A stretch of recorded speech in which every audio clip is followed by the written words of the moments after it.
he was me, yeah, he wouldn't never have to fight again because that exhibition shit, yeah. as me being his little brother, hey, little bro, we finna do 10 rounds, and we both gonna get 100+ million for it, Right. and we ain't never got to box again. Well, Right. well, I already been getting these bets, but now it's time for you to get your just due. Right. And you ain't.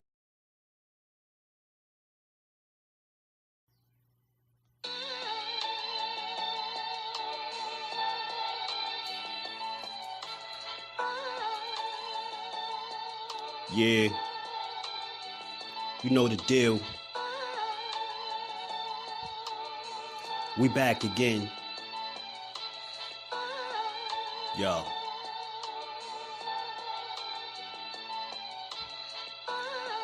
A round of applause for Jersey's finest. A lot of content creators not worthy, but they minus. They get offended and start singing like the whiners. Talking like they tough, but it's only screaming and whining. My homie JusDueBoxing is the cat you don't come to. Your squad get run through. By the time you come to, you duck food. You suckers talk tough on the internet, revealing all your threats. Now we got you trapped in the net. JusDueBoxing be on this grind, y'all better hustle up. You deadlifted 90 pounds, we doing muscle ups. There's really no comparison. His voice sound like a derringer. Throwing a towel, it's just embarrassing. My dog Just very philosophical and psychological, and he mixed it all with good boxing news. These YouTubers feel like Bishop, I guess they got the juice, but it's lonely at the top to Just to feel like child abuse. Be respectful, he don't want to talk wild and loose. If you can't relate, you get dismissed like a mild dispute. These weird cats would tell lies, then they hide the truth. Why beyond views? You lose your life when you collide with dude. It's JusDueBoxing. All you cowards quit jocking. Kirk is official with no other options. Yeah, yo.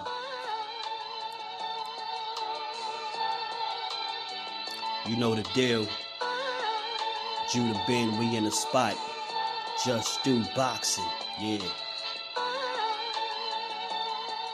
And of course, shout out to Mrs. Do, holding the whole family down. Word 'em up, word 'em up.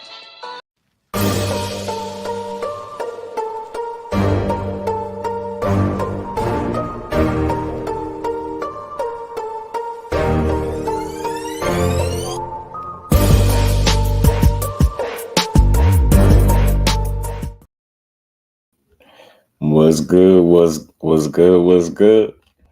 How y'all feeling on this good Thursday? Man, we back to build on this good boxing and give it its just due like we always do. Y'all already know if you catch this on the playback, smash the like button, sub to the channel, turn your notifications on, and don't be shy. Say what's up to the fam. How y'all feeling today on this good Thursday? The weather is nice. The birds are chirping. The Haney's cursing trolls out, you know. So, Floyd done joined the show. Remember, just yesterday, y'all, just yesterday, we reacted to Bill joining the show. Man, they done mess around. They done mess around and got TV on the show, man. So, I got to do my due diligence, and I gotta, we gotta play this interview. So it's gonna have a lot of people mad. I know they're gonna be pissed off at Floyd. Boy, I can hear it now. Some people punching the air listening to Floyd talk. But we's gonna get to it. We're gonna have some fun like we always do, man. Let me say what's up to the people. Shower, peace to the queen. How you feeling today? Appreciate all your support as well, man. Tanya Vandross Williams Jr., peace and blessings to the queen. Putting the color in the chat early. How you feeling? Hope all is well. And we ain't never got to box again. Well, I already been getting these bets, but now it's time for you to get your just due. Much love to the queen, Tanya Vandross Williams Jr. Salute to my bro 12 Threes, man. Joining as a channel member. That's love. Appreciate you helping me continue to grow this platform, man. Much love. And we ain't never got to box again. Well, I already been getting these bets, but now it's time for you to get your just due. We're gonna have some fun. Much love to the queen and my guy 12 Threes. Salute. Happy Thursday. You know it. Peace to Miss Joette Arena. Happy E. Justin James. Unheard of GTD. Bad Girls Promotions, man. Much love to the Rise family as well, man. And the whole JBT family. Salute to the fan, man. Ace, what's good with the fan? So Mayweather say he got Shakur Britannia. What's good with the fan? Mike, what's good with it, my bro? God self in the building. How you feeling? Naeem, what's good with it? Miss Joette, peace and blessings. Queen Dodge J, what it do? We gonna get to it. Tony, what's good? Jay Allen, what up? How you feeling? We gonna get to it. He said watching this Martin and Rivera playback. You know what's funny? That's how I know we junkies, 12. That's how I know we junkies, bro. Because I just watched that I want to say like a week ago with my cousin. I had to show him that fight. I showed him the Artem fight, and then I showed him the fight with Rivera. I tried to show him his most competitive fight, and I showed him when he looked his most dominant, to be fair to Frank, so he could have a better assessment because he ain't seen that much of him. So we some junkies for sure. People still comparing Dad Floyd. I don't see that. Oh, I see more Paulie. You better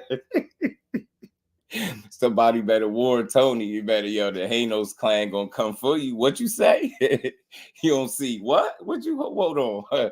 Hold on, bro. Hold on, man. Let me get the camera on, y'all. Hold on. Let me get my camera right, man. I got some stuff in the back, man. Let me get the camera right, man. Let me get it right, y'all. Let me get it right. All right, we good. We good.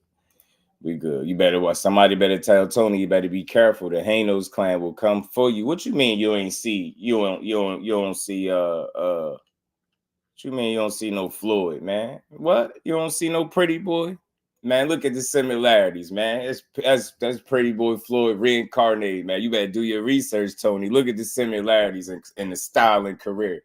Better stop playing. You better stop playing. What you mean? You mean he ain't looking like Floyd? Nah, but all jokes aside, man. Paulie himself compared Devin to him. He said Devin is like him. He said Devin is like him with money behind him. That's what he said.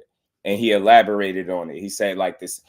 Before he elaborated on the styles, I elaborated on it. I said what I thought he meant. I said I thought he meant the jabs first style, pure boxer, not a lot of power, things like that, but still very successful nonetheless. He elaborated on that. I don't think he was trying to take a stab at Devin the way it sounded initially. I think he was being honest, you know what I mean, with what he thought. Been waiting for them to drop that, watching it later. Yeah, we got to. God, so what it do, family? Yeah, we junkies, bro. We junkies. I don't know what you mean, bro. You don't see no similarities. You tripping. Said Floyd is not once in a gen. Yeah, Floyd just got gifted. All jokes aside, he just got gifted. I could pull up a little clip where Floyd said he said out his own mouth that Devin is gifted and he got all the talent in the world. He said it out his mouth. So, it's a little bit different when you start comparing people to him. I think that's what it is with Floyd. I think he's fine giving people their credit, but just don't start comparing.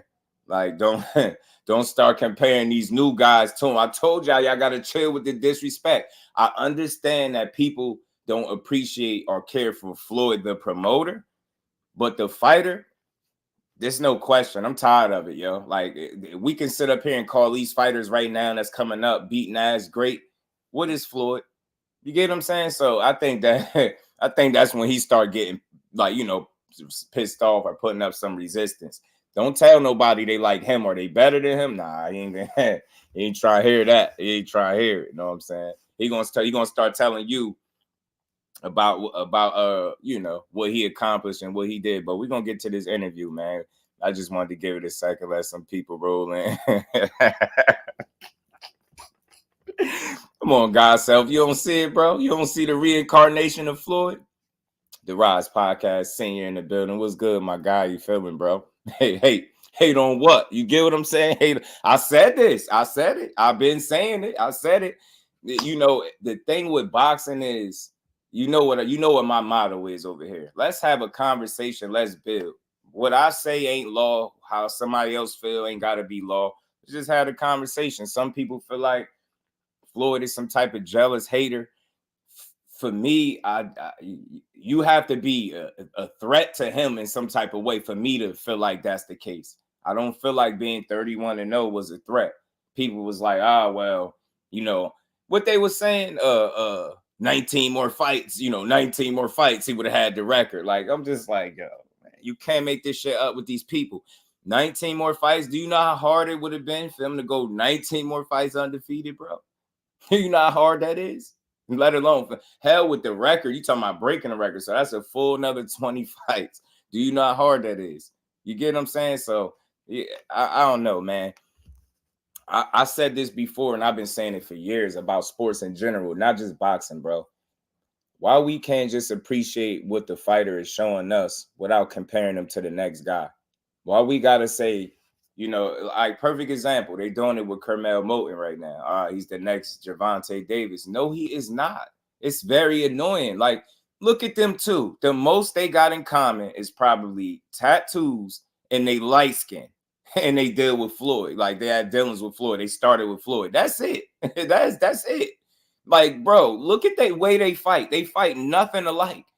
Tank is clearly more of a puncher. He's more calculated, more strategic. Not saying that Kermel is, some fool or something, but he's young. He's full of energy. He got that young boy burst about him where he busy as hell. Like, he coming there to overwork you, overwhelm you, and hurt you. Like, Tank coming to hurt you, period. Break you down, hurt you, however he got a knockout got to come, whether he got to set you up, go get you.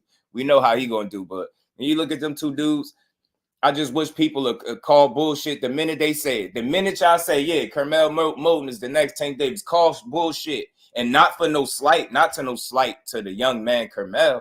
It's a slight to try to tell him he's the next version of another person. So basically, you're telling him it's better for him to be a duplicate of Tank Davis than the original version of himself. That's a slap in the face. You telling me what I bring as Kermel Moton is not enough to the sport of boxing that I got to replicate what Tank Davis did, and then you're going to fall drastically short because y'all not the same fighter. But if you follow your game plan and what boxing got in store for you, and you do what Kermel Moton got to do for him, then you might can get to the status of a Tank Davis. Who knows? I think your chances are better that way than to try to look at Tank Davis and say, you know what? They said I'm the next Tank Davis, so I'm going to go ahead and I'm gonna try to actually live up. No. I'm Kermel Moton, and I think he said that. I think he shot it down and said, nah, he don't really care. He appreciated, but he rather do him. Stop putting the pressure on these dudes before it's even time, bro. He ain't the next Tank Davis. He the one and only Kermel, and that's much better than being a duplicate of any other original fighter. I don't care what you say. I understand, people model themselves after fighters. I get all of that, but it's always better to take pieces than to try to fully emulate what the next man is doing and think you're him. It's not going to work out for you. So they got to let the young man be him and support him doing exactly that. See what it do. From my view, what's good with it? Bill, the one that said Dev is better than Floyd. Yeah, he put his foot in his mouth. Mr. Empire, what it do, fam? Carl Brown, how you feeling? Aisha, peace and blessings to the queen. How you feeling? Carmel and Antoine Bang Williams. AB homie. Oh, yeah. Fight just alike. I've been hearing about him. Skills, my brother. How you feeling, Skills? What's good with it, Brody? Being the original version, of oneself. You get what I'm saying? It's better than any carbon copy, any duplicate, any, Floyd Mayweather 2.0. And as much as a compliment as that scene, the ultimate compliment is recognizing a fighter as themselves and then appreciating them because of that. Yeah, I can say, you this about X, Y, and Z remind me of this fight. You remind me of this fighter when you do X, Y, and Z, but I still see you as an original name, as an original fighter. You know what I mean? And let them live like that. Let's talk fashion, my guy Remo, JBT family in the building. What's good, bro? Carmel told him reporter when he asked him about the new Tank narrative facts, God self, he wasn't trying to hear all that. Platboy plays. What's good, homie? How you feeling, bro? Good to see you in the building. Salute to everybody. Y'all smash the like button. We gonna build, man. This was right on time, man. I'm loving what Cam and Mase doing right now. I ain't gonna lie. That interview went crazy. Like, the numbers on it just jumped drastically, man. Everybody watching this joint. Well, if y'all didn't catch it, I hope y'all don't mind watching it with your boy, man, or listening to it, because I'm gonna just play the audio just to avoid any flags or anything like that. But This is Floyd Money Mayweather, man. He joined the the Is What It Is podcast, and he had a lot of stuff to say, man. I think Floyd said so much in this interview that he got people breaking it up into little videos about different things that he said. You know, they mad as hell. They ain't like what he had to say, but nonetheless, it's his opinion, and some of it to what he was saying is to be expected because of the climate of things right now, how it's looking. So, you know, we gonna get right to it, man. We gonna get into it, man. Y'all smash the like button. Let's get to this. And for this one, today we are joined with Floyd Money Mayweather. Floyd, what's up, what's man? good, Floyd? What's good? I mean, y'all talk to me. Let me know. y'all been out in Vegas. Y'all been out in Vegas almost a year, and we ain't got together. What's going on? Tell me something. That's what we was talking about. I was saying to myself, look, we got to get to the big boy mansion. We missed the baby mansion, and then we ain't even get to the big boy mansion yet, man. Ain't the big boy mansion. I still got that. We're talking about the palace. Oh, it's the palace, man. The palace, no. Yeah. I like that kind of too. Yeah. But you already know, don't get it twisted. We still own it. We still own it, big boy. Okay, say no more. What is that in the sky? They What hate kind when of chandeliers Floyd are we his looking at? talk. What is it, when we looking at chandeliers, what is that hanging from the ceiling? PJ's big dog. What it do, family? I don't care what Mayweather say. I got Tank knocking all of them out. Ain't nothing wrong with it. That's the thing, Ace.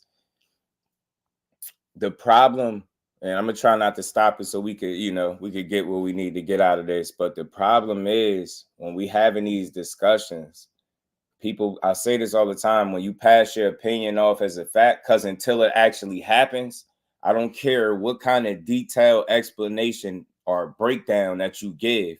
It's going to always be an opinion until they actually get in the ring and it happens. So when somebody tells me that they got a guy like Tank Davis that got a 90-some% KO ratio, will knock all of them out, you think that sounds unrealistic to me? You get what I'm saying? Like you clearly going off the body of work and what he's shown you and his ability to just flat out get it done. So when you say that, me, I don't care who I'm a fan of more. When you say that, I ain't gonna be like, man, you bugging. We can have a discussion, but you're not bugging because you're going off of what you've seen more times than not. So I don't think that's unrealistic when people say they got Tank beating all of them. It's cool because I done heard it. No, I'll say this. When it comes to the names, the guys, the two that people go back and forth about the most is Tank and Shakur. To me, it don't be no in between. It's one of them two. Is it Tank gonna be Shakur? Shakur be Tank? But them two people usually say them two beat the rest of them more times than not. That's what they'll say. So I don't think none of us are crazy for what we think based on what we've been seeing thus far, right? You get what I'm saying? Especially now we got a whole extra fight later with one of them, with Devin and Ryan. Well, being two of them, we got to see how that played out. So that kind of make you assess things differently if he was to get in there with a Tank and Shakur and vice versa. Same thing with Ryan. Two trainers were breaking the possible fight down with Sandor Martin, Haney, and they said Sandor was a horrible matchup for Haney. He could be a horrible matchup, Tony. They whoever said that, J-Doe was good with it, fam. Appreciate you pulling up. How you feeling? The reason they saying that because Sandor Martin can box. He got a lot of experience. He got like a irky-jerky kind of style. A bit, I don't want to say awkward, but to some degree. And he kind of got the kind of style that even if you beat him, you won't look good. You see how T.O. beat him, but was questioning himself. Do he still got it? Get what I'm saying? You see how he flat out beat Mikey Garcia, who probably make it into the Hall of Fame or something at some point. You see what I'm saying? So he one of them. So I do agree. It could be. I will acknowledge it. It still has to play out that way, but I'll acknowledge that it definitely could be a bad, horrible style matchup for him because of the guy that Sandor is. Bill Capri, what it do, family? How you feeling? And it could end up being an ugly boxing match. You get what I'm saying? An ugly, irky-jerky type of boxing match. Ticky-tacky. I can see it now. Like, that's why I think Devin Haney is throwing out other options like, Pitbull Cruz and stuff like that, because he would much rather probably settle for a more dangerous fight than a guy that is going to bore the people, or a fight that, wow, you could win, but not your career still not go nowhere. because depending on how you win, that's one of those trap fights is what I'm saying. Sandor Martin, and some people think Sandor mess around and pull it off, especially coming off a loss, and you not knowing where his confidence is right now. Sandor beat Teal too, but got robbed. You get what I'm saying, PGH? So you know how I go. He one of them. You get what I'm saying? He one of them that can make you look bad and outright beat you. You know what I mean? You have to rob him, but we're gonna see. But let's get to this, man. The light fixtures. Yeah. With Chihuly? Oh, Hell no. Chihuly. His ass don't know. Hell no. Let's go. Thomas said, what's good, my brother? Let's go. Yeah, shit, Yeah. Let's go. Chihuly. All right, what's Well, up? you know, you got to realize a lot of people may not know about Chihuly. So if you stop in Vegas, swing down to the Bellagio, it's Chihuly everywhere. Okay. I don't know what he's saying. I don't know what that is. Well, let's not play no games. Let's get straight to it. I love their questions, man. They get right So, to so it. let's get straight to it. Look, we had Roy Jones on the show. Maybe a little bit about a month ago or so, if I'm not mistaken. Mm-hmm. And he said he doesn't understand why people don't say. Family. What's good, Brody? Not that people don't say it, but they don't understand why he's TBE.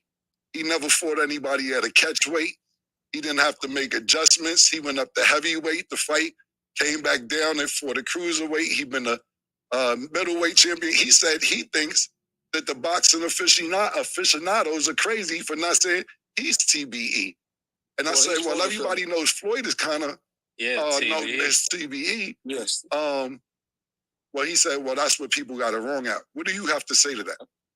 Well, everybody, for starters, everybody's entitled to their own opinion. And I'm glad that Roy Jones feels that way about himself. Every fighter that's gave the sport of boxing their whole life and sacrificed a lot inside that square circle, they should feel that way. So if he feels that way, you know, more power to him. I had one fight, and the fight wasn't actually at a catch weight. It was at a catch weight, but it wasn't my idea. So at one particular time, you guys can, anybody, you can go online and pull this up. It was an article. So with Canelo said, I believe Canelo at Who made the one most particular money? time You thought know, as he's calling, I was scared of him, that I was afraid.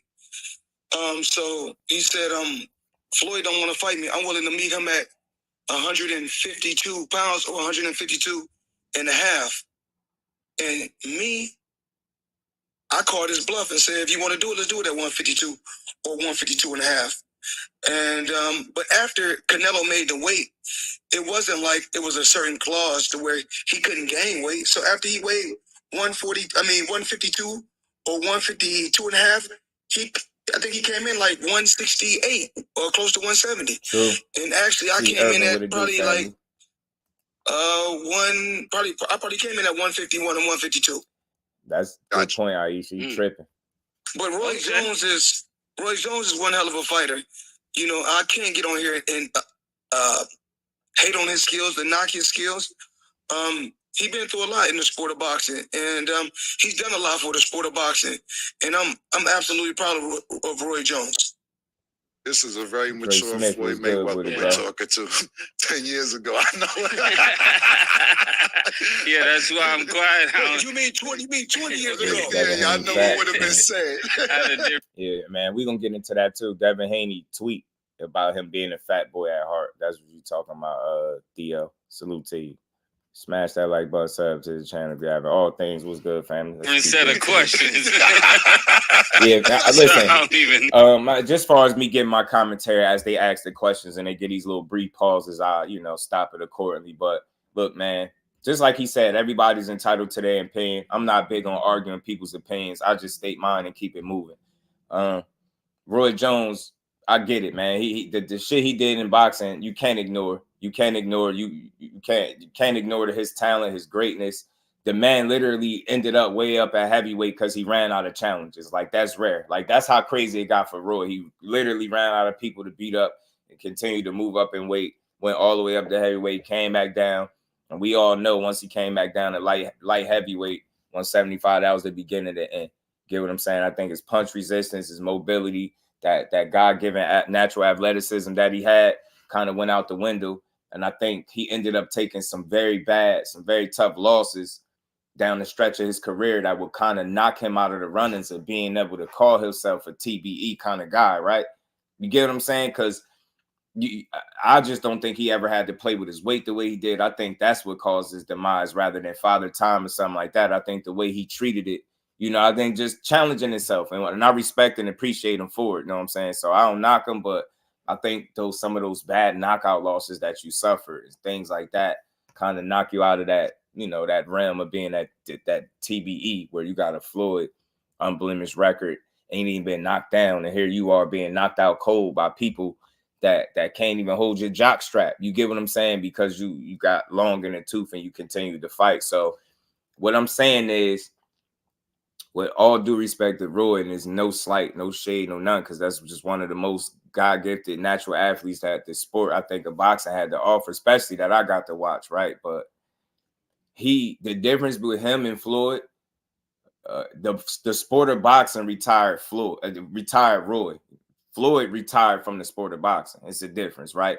You get what I'm saying? Roy literally got his ass beat one time too many, to the point where it was like, hey, man, it's getting dangerous.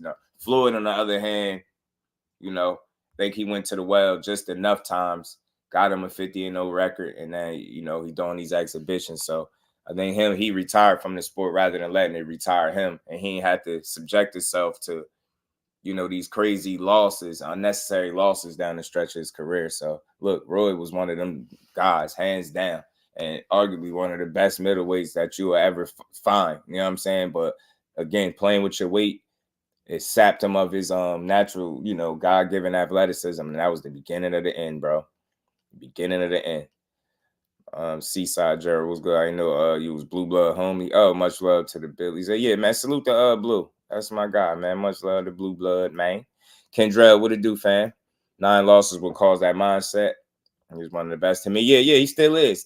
Losses or not, he's still Roy top 5. Absolutely. But I just think when you crack down and you like TBE, I think because of Floyd, the path that he laid out and the way he kind of changed things, and it's a number of different things. But when you just come to flat out raw talent, athleticism, just God-given ability, man, Roy Jones' name come to mind immediately when you think of that type of talent. So it is what it is. Where flip flop every time I see him, you know it. Oh, if I can ask him this now. Yeah. Oh, yes, you can. Okay. Yes, you can. Yeah. So, okay, since we shooting from the hip, do you think Gervonta is ungrateful when it comes to you? Well, my thing is, I've always been there for him from day one. We had a game plan, and my game plan was to help him become world champion and take things to that next level. And I've always been there for him. And just over the years, you can see I've always been positive, always said great things about him, always pushed him to be great.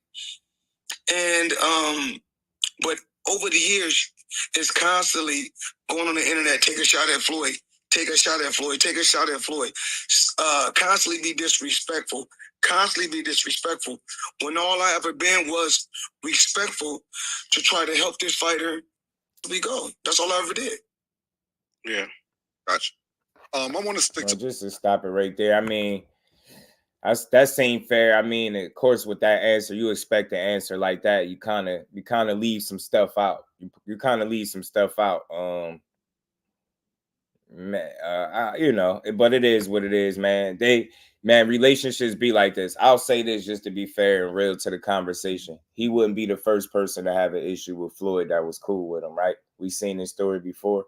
We've seen people have fallouts, things not go according to plan. It's just one of those things, man. I don't know. They just got one of them relationships. But I think at the end of the day, if his heart is truly in it the way he say he is, and he just want to see this guy win, you could look past the little petty stuff, that the little jabs that y'all taking at each other on social media, because it's not just a one-sided thing. You legit just came out and said in his next fight that he about to have that is canceled, and then turned your comments off so nobody couldn't even ask you about it or respond. So, like, you just as petty as him. Some people feel like, in fact, you feed into the pettiness a little bit too much for you to be at where you at. But that's just what the people saying. I'm just being fair to the conversation. But much love to Floyd because he hands down one of my favorite fighters to watch. Donaldson said, "You look like hell no. Look at those Styles P, man. There ain't no compliment. Nah, that's my guy. But Trey Skills, what it do, family? How you feeling?" Roy was more athletic than Floyd. Yeah, naturally athletic for sure. Floyd made more, technically sound skills than Roy for sure. More technically sound. Roy didn't do nothing right. Roy athleticism. That's why he could never be the kind of trainer that he would probably want to be, because I think he can't teach people to do the shit he did because what he did was unorthodox and it wasn't taught, right? He just had freakishly athletic ability, and it got him. He was able to get away with doing so much wrong that once he went all the way up to heavyweight and dropped back down to light heavyweight, his athleticism got sapped, and that was the beginning of the end. It made he's almost immortal with that athleticism, right? A damn demigod, but then you get stripped of the athleticism. Now you just a mere mortal. You human as hell, and people knocking you out, catching you flush on your chin, putting you up out of there. Floyd just pulled the bill. He did Godself on everything he did. Y'all make sure y'all smash the like button, sub to the channel if you haven't, man. We just getting started, man. We gonna keep rocking. Hold on. We gonna keep rocking. Boxing, before I veer off into questions like that, I know later on it was proven that he was cheating, and I don't know if he ever fought, actually won after they found out it was cheating. But did you sense something when it came to Margarito why you never fought him? Well, terrible to rematch. Everything happens for a reason. Mm-hmm. You're not going to be able to fight everybody, so they're going to always have something to say about a certain opponent. Well, Floyd didn't fight him. Floyd didn't fight this guy. I fought all the guys that was put in front of me. And with the Antonio Margarito fight, I'm actually glad that the fight didn't happen. Right. My career is very important to me, and anything can happen in the sport of boxing.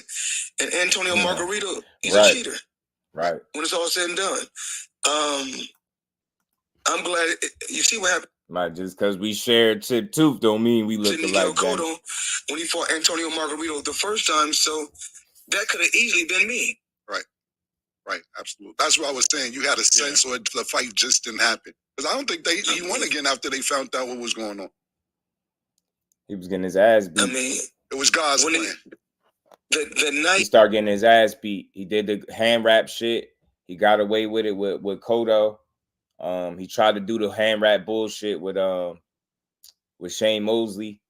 Naseem Richardson had caught on to it, and they caught him, and he went out there and beat the hell out of Margarito. I believe he stopped and beat Margarito ass. He was getting his ass whooped after he got caught cheating, to be honest with you.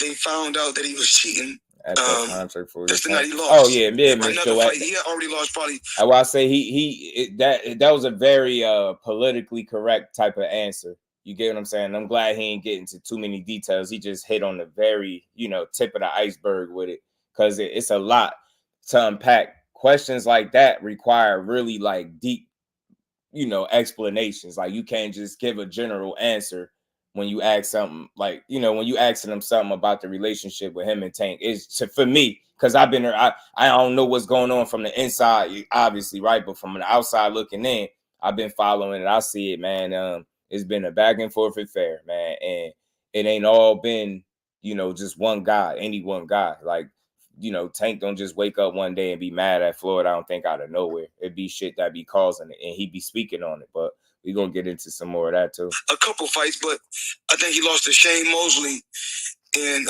Shane Mosley beat him for the title. And right after that fight, me and Shane fought. Gotcha.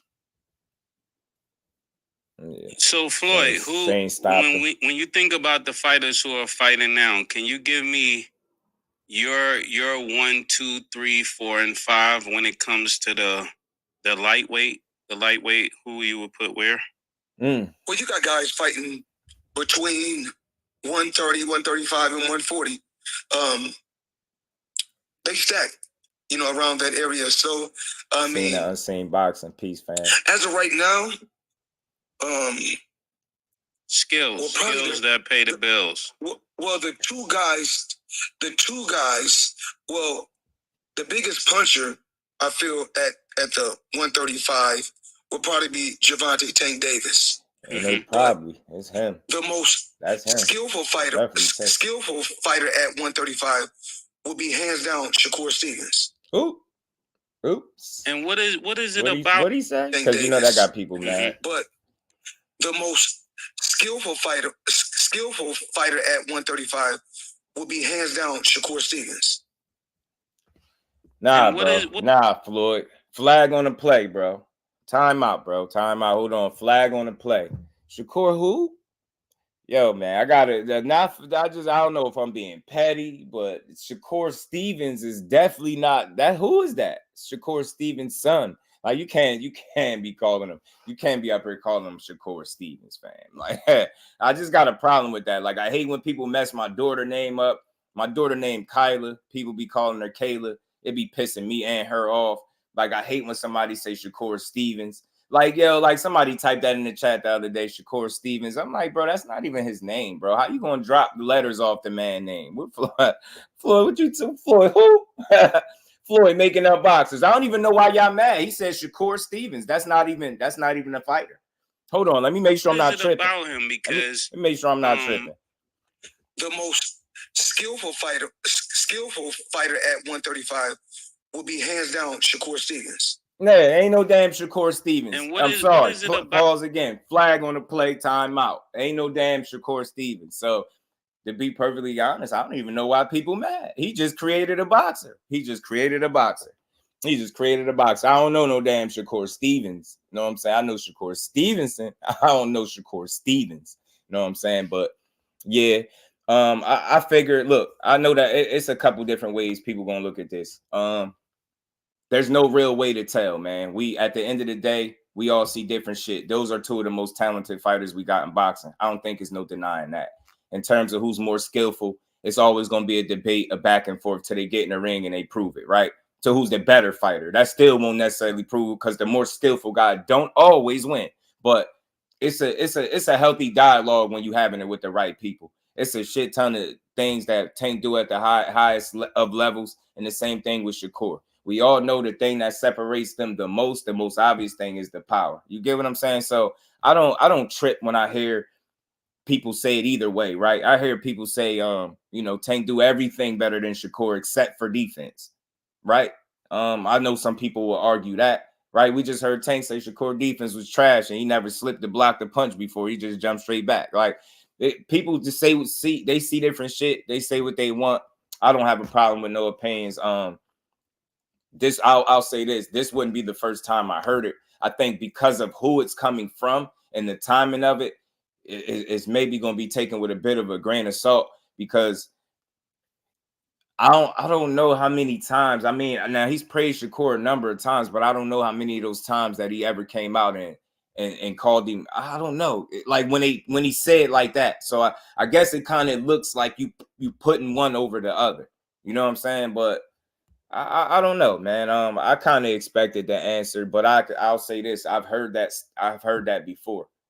But the thing is, Shakur definitely, to me, one of the most skillful fighters in boxing. But Tank is not only skillful, and he got God-given power, but he's a complete fighter. It's not a lot that he can't do. He can fight backing up. He can go get you. He could play possum. He could play defense. Like he could fight if he had to fight. He can box if he had to box. Not saying Shakur can't do all of those things as well, but we know Tank got that night. You know what I mean? He got that you want to go night. So it's.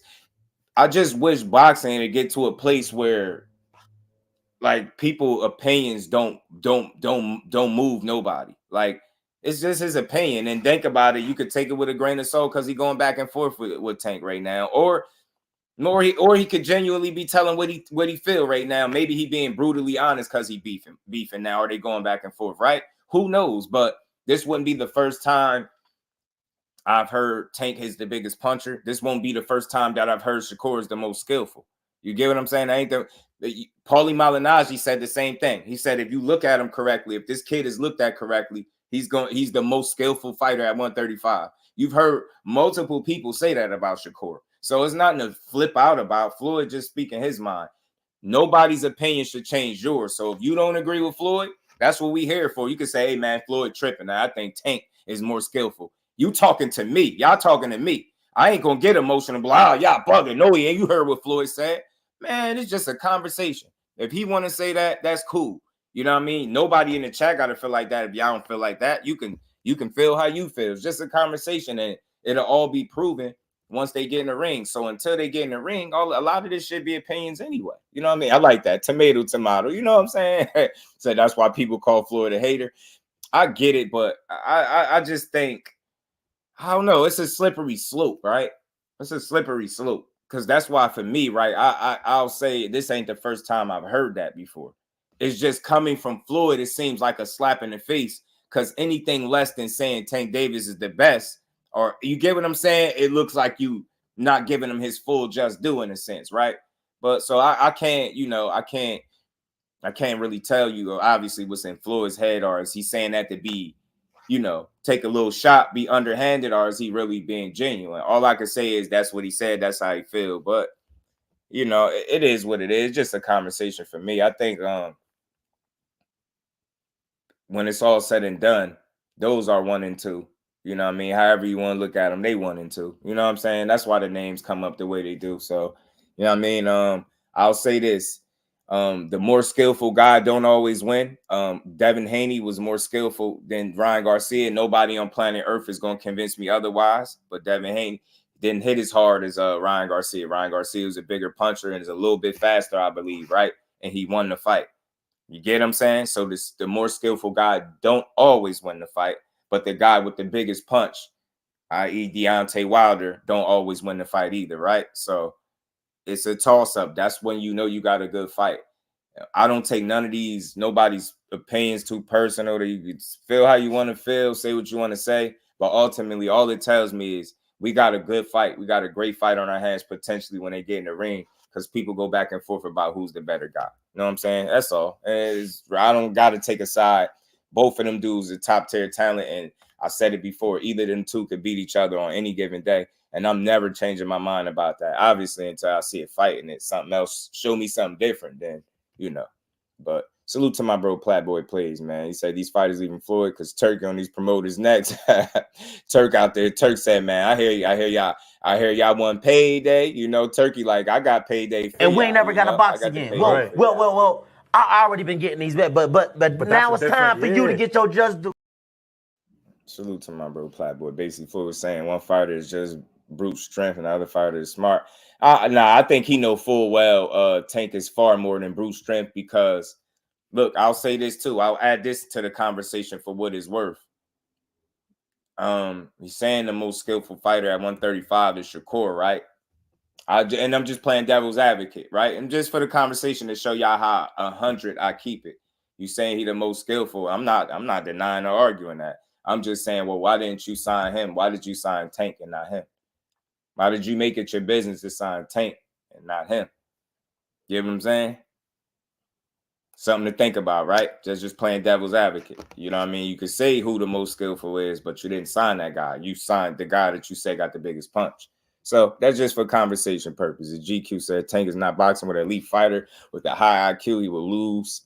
He makes mistakes leaping in and throwing wide shots. Look, GQ, look.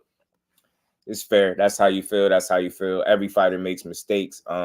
Tank is no different. He's not a perfect fighter. He's a complete one, but he ain't perfect. No fighter in boxing is perfect. But elite fighter, high IQ, man, all that stuff starting to just be subjective to me. There's no doubt in my mind, nobody's going to tell me Frank Martin don't have a high IQ because he's unproven. He has a high IQ. Maybe it's not high as Tank's, but that remains to be seen. But I believe he does have a high IQ. I do believe he's very talented. I can't call him elite because he hasn't proven to be that just yet. But he is getting in there with a fighter with a high IQ, in my opinion, and Frank Martin. That's just me. You know what I'm saying? But every fighter makes mistakes. And I think you're going to continue to see it as Tank getting there with these people. Their margin for error is smaller than his. So think about it. When you say he make mistakes, think about the average guy that he getting there with. Their margin for error when they can make mistakes. You get what I'm saying? D for the win, my guy. What's good with it, Brody? How you feeling? Floyd and Tank, we're getting along right now. He would never say that out loud. Probably not, Miss Joette. I can't argue that. That's why I say just take it with a grain of salt.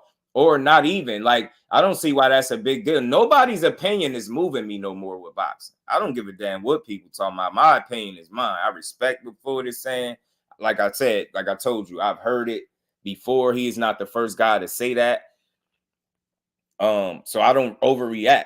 He ain't telling me nothing I ain't never heard before. It's just coming from him. It mean a little bit more. It hit a little different because it's Floyd Mayweather. So if anything outside of 100% sounding like you endorsing Tank Davis is gonna come off as a slight, and I get it. You know what I'm saying? I get it. It's gonna be cute. Salute to my cousin. They say I'm not gonna say it's a slap in the face because Floyd finished his career with skills and started his career. It's a heavy puncher yacht beforehand. Yeah, yacht, you got one correct. And two in whatever order. Yeah, you get what I'm saying? At the end of the day, that's all. You get what I'm saying, Remo. You saying what I just said. At the end of the day, all he telling me is who number 1 and 2 is. That's all he's telling me. That same shit we already know, y'all. I know what he's saying, but man, that shit is like Cuzzo said, perfect explanation. Tomato. Like, so who really who gonna flip out at this point? You get what I'm saying? Who gonna flip out at this point? You talking about a guy with over a 90% KO ratio. You can't tell me he can't get in there and smoke anybody. And then you talking about another guy, multiple division champion, undefeated, unified, all this shit. You're not going to barely lose rounds. You're not going to tell me he can't go in there and outthink you and beat you. He's not telling me nothing I ain't never heard before. That's why I don't flip over. It just be a good conversation. You know what I'm saying? Yo, Kono is a fool, man. Kono, what's good with it, bro? B-Dog, what's good, fam? Tank is a more complete fighter, in my opinion. No argument there, B-Dog. None whatsoever. No whatsoever. What's good with it, Kono? How you feeling, man? Oh, I missed it, man. Jersey was in the building. I'm going to make sure I catch the playback on that. I got to get him on, man. I got to get him on. Kurt Douglas, what's good with it, family? I got to get Khalil Cole on. I do believe he is from Jersey. He repping. Tank say he wanted Shakur not to sign with Floyd because of the way he felt about Floyd Mayweather or not. It was the reason Shakur is doing great with TMT. Yeah, he did say that. I got that too. He said that. That's why I got in the title. If y'all see it, Gervonta Davis saving careers. I put a question mark there. It was just a little fair question because I seen that he spoke. He said that he the reason Shakur didn't sign. He said he told Ingram something too. We're gonna get to that too. But let me get back to this interview so we don't get too far off it. Man, y'all smash the like button. LaMarcus, what it do, family? How you feeling? Fly frequency. What's good with it, bro? What's good with it, girl? You should what I care do. I hear to be successful and come out on top. Always. Big Dre, what it do, man? How you feeling? Yeah. You already know, Kono. Text me, bro. Text me. We definitely make it happen. I like Khalil Cole. I definitely like him. I rock with him, man. I'm rocking with everything Jersey, man. We going to the top. We got some real talent boxing. But let's get back to this interview, y'all. But it's going to be stops and pauses like that so we could give our takes on what he said. I know that was a statement that got everybody ruffled when he said Shakur is the most skillful fighter. I ain't about to argue that shit, man. Everybody sees different things. Like I said, at the end of the day, you telling me all he did was tell me who number 1 and number 2 or number 1A, number 1B, however you want to label that shit. Those are the guys. Those are the guys. You get what I'm saying? Gregory Jones, what's good with it, fam?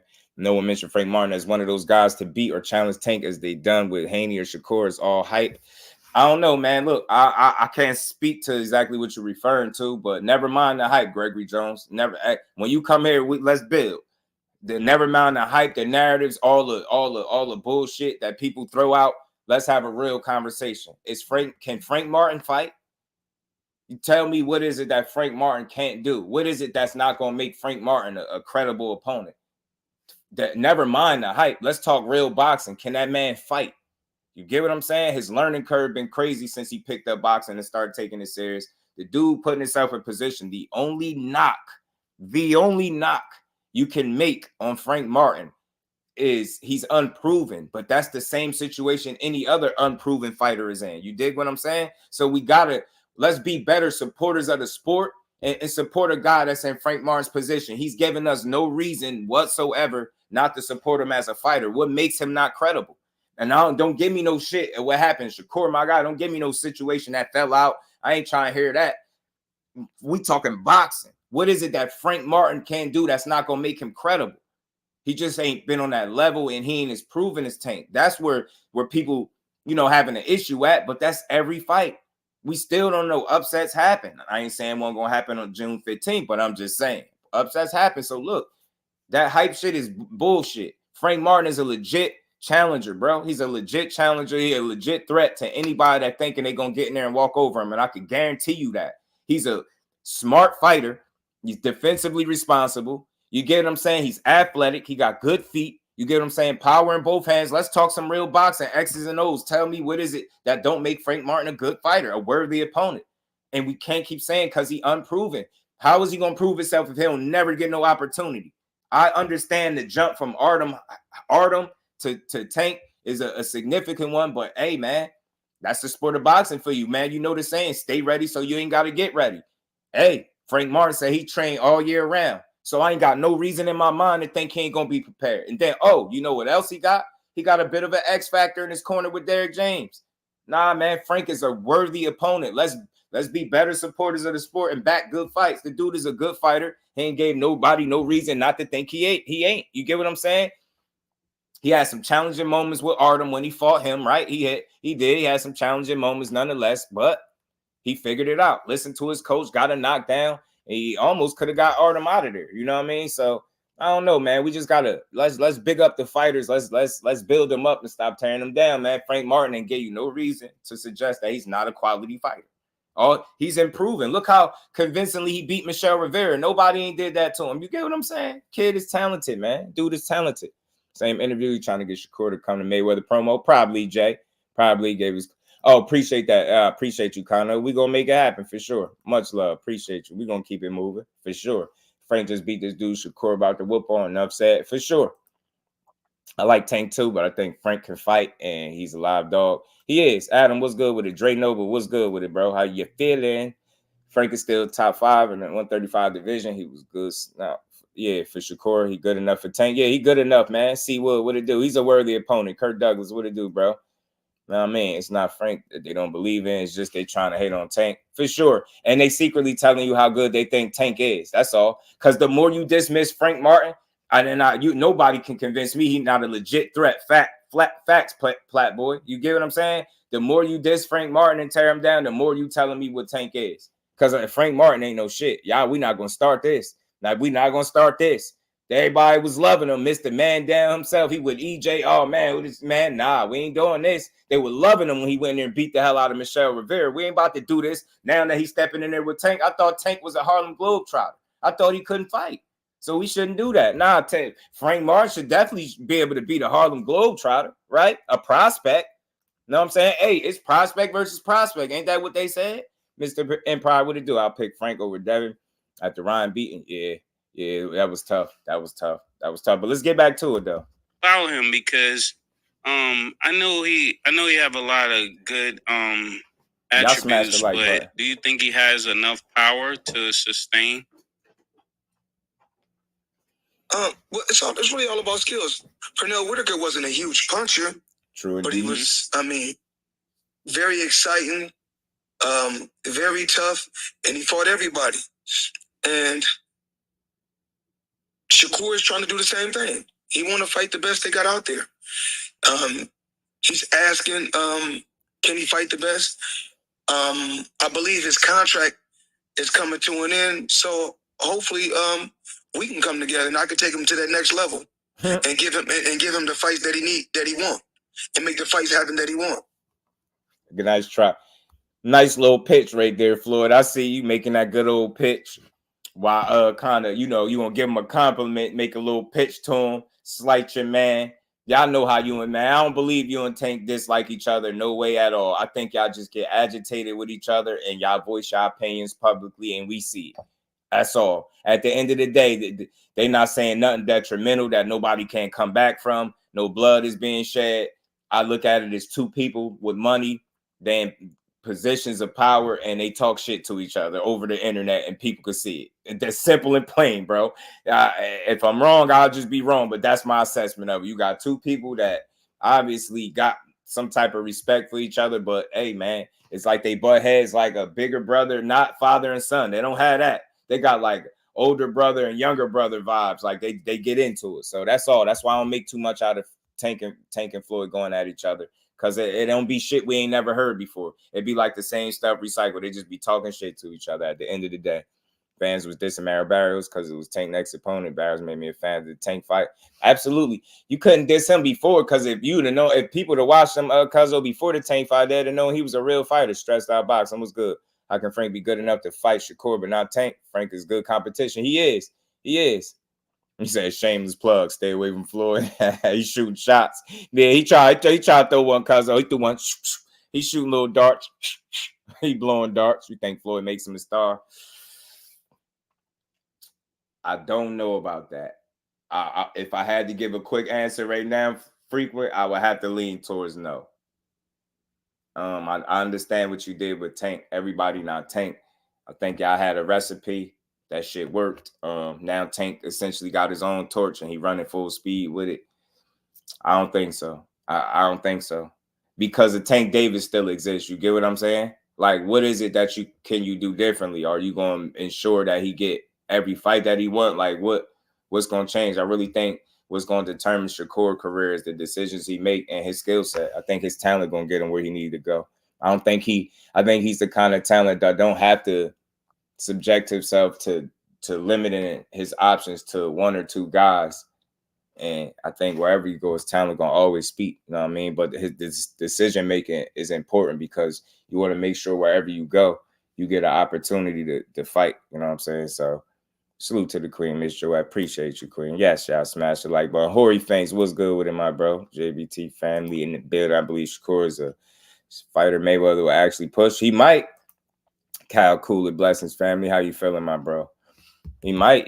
I mean, for me, I can't be as confident because, like, I see the way things played out with the biggest fighter you do have, and he's a knockout artist, and somehow y'all still managed to kind of be at odds to some degree. So, am I going to think that now? Like, I just don't know. I don't know. I don't even think I would want to see him even try it out. Kevin King, what it do, fam? You know what I mean? It'd be risky. You know what I mean? It'd be crazy. But let's get back to it. Next off, R.I.P. to your Uncle Roger. Yeah. Definitely. Yes. Yes, sir. Very entertaining. 4,500. I used to, no disrespect, Floyd, but I used to love watching him more on 24/7 than you. When leading up to the fights. That was my guy right there. I wanted to ask you, after the Cotto fight, he wasn't in your corner anymore and your father was back in your corner. Was that purely your decision or was that a group decision as a family?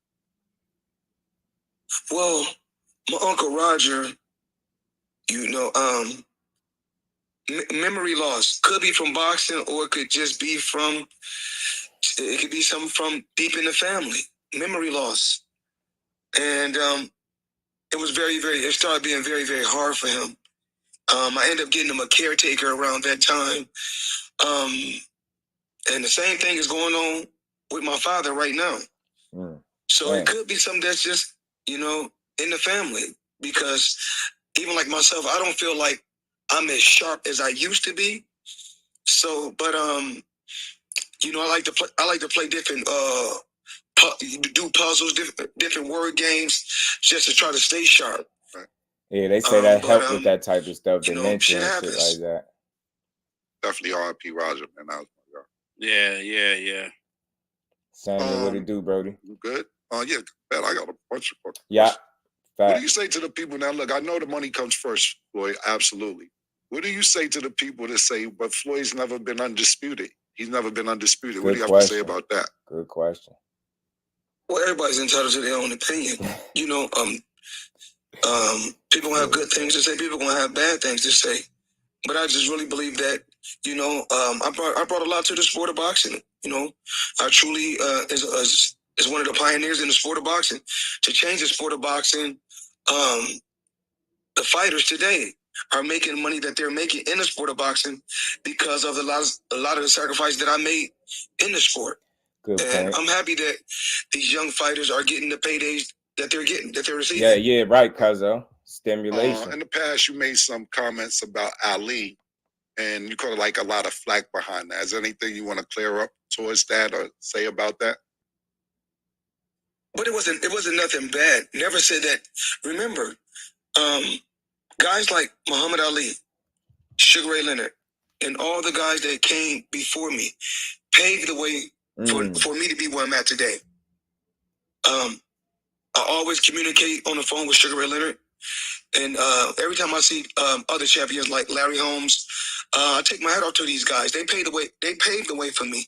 I don't disrespect them. You don't hear me saying, "Oh, forget this old champion. He didn't do this or he didn't do that."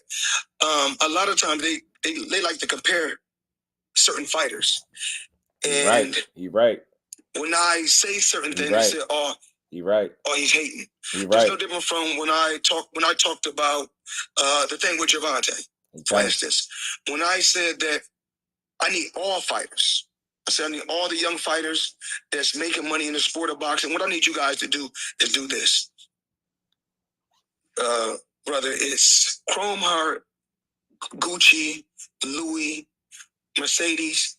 We need to take our money and invest in real estate so that we can live that same great life when our careers are over. So I guess that he took it as I guess he's the only one that wears Chrome Heart. He's the only one that wears Gucci. He's the only one that wears Louis Vuitton. He's the only one that drives a Mercedes. And last time I checked, we got fighters all around the world that wear top flight clothes that make good money. Even the fighters that don't make good money find a way to get fly gears and fly whips. Right. Absolutely. Yeah. I mean, I get him with that. And as far as his Ali point, that is what be happening.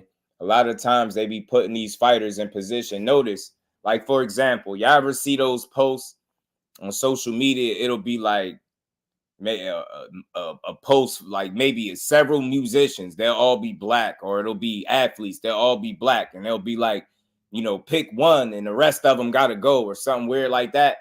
That's what they do.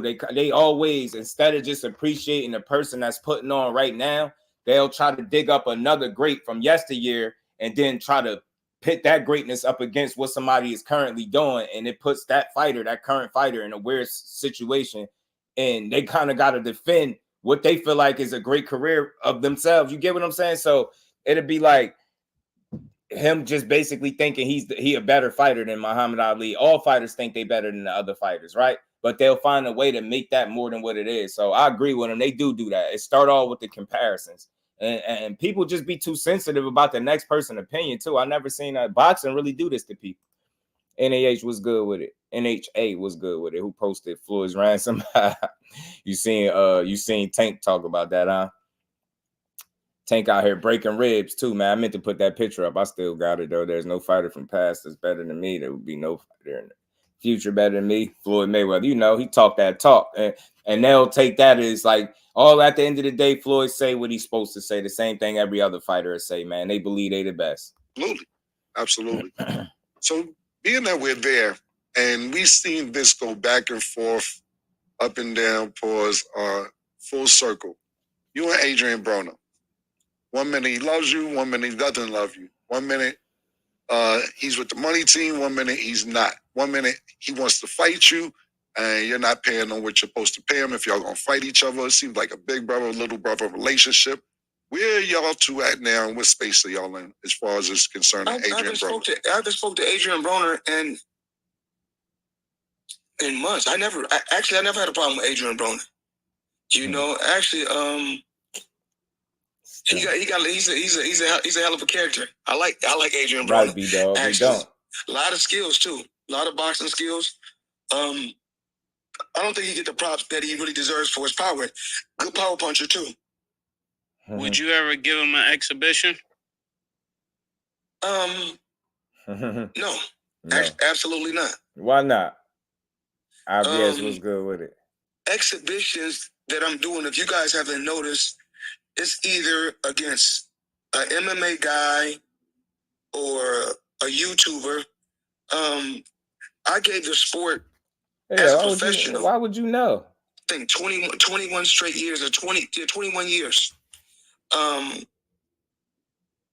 I like the fact that I still have all my faculties, that I'm able to still hang out with my grandson. I'm still sharp.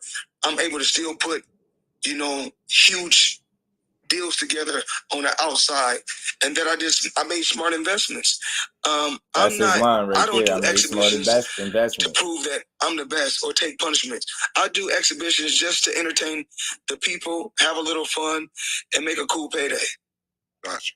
So you ain't trying to hold on, man. So you ain't trying to, man. Hold on, man. If I was Floyd and he was me, he would never have to fight again because come that on, exhibition man. See, shit, this is what AB was talking about. As me being his little brother, hey, little bro. See, we finna do 10 rounds, and we both gonna get $100+ million for it. Right. And we ain't never got to box again. Well, I already been getting these, but now it's time for you to get your just due. Right. And you ain't never got. That's what he was trying to tell him. Floyd, man, y'all can make $100+ million in that exhibition. But Floyd said, hell nah, I ain't taking no more punishment. Basically, that's what he's saying. Nah, hell nah, I ain't taking no more punishment, bro. Nah, we gonna fight these MMA fighters, you know. We just gonna have fun with this. That's all he really mean, though. You know what I'm saying? But some people look at the bigger picture and they like, AB, shit, yeah, I mean, why not? Why not make the money with AB? You know what I'm saying? But I think it'll get too competitive. And to be honest, I think that's pretty much what Floyd's saying. Like, look, I'm having fun with this. I get in there with AB, I gonna really have to fight him. Maybe he ain't say all this, but that's what he mean. He like, bro, I ain't doing this to take punishment. AB might get in there and really try to win. You know what I'm saying? So, nah, he ain't gonna do that. Opulent LDTV blessings, family. How you feeling, bro? Terrell Cameron in the building. What's good, my guy? IVS, what's good, Brody? Salute to you, Opulent. Appreciate you, bro. Al Booger said Floyd is top 15 for sure. Floyd is the top guy, man. Famous Folks TV said exhibition fights got to be an automatic win. You dig what I'm saying, Famous? They do. Salute to you. Appreciate you stopping through. R Breezy. That's it. That's his line. You know it, R Breezy. I made smart investments. Floyd left AB out there. I remember AB wrote damn near love letter to Floyd asking for help. Yeah, he left him out to dry. He did. Never heard of hockey fans arguing over who's the GOAT. Yop, I had witnessed family members fall over Jordan versus James debate. Yop, it's the craziest thing, bro. Like, that's why I had a mentality, bro. Why we can't just appreciate what we watching? Why everything got to be a comparison or some type of argument over who's this and who's that? Man, both of them great. That's what I see. You know what I'm saying? Greatness is greatness. People sleep on the smart investments. That's the key to generational wealth. Absolutely, though. Tripper, what's good with it? Howdy, fam. Just a reflection. My guy in the building. What's good, family? Illuminati in the building. What's good, bro? How you feeling, y'all? Smash the like button, sub to the channel. Let's keep rocking, man. Speaking of people we have problems with, this was rumored, and it could just all be rumored. But did you ever have a problem with Jay-Z? He gonna say no. No, what problem with Jay-Z about what? Oh, that's what I was saying. I was Dixon, going through some stuff, just asking. It seemed like that for something and things that I was reading, so I was just asking. Man, I like that, man. He said, "Yup, comparison is the thief of joy." Man, I swear it is, bro. That's real right there, Jay. I like that, bro. Man, I'm telling you, because when you start doing it, notice you almost start to not appreciate what you're getting right now because you're too busy trying to compare it to some shit that happened before. Like, man, each generation, I understand the comparisons, and as long as the conversation is a healthy conversation, I'm with it. But once it get toxic, I'm exiting stage left. We not doing it, bro. How about to stress me out? No sports conversation, bro. Man. AB said, Floyd, I mean, smart investments, you got to invest in real estate. Yeah, man, he definitely got some of that bill in him. Man, he got some of that bill in him. Obviously, of course he did. Especially when location moved into boxing, for sure. Josh Gallimore, what's good with it, fam? How you feeling? He said Ant-Man and 7. But Killer Cam, you got to tell me, like, was it an article? What was it? Yeah, it was an article. Oh, well, we know we can't believe everything we read. That's why you asked me. That's why I asked you. That's why I asked you. Absolutely. Honestly speaking, I think, Brody. You know, Jay-Z, a hell of an artist. You know, he's a hell of an artist. He did a lot. You know, he did a lot for the rap game. Had Brooklyn on his back. Him and Biggie both. They rep Brooklyn to the fullest, and he's a hell of an artist. Gotcha. So let's get to it now. For me, I know Mase shot his questions early. Coming up, right? Did you help Ryan, or did you tell Ryan to gain the 3 pounds. That's what I was like. I like it. I keep asking if you want to ask. No, right, Justin. No, because I don't want. Now Floyd, like, first of all, some G shit or some D shit. Floyd, hold on, Floyd, real quick. We not now because of the era that we're in right today. A lot of shit be clickbait. We not just going to jump out the window and go there and not act like this man. We all started at the same time, all 3 of us. So we're not going to overlook his career and act like he's not a great boxer and just go to bullshit and not visit some of the questions that may have been not asked boxing-wise. I'll give him his just That was a personal question for me with Margarita because, look, that was another question because I want to know, do you still laugh? Because I still laugh to this day, me and Black my belt, niggas. Marquis was good family. Marquez was drinking pee because he thought that was going to help him beat you. Like, what was, it's personal shit for me. That I be like, yo, I got to ask Floyd, how the fuck do you feel when he seen a nigga say, I know the remedy to beat Floyd? Yo, Marquez was drinking piss, bro. Facts was good with it, man. Yeah, this is the shit that I be wanting to know as boxing, as a boxing fan. You know what I'm saying? So I was like, I'm not getting straight to that. Matter of fact, what did you think about that when you seen Marquez drinking his own pee and thinking that was the remedy or part of the remedy to beat you? I didn't know if that was really real. Actually, I said, yo, is he really drinking his urine? And they was like, yeah. So I'm like, yo, this shit is crazy. Yeah, so that's why he TBE. When you got man, hold on, I gotta pause it, bro. That's why he TBE, bro. When you got a grown man that been successful in the sport of boxing for years on there, he done been in there with the Pacquiaos of the world. All of a sudden, when he getting in there with Floyd, yeah, this the remedy to beat Floyd. I'm gonna piss it out and I'm gonna drink it back. Yeah, it's good stuff. Nah, fool, man, bro, that got to be the biggest you scam ever. That man drunk his own piss, proceeded to go out into the ring and get beat from pillar to post. He got beat every single round in that fight. I don't think he won a round in that fight. He drunk that piss for nothing. That was all for nothing. Now that they think about it, if I had to ask Marquez anything, I ask him, how you feel now? All these years. No disrespect. I make sure I'm not in no punch range because I don't want him to hook off or nothing. But I asked him, how do you feel after all these years that you drunk that piss and you proceed to go out there and get the piss beat out you? Literally, like you drunk piss to get the piss beat out or boxed out you, however you want to look at it. Drinking piss is crazy, bro. Drinking piss thinking that was going to give you some type of advantage to beat Floyd is wild. Think about how you got to trick your mind and say, yeah, this is the right thing to do. I'm going to drink this, and then I'm going to go out there and I'm going to beat him. Like that, man. Hell, he said it's supposed to be nutrients in it or something. Nah, no, that's what they say. But I said I'll pass. I'm pretty sure you can get that nutrients. You can't get that in a piece of fruit or something, bro. Like, what kind of nutrients are you looking for, Marquez? Like, you sure that you can't go just, buy you some fresh fruit or produce and get the same nutrients? You got to go drink your own piss. I can't level with them. Nah, bro. I can't make, it's not computing in my head, bro. I can't get behind it. I don't know the science behind that, bro. And I don't care how much you try to tell me it's good for me, bro. I'm not about to drink my own piss. He's a grown man. Hey, yo, nah, y'all. He a grown man eating solid food, bro. Nah, yo. Ain't that much nutrients in that piss, man. Hell nah. That man was drinking pneumonia. I'm telling you, bro. He was drinking ammonia. I'm telling you. He tripping. Nah, bro. Drinking piss is out of pocket. Yo, that's a pause moment. That's out of pocket, bro. Man, hell nah.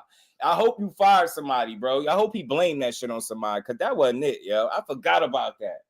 Bro said, yeah, you know how you beat Floyd? Not going there and not going there and actually outbox him and outthink him. That's not how I beat him. Nah, I'm going to drink this piss. I'm going to power up and then I'm going to go in there and beat him. Yo, my eyes, yo. Hold on, yo. Oh, my God.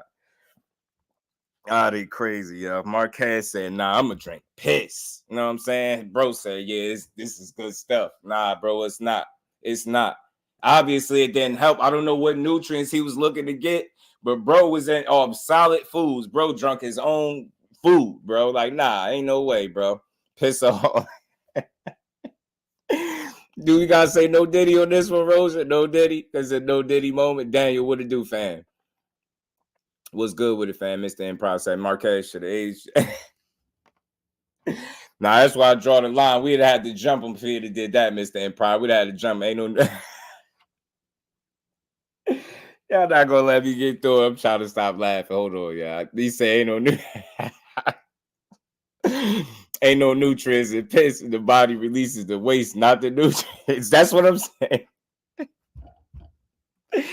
Bro ate his food. He literally ate his food, digested his food, and then re-ingested his food. Pissed it out and then re-ingested the same shit, bro. He out of pocket, bro. Somebody, man, Marquez is shot out. That's why you went out there and got beef from pillar to post. That wasn't a good idea. That performance should have let you know that was not a good idea, bro. That wasn't a good idea at all, not by far, bro. Let's smell like Chevron bathroom. Not for real, Cal. He tripping. You're not drinking piss. You're not trying. I'm telling you. He loves his piss with lemon juice and a shot of tequila. In fact, you a fool, bro. Oh, man. Y'all make sure y'all smash that like Fender Bender. What it do, family? How you feeling, bro? Y'all make sure y'all smash the like button. John Wick said, Tank said he got a brick hand. Talking about Frank. Said, man, that's all you got is a brick hand. Tank been doing some studying. Want to get to now more updated. You want all his eye screen. I'm telling you, Cal. Or tell Ryan he should come in 3 pounds overweight. Well, with me on here with you guys right now. Yeah, hold on, man. Real quick. My bad, yo. My bad. Y'all know I talk a lot anyway, but damn. Like, what's with this? When we ask people questions, they got to start, well, you know, like whatever happened to like yes or no, but you know, like whatever happened to answering the question and then giving us the explanation. They start off with the explanation and they never get to the answer. Am I tripping? When people ask questions nowadays, it start off, well, you know, back in my day, it's like, bro, what? Hold on, before you even try to walk me down to the playground, just answer the question, yes or no, bro. Yes or no. Well, you know. Nah, I don't want to hear, well, you know. I want to know, but you're not going to tell me. You're going to tell me, well, you know. That's why I asked you. I want to know. You going to tell me or not? Man, Floyd, every question he asks, well, you know. You know, do you have a problem with Adrian Broner? Well, you know, like, bro, every question, I'm not tripping. Every time they ask him, well, you know, I'm like, damn. You know, you got me going in circles. Well, you know what? She going to do it again. Things. Okay, did you help Ryan or tell Ryan he should come in 3 pounds overweight? Well, with me on here with you guys right now. Well, I believe that they're going right with the New York Commission. There's huge problems with the WBC, the New York Commission, and certain things. Backhand, you know, you can't. I can't speak on because I'll fuck around and get a lawsuit. So I have to be very, very careful with speaking about certain situations. Right. Gotcha. What do you feel about the... Did he just plead the fifth without pleading the fifth? What'd he say? What'd he say? You gotta be careful. What? Hold on, Floyd. Not Mr. TBE. Did he just duck the question?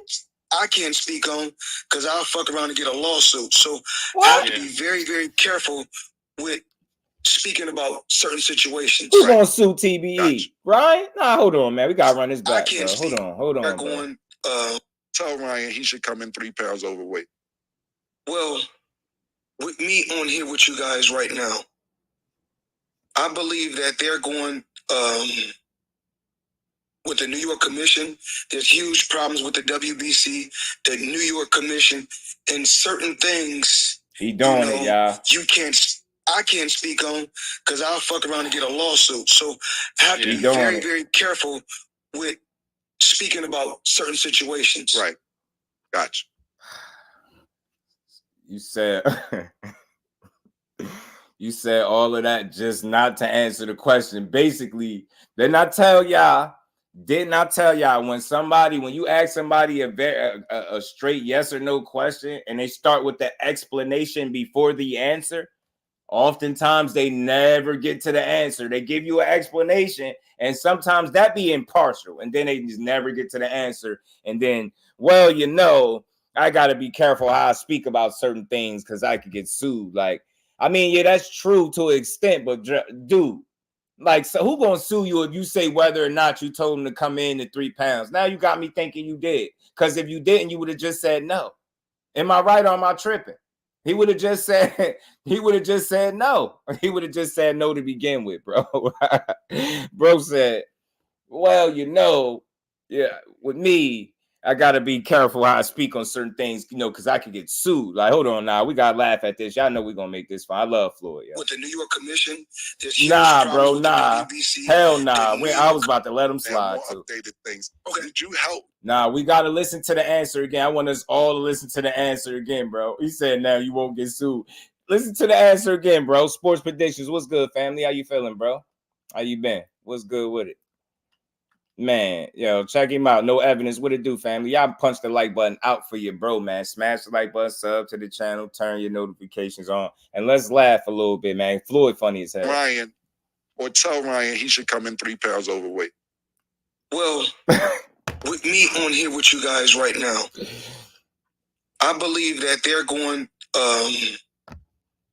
with the New York Commission. There's huge problems with the WBC, the New York Commission, and certain things, I can't speak on because I'll fuck around and get a lawsuit. So I have to be very, very careful with speaking about certain situations. Right. Gotcha. What do you feel about the positive test that just came? He pled the fifth, Cal. Man, that's the most politically correct answer I've ever heard him give. That not TBE. Floyd gonna get sued if he said yes, right? Like what? So, because anything but no tells us exactly what the answer is. Anything but no. Well, with me, nah, bro. I think they're gonna go by that answer is hilarious, bro. Nah, one more time, y'all. The answer is hilarious, bro. He said, well, with me, bro tripped out. Or tell Ryan he should come in 3 pounds overweight. Well, with me on here with you guys right now, I believe that they're going with the New York Commission. There's huge problems with the WBC, the New York Commission, and certain things, I can't speak on because I'll fuck around and get a lawsuit. So I have to be very, very careful with speaking about certain situations. Right. Gotcha. Man, he's so comfortably, calmly dipped and dodged the hell out of that question. But if I ask you a yes or no question and you don't just flat out tell me no, but give me an explanation with an open-ended explanation, more than likely is yes. So let me find out you told him to come in at 3 pounds, Floyd. Floyd said, come in at 3 pounds. I did it with Marquez. Yeah, you should do it. Marquez, appreciate you in the super chat, putting the cover in the chat. Much love, Brody. And we ain't never got a box again. Well, I already been getting these back, but now it's time for you to get your just due. Yeah, the facts. Cal, same thing I just said. Any other answer other than no is yes, 100%, bro. Floyd was talking like he know the fans are listening, right? Tiger say he will have to testify. Salute to you. Smash the like button, sub to the channel if you haven't. But let's get back to this, man. What do you feel about the positive test that just came back? What's going on with that? What's your opinion on it? Emmanuel P. I just know I was always a clean fighter. I can't speak for nobody else. Look. I can't really speak for nobody else. But one thing about me, I've always been a clean testing. fighter. Yeah. Well, you know what's so crazy? And I need Mase and Cam, I need both of you guys to know this. Remember, I'm the one that started random blood and urine testing, and everybody had a problem with me bringing that to the table. Absolutely. Basically saying that every fighter should be on an even playing field. So fighters would even go through these type of things if you was doing random blood and urine testing. Right. Y'all should have done it the Floyd Mayweather way, and we wouldn't be in this situation. And why don't you think that they use that format for boxing, period? Do you believe that? When I asked a few people, they was like, well, people don't always want the blood to be drawn. It's better if it's urine. I don't understand. And what is your opinion on why isn't that just the protocol for every fight? I don't really know. Cam, I don't really know. But I can say this. I swear, Joe. I didn't mind because I know that I did everything the honest way. Right. I feel that my skill set. B-Dog. My skill set was better than any other fighters. I feel that I was in better condition. I feel I had better defense. I feel I was faster, and I feel I was smarter. Right. Gotcha. True, and That's amazing. Yo, Floyd, one thing I wanted to know, after going to jail, how did you remain so sharp? Like when you came out, what made you so sharp? Honestly, good questions. These young fighters pushing me, because it's crazy. When I first came home, you hear that, Devin? Credit to you. You helped them keep TBE sharp. You said the young fighters pushing them because your pops told me he told us the whole world was 6-0. He ain't never seen nobody do Floyd like that. So, you know what I mean? I got to the little gym, TBE 2.0. I got my deal with it was Showtime and CBS. I came to the gym and these young guys was pushing me. Because when I was locked up, I was just doing like 1,200 push-ups a day. Dang, but I wasn't that's why boxing, he came home with some weight. I was locked up in Max.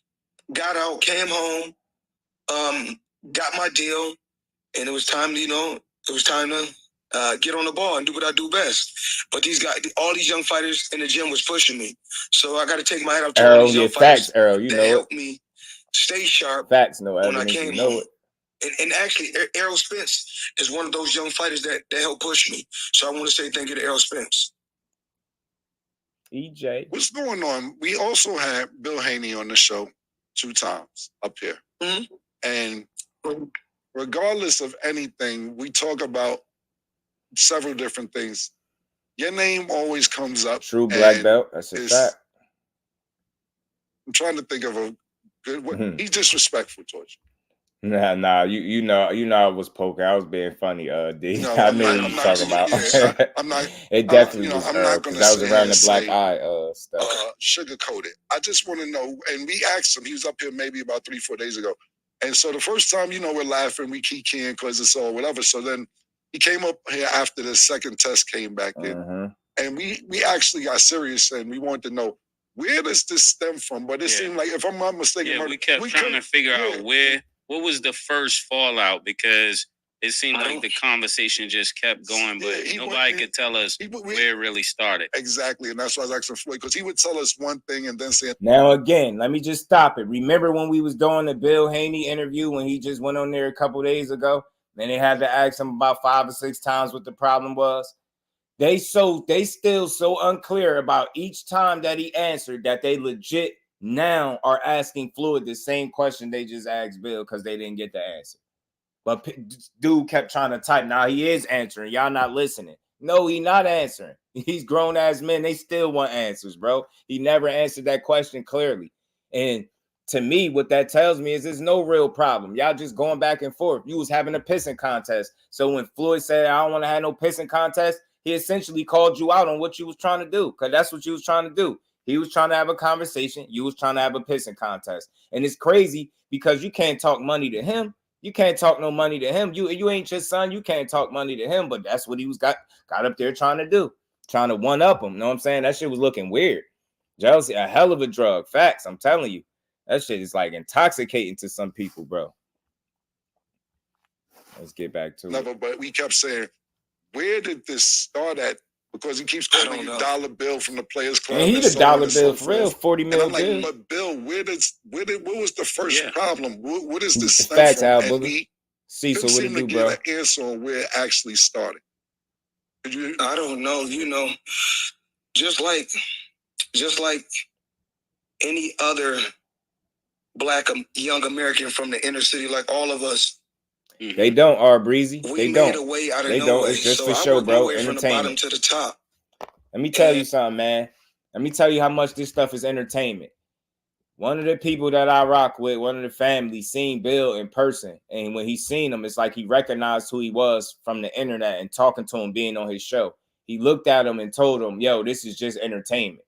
He was telling him like this just, he just having fun. He don't mean nothing by it. Once you tell somebody that, like to the side on a like man to man, I already know how to look at what you doing. You just antagonizing people, you being a troll. But for the people that don't catch on, they want to hang on to your every word. You got those people right where you want them, emotional and pissed off about you just doing what you're supposed to be doing. So Once I knew that he had a face-to-face interaction with somebody that I rock with heavy, and he told him straight up, like, the shit he be doing, he don't even be meaning no disrespect. Even if it come off that way, he just promoting. I get it. It don't mean I gotta like it, but I understand it. And it don't piss me off because I get it. You know what I mean? Emmanuel Carter, what it do, family? How you feeling, bro? They don't be having no beef, though, man. That should be for the cameras, the microphones, the headlines, the blogs, the content creators, for the boxing writers. That shit don't be no real beef. I've always... Because then when you ask them, look, think about it. If it was real beef, they wouldn't have needed to ask Bill 5 or 6 different times what the issue was. He would have been able to tell them the very first time. Better yet, if it really was an issue, he would have probably told them what the issue was without them even asking it to him, let alone having to ask it 5 or 6 different times. So it don't be no beef at all. That shit don't be real. Nobody don't be beefing with each other. They be talking shit. Facts, shock value for sure. LeVar, what it do, family? How you feeling, bro? You know, all the fam is doing well over there. Everybody's doing well. Good to see you as always in the building. Cats believe this shit real. Yeah, that's what I'm saying, Cal. Straight entertainment, bro. WWE, Trey. WWE. Gave his son right, advice from day one. Always had love for Chris. What for it Devin do, bro? Haney. Y'all smash the like button, Bill sub never to really the channel if y'all haven't. We Let's speak every rocking. once in a while. Hey, how you doing? You know what I'm saying? What's up? That's it. Me and Devin a lot, you know, we talk about boxing. I show him just certain things because remember, we should always want to see our young fighters prosper and go to the next level. Our people go to the next level. I guess when I can remember when Devin first turned professional, everything was okay. I would see Bill, he would speak, everything was okay. That was the beginning. I think he used to be fighting in Mexico. As fighters slowly grow, we grow. As we make more money, we start getting tattoos, we start buying necklaces, we start buying certain cars. It seems like people start to change. Right, guys, so. Right, John. I've always been the same person from day one. If you guys have noticed, from the amateur days, I've always been talk a lot of trash, talk a lot of shit, real flamboyant, always have fun. But all in all, I beg to differ a little bit. The younger Floyd was a lot more humble. I always said I felt like the media created that monster that was Floyd Mayweather by not giving the man his just due. If you really go back, if you followed the career of Floyd, when he used to have the hair still, when he was coming up through the ranks, he had a much different approach. I ain't saying he ain't talk with confidence, but he wasn't a big ass shit talker like that. He was way more, it seemed way more humbled or way more, you know, modest about his approach. But as time got on and he continued to take challenges and they continued to not give him credit for it, that shit created a monster. I believe they created Money Mayweather for real, not giving that man his just due. Sorry, what's good with it, fam? How you feeling? Good to see you in the building. A1 Hoops on, my brother. What's good, Bob Aram created that. I'm telling you, him and the media, or what they want to call it, old media. Money May was different. He was hella shit talker, man. He was talking crazy, Cal. He was going nuts. Money May was on. He was turned up. He was talking crazy, and then he was getting in there beating you up, and there was nothing you could do about it. They had everybody at the boxing world pissed. Y'all, if y'all didn't smash the like button, smash the like button, sub to the channel. If you haven't, turn your notifications on. We gonna keep watching. That's what I like to hear, man.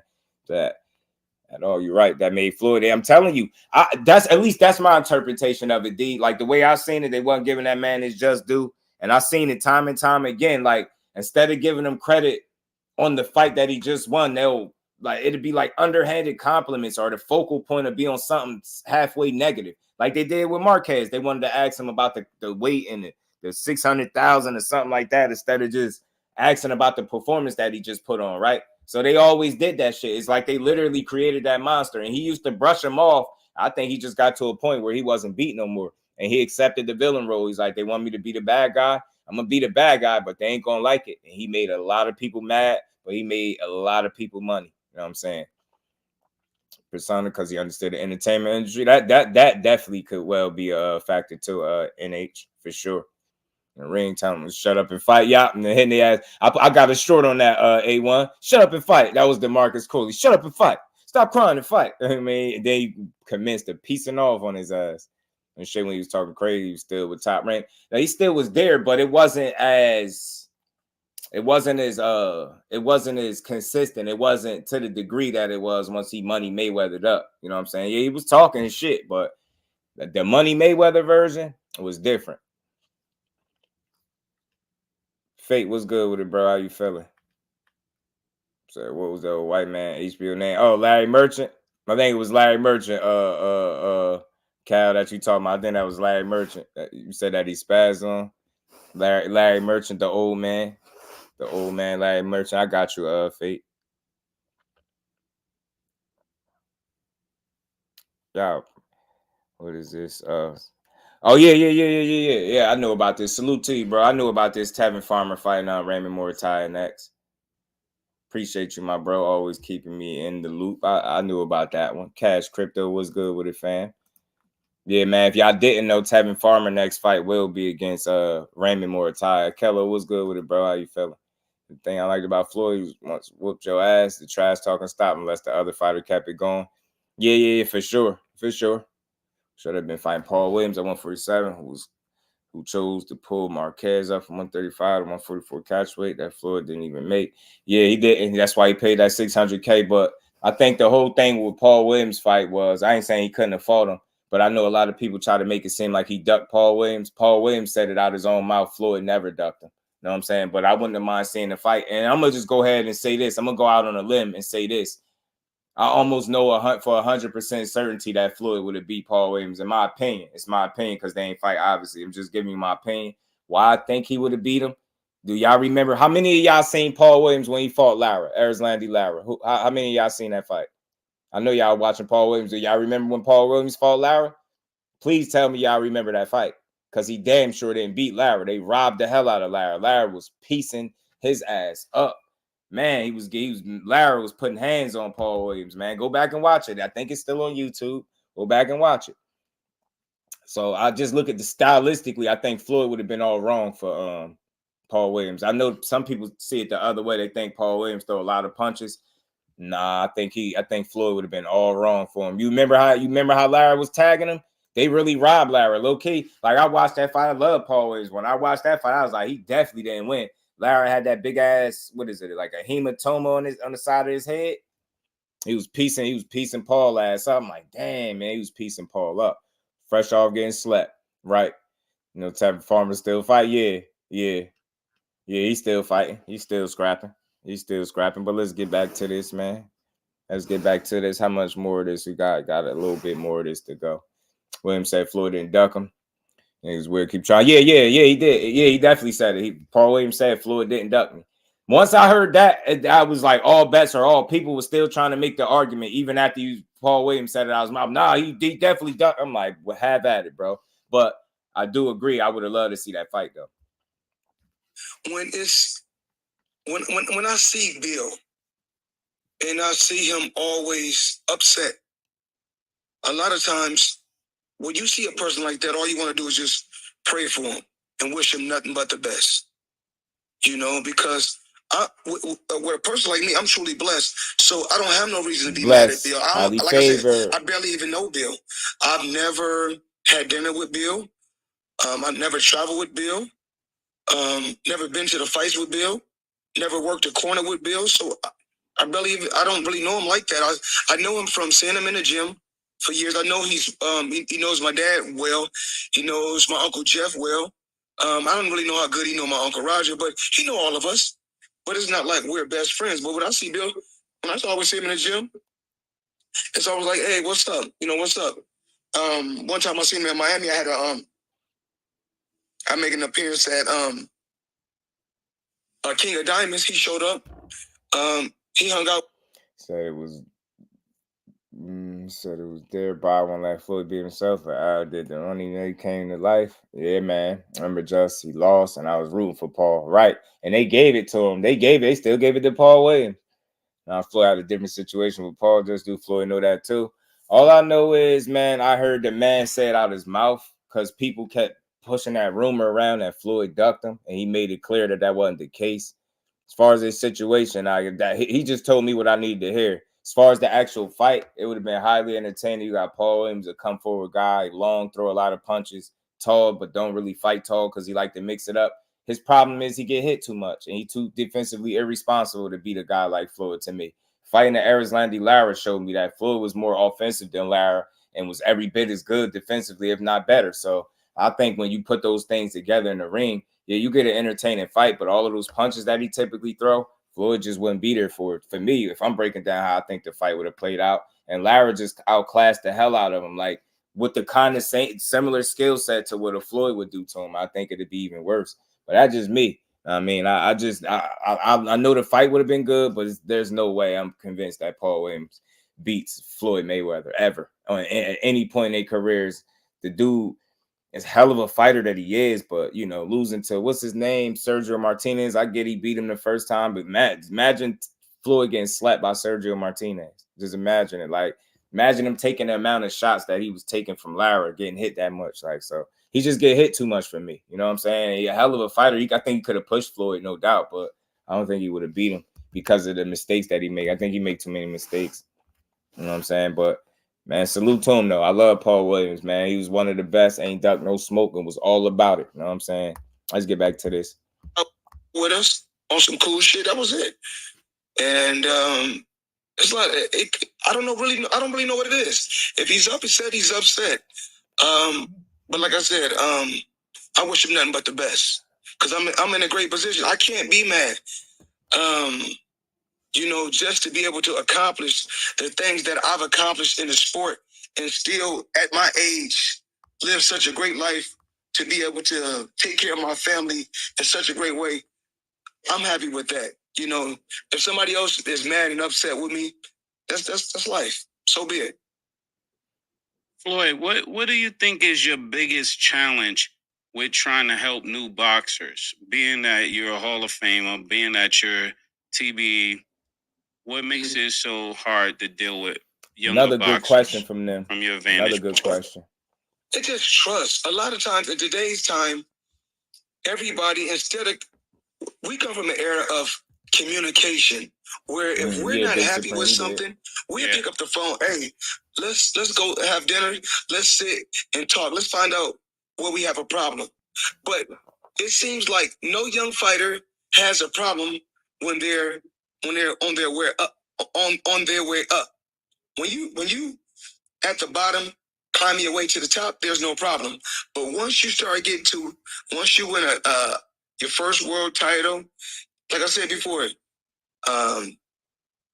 you get a couple dollars, you get, you like a lot of times with these fighters, what we have to do, we have to stop feeding them table food so fast and keep them on baby food. Yeah. I asked you that question because I kind of knew the answer. It's kind of hard, and I wanted to say this to you if I ever saw you face to face, that it's kind of hard to help people when they want to be you. You're not going to be able to help them because they really want to be you and they can't be you. Was good, family. So it's going to always put it in a problem because they can't. You know, it's hard to follow a person you don't admire.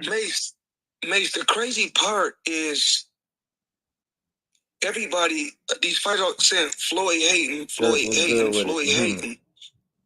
Last time I checked, facts. Hating on what? Facts. On what? I'm with him. I mean, I think that's a good point that Mase made. Like, people are not going, because they want to be him. But again, I think being the one and only version of yourself is far better than trying to be the duplicate of any other boxer, no matter how great the fighter. You know what I'm saying? Always be your own self. I say this all the time. What worked for Floyd, work for him. What worked for him ain't gonna work for everybody else. You know what I'm saying? So, and in facts, Terrell, that's what he was saying though. But you got a lot of people that hear what he said and they'll just assume, nah, it's because you're a hater. Listen to what he's saying, bro. He being sensible. He like, yo, it's trust, and that could very well be it. When you hear, what do it seem like is the issue right now? You got Ingram that just asked to be released. He got a free Jahan shirt and all types of stuff. You got him and Tank kind of getting into it. It's trust. Dudes are sitting there on a shelf and they're being told to keep being patient. Meanwhile, everybody is passing them up. So it is difficult. And as far as sitting down and talking about it, I hear he ain't always the easiest dude to get a hold of too when people have an issue. You get what I'm saying? So even though he's speaking some truth, but it's a very it's a complex situation, bro. It's more than, it's gonna take more than one little quick answer that really fully answer that question, bro. Because again, man, these dudes be having issues. They be hungry. Like Ingram having issues staying active. He just won fights, right? You got people on Twitter running their mouth talking about, he just won big fights. He ain't earned it yet. He ain't saying he won big fights right now. The man saying he want to be active and keep his career going. Too many people passing him up, and he started the same time as they did. And it don't make sense. Like that shit it make perfect sense. So it is about trust, and it's about, in my opinion, from what I'm saying, it's about the guys, those promises that they make to these fighters, them fulfilling those promises and stopping, not allowing them to be like, just empty promises that they make into these fighters. Yeah, I could do this. Just be patient. Just be patient. And the reason why I can understand why Gervonta feel that way, because guess who else was told to just be patient? Richardson Hitchens was just told to just be patient, all the way to the point where he had to get up out of there. You get what I'm saying? All these fighters be getting told just to be patient. Just to be patient. But meanwhile, everybody else in their peers is passing them up while they sitting on the sideline fighting once a year. That's not gonna cut it for no fighter that's trying to make their name, bro. So yeah, I think what he's saying is true, but it's a lot to that question. They ask great questions, by the way, man. For them not to be a boxing platform, they ask better questions than boxing platforms. For real, they really do. Salute to Cam and Mase. This was another good one. Isn't Sergio still boxing? I hope not. I hope not. Young are mad at Floyd because he's a promoter and title alone. Floyd promotes his strippers more than he promotes his boxers. I'm telling you, PBC needs free TV gear. Absolutely, Kello. Absolutely. That's why I say I'm with it. He fought last year. Who that? Oh, you talking about Sergio Marquis? He fought last year. That's crazy if he did. But that's all it is. So I do think it's a lot to do with trust. So I ain't disagreeing with nothing he's saying. I'm willing to hear the answer out, but I know it's a lot in people being on the same page with him. If I just had to get my opinion from the outside looking in and see how the fighters talk, it seems like they be getting told to be patient, stay positive, that they going to get right. But it seemed like that time never comes. Like, think about it. Richardson Hitchens just now getting active. Like, you get what I'm saying? So, and he been talented. So, and that could end up hurting the fighter's career. So, it's a slippery slope, man. I could just imagine how difficult it is trying to be a promoter when your heart ain't in it either. You know what I'm saying? Call Fox back. Let's play this. I'm just saying. Call Fox back for sure. Get Fox back in the mix. Hating on what? Okay, last time I checked, I still got all my buildings in New York City. I got over 100 cars paid for. I got 30 houses. Oh yeah, just lost Jalil too. Right. I own. Same thing. Same issue though. Remo. Be patient. Look, they talking about be patient. He like, man, F all that. It's the same thing. I'm not lying. You hear the fighters they're not even trashing the promotion. They just saying they need to be active, and they're getting told things, and they're not fulfilling it on the promotional end of things. And the fighter is just sitting there to sit on idle. And if not using it, you losing it. And Jalil Hackett is far too talented and young and smart to be sitting on anybody's sideline talking about be patient when he a whole dog. Like, hell no, get him in the ring and get him in there often. You know what I'm saying? It's possible. Keep him active because he like that. I believe so anyway. I think Sergio beat Floyd. Me neither. Cotto stopped Martinez. Right. Fonsby was good with it. PBC. And then he fight slots like the zone. Can't put it on events anytime. Yeah, I mean, that's a problem that they got to work out, though, bro. You get what I'm saying? Because, like, think about it. That's like you hire a bunch of people for jobs, right, Fonz? But you don't got no positions available, and those people just sitting on the sideline until something opens up. You get what I'm saying? Essentially, that's what it sounds like until these fight slots open up. I got to sit idle. You get what I'm saying? But I'm supposed to have a job. Something ain't adding up. And that's pretty much what Jahan is going through. You know what I'm saying? So salute to him. I had him on. I just want to see these dudes active so we could keep supporting him and see him do his thing. You know what I mean? See how far he can go in this boxing game. Companies have been linking up to freeze them out, in my opinion. Man, it's no telling, bro. I can't rule it out. Yeah, me too. Me too, Jay. And that's telling me two things. Inactivity, Jay. Inactivity and money. They need both. They tired of the inactivity and they need money. They money situation. And right, you got Rashidi Ellis clearly over there fighting in the TCL right now. And that's after getting robbed with Romain Villa. So you can't make this shit up, bro. Boxing is a shitty ass game, bro. Working together all of a sudden and buying up all these venues. That's what they need. Everybody do need to work together. Plus 300 was good. Jalil's actually getting fights. He was saying that dudes were dropping the fights back to back on him. Yeah, but it was also some discrepancy also with what he was being told because he released it. He tweeted about it.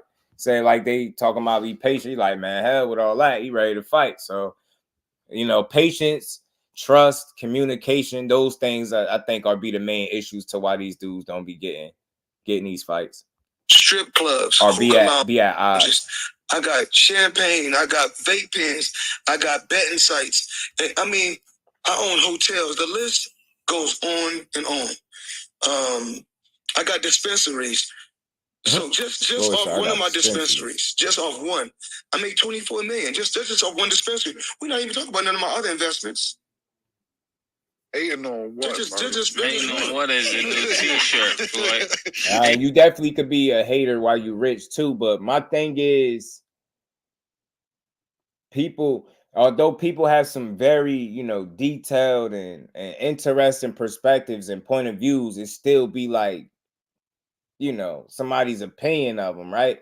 I can't understand. I don't think that's the answer every time him and the fighter is at odds is because he hating on people that are nowhere near what he accomplished. I just don't understand what would be the incentive to hating on somebody that's nowhere near you. And they ain't just talking about money. We talking about just the sport of boxing as well.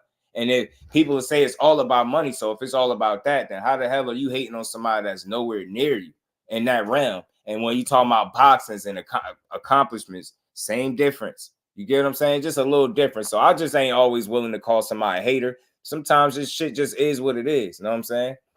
They ain't trying to freeze them out. It could be, bro. Yeah, I would have to say. So you saying, bro, just want to have his name in a hat and everyone to wear. You get what I'm saying? Facts, A1. Facts. Just want to sit over there and wear the hat and look good. GM, what's good with it? Sound like a lot of sin and money made. I'm telling you, man. Marcus said, me, and more me. That's all I hear. It. And that's bro. When you consume with self, it's gonna be difficult for you to be the best promoter you could be when you still you consume with yourself. You still I ain't knocking it. You ain't nobody gonna love you more than you, and that's the case with Floyd. So I think that's gonna kind of always get in the way. You know what I mean? You gotta be a selfless guy, I think, if you're gonna be a great promoter. Melanin Queen, peace and blessings to you. How you feeling today? Good to see you in the building. Oscar been complaining about them too. Yeah, man. Salute the facts. Appreciate you, man. Y'all all smash the like button, sub to the channel. Let's keep rocking, man. We got it. We copyright that tomorrow. You copyright that tomorrow. Hating on what? Because my thing is this: if you guys have always seen me, I go to the gym and work with these young fighters, and I don't ask for a dime. Man, that's crazy. That's what I like to hear. My love. When I let fighters, these young fighters, fly on my plane with me and talk to them about investments, I'm supposed to be getting paid for that. Possibly, Creo. The game is to be sold, not to be told. That's consultation. That's consultation. Yeah. So that's really what it is. Gotcha. I'll say this though. I hear all that fly shit. I hear all that. You're supposed to get paid when you flying these dudes on your jets. But when if that shit really out of love and from the heart and on the muscle, nah, you ain't supposed to be getting paid for that. If you really trying to put somebody on, and this is part of, this is how you trying to sell them with the private jet and jet trips and all of that shit. What do you mean you supposed to be getting paid for it? No, the hell it ain't. If that's what you're trying to use to get somebody to want to come on board to sign you, what the hell are you talking about? I ain't paying you to fly with you and talk. I don't give a damn what I don't care who you is. I ain't paying you to fly so you can talk to me. Man, ain't no damn conversation that important, bro. I ain't trying to hear that. I ain't trying to hear it. So again, it's all how you presenting this stuff. It ain't like these fighters is coming to you and say, hey, man, fly me on that. That's what you doing, because we already heard it out of Tank mouth how you do it. You know what I mean? With getting chains, and you basically selling them the lifestyle and giving them the incentive, saying, hey, yo, this is how you going to be living if you over here with Mayweather Promotions. Look, we get to fly private. You get what I'm saying? We get to go on vacations whenever we want. You get what I'm saying? We get these whips. We get to shop. You get what I'm saying? Don't give me that shit that they supposed to pay you, because you're doing recruiting basically, and you selling them the lifestyle so they can want to rock with you. Then when they get there and they get their feet planted, the mission statement somehow along the line change, and then y'all start butting heads. That's what I be seeing. Seem like fighters again be getting told, I'm gonna do X, Y, and Z for you, and as you keep fighting, it don't be going that way. And guys get tired of that shit, and you know, history repeat itself, and dudes be asking to be freed up out of their contract. So just what we think about Tank saying Floyd wanted him to lose Pedraza, so that means he also wanted Carmelo to lose when he wanted him to fight the English champ in his last fight. I mean, it's subjective if he really wanted him to lose, because listen, I can't. Tank got a different set of insight, because you know, information as to why he might feel like that. I'm only from the outside looking in, so the best thing I could say about that is, how would it benefit Floyd if Tank was to lose to Pedraza, if that's his biggest star? You get what I'm saying? If that's his cash cow, you get what I'm saying? Like, you essentially messing up the money. Wouldn't you be messing up your own money? So it's tricky. It's tricky. It's hard to tell. But like I said, I don't have all the information. Tank knows shit that I don't know. And he has a reason. Like, I always think it's a reason people saying shit. I don't think people just get online and just, especially when it's detailed. And he was very detailed with that explanation. And it's a reason why he felt that way. Yeah. Free, both free. You know what I mean? You dig what I'm saying? Eddie, Turk, Frank teamed up, scooping all the young talent. They are. Tim Layton, JVT family. What's good with it, bro? Niggas ever been in love with Floyd. It's always business. It could be that too, though, Mr. Plus 300. You know what I'm saying? Because look, think about it. If it's love, the same stuff that you sold that you was doing out of love, you know, like showing them a good time, vacationing with them, the jewelry, the cars, the plane trips, all that stuff, I'm pretty sure you sold it to him that you was doing that out of love, and that's because you was rocking with him and you wanted him to come on board. So now you'll double back after the situation fall out, and you'll say, look, the same stuff I did for you out of love, I'm supposed to get paid for it. So is it really out of love, or you don't? You get what I'm saying? Like you said, bro, it's just business at the end of the day. And they always said it's never personal. Yeah. That's the little Manny. What's good with it, fam? Appreciate you sliding through. Smash the like button for you, bro. Yeah, he Lenovo was good with it. Floyd's dilemma. He wants the best boxer, but he can't get the best promoter or teacher unless they have at least one loss. Floyd is still in the fight to keep his highest undefeated record. That's something that a lot of people say. It's hard for me I can't completely dismiss it and say it's not the case, but man, it's tough, man. It's tough. He said he think it's out of love. Yeah, that's what I'm saying. So if it's out of love, just, you know, because things we do out of love, we don't expect payment for. You get what I'm trying to say? So that's why I said when he set it up like that, I'm like, if it's out of love, you ain't supposed to be talking about you should be getting paid for something you did out of love. Teach, what's good with it? Brandon Lee, best channel 1 you a fool, bro. You a fool, Teach. Yeah, he got a pretty decent one after taking that damn kill shot in that fight a couple fights ago. To double back to what we was talking about real quick, and this will be my last thing about Bill Haney. He also accused you of letting the Tank and his son sparring match at your gym out right before the fight. What do you have to say to that? Blame, you know what people are going to continue to say? Blame Floyd for everything. Yeah, I swear they do. They do, blame me for everything. They do. They really do. They blame Floyd for everything. When it's something good, they don't want to say, oh, it was Floyd. Just like that's everybody should have. No, a lot of these fighters wouldn't be in a position that they're in when they say, "Oh, this fighter is cheating. Oh, he's taking this, he's taking that." You should have did the Floyd Mayweather. Random blood in your intestine for yourself as well as your opponent, so you guys can be on the even playing field. So when the fight is over, you don't got no complaints. Rome was good with it, bro. And my last question is, where is Mayweather's promotions today with Al Heyman? Good question again, Mase. Another good question, bro. A lot of times people try to A lot of people like to say, Al Heyman is PBC. Al Heyman is an advisor. Al Heyman is a manager. You can't be a CEO you can't be the CEO of a company and a manager. That's a conflict of interest. That's no different from me. I can't be the CEO of Mayweather Promotions and be a fighter. That's a conflict of interest. So my thing is, with or without Mayweather Promotions, or with or without Premier Boxing Championship, they need to find a solution to the inactivity and that sitting on the side shit, because they're gonna lose more fighters in the long run. There ain't no way in hell Rashidi Ellis shouldn't be having a fight right now and should be over there in the TCL. Like, it'd be too much bullshit going on with boxing. The man beat up Alexis Rocha and got shelved. Then got put off the show, got a couple fights, got in a tough fight with Roman Villa that they took from him by his own corner. They said he needed a knockout. He didn't get that knockout. Took that fight from him, and he didn't get another fight since. And then he over there fighting in the TCL. That shit pissed you off. Like, he a talented ass fighter. Think about that. Fast ass dude. He a good fight for a lot of people.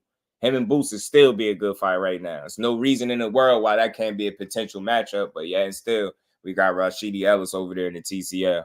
Boxing is wild, man. I'm telling you. Crush the Legend. What's good with it, bro? You feel me? Say once they get that, it's a wrap. The PBC need the zone or ESPN type deal. They need to find a solution to that inactivity. I think that's the biggest problem with them as a whole. People being on the sidelines far too much, bro. You can't. How patient am I gonna be if I'm trying to be a full-time boxer and I need dates?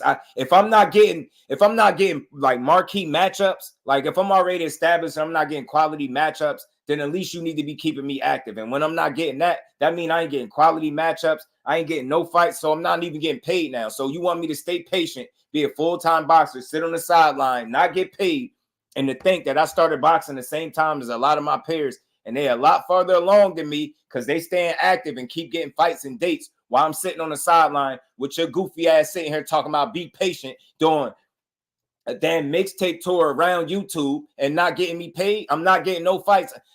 I'm listening to these fighters, bro. These dudes ain't just waking up crying about nothing. They all having the same problem. Dudes are not getting dates. They can't just sit on the sideline and not eat and not get no fights. What is that doing for them? So at a certain point, I don't give a damn if you TBE, X, Y, and Z. I don't want to be represented by you if the only thing that I can do is say, yeah, yo, you signed to Floyd. Yeah, how that's working out for you. I mean, well, he told me to be patient. He told me, you know, my time is coming. What? Ain't nobody trying to hear that 4 or 5 years in. Literally, you heard it from Richardson Hitchens, bro. He said he think they didn't believe in him enough. They was pushing one guy. They wasn't pushing him. You got more than one star, but you only pushing one guy.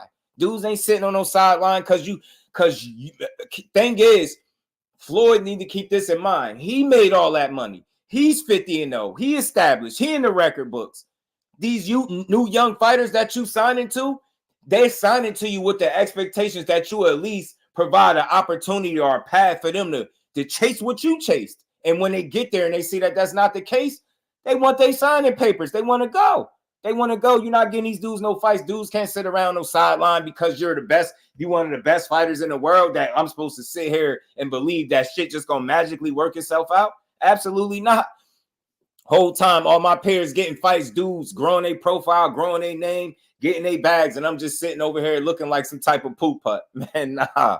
Hell nah. Boxing is a lonely ass sport. And the more I learn about this shit every day, the more I understand that what these dudes do to navigate their careers, each decision that they make is difficult, bro. He said, Remo, you a fool, bro. He said UPS is hiring, man. You shout out. I'll pay $3,000 to be my friend for 1 month. Man, you a fool, man.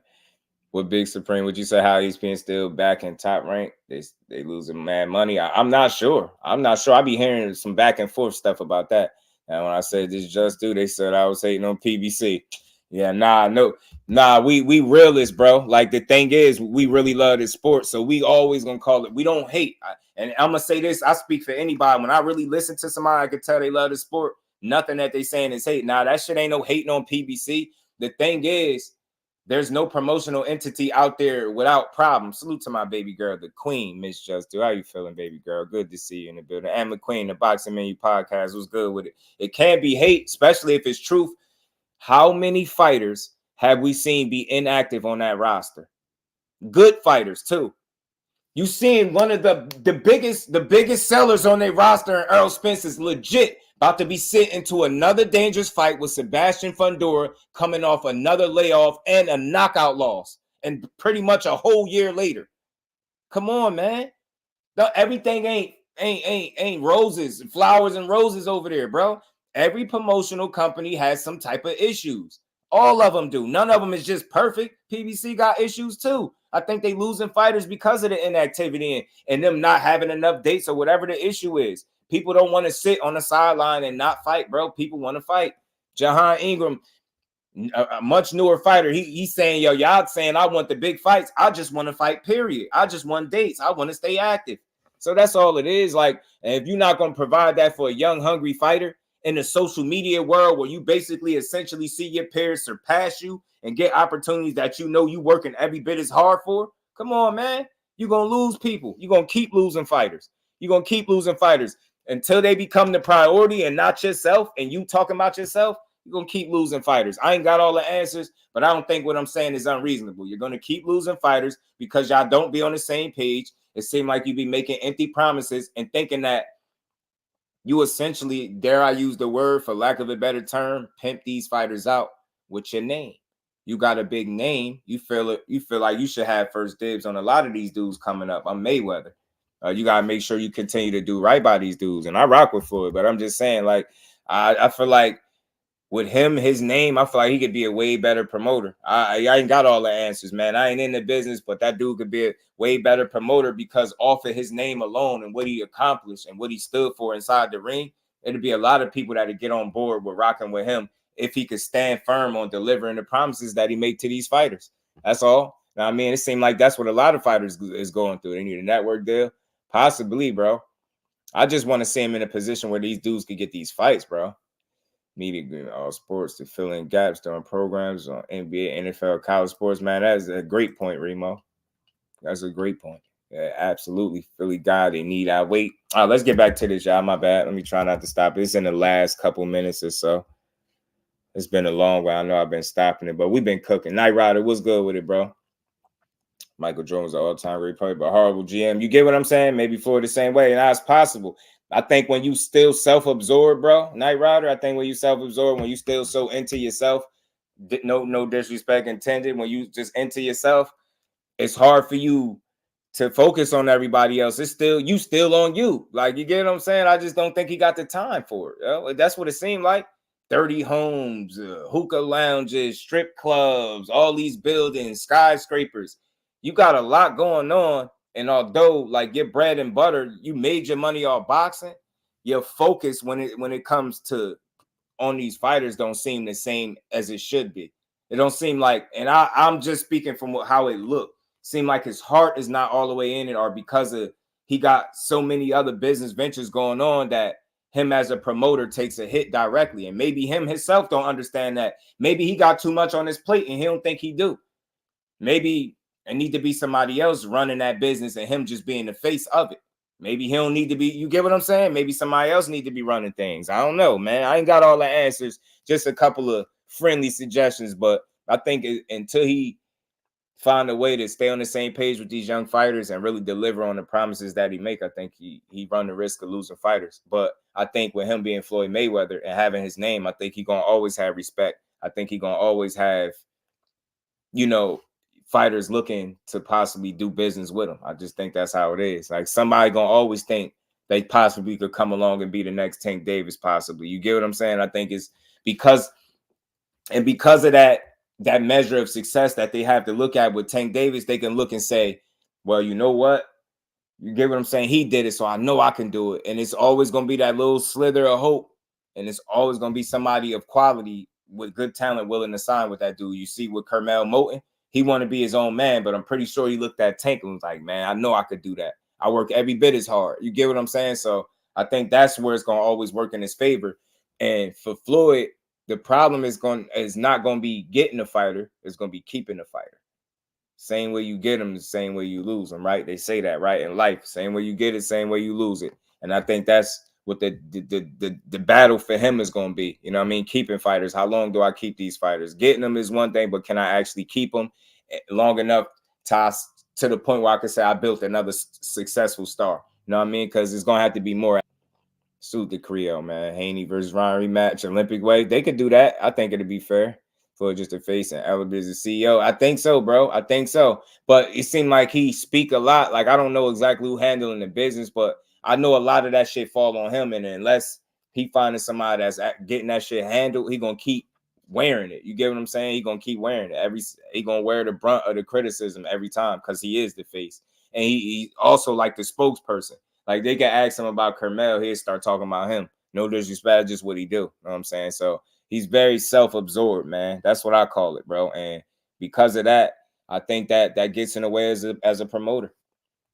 He made his money off boxing, but now he makes way more money out of boxing and other business ventures. So his focus is more of these other places and bringing him way more money than boxing. Fact, you see what I'm saying? We saying, I know we ain't both wrong. We ain't both talking crazy, bro.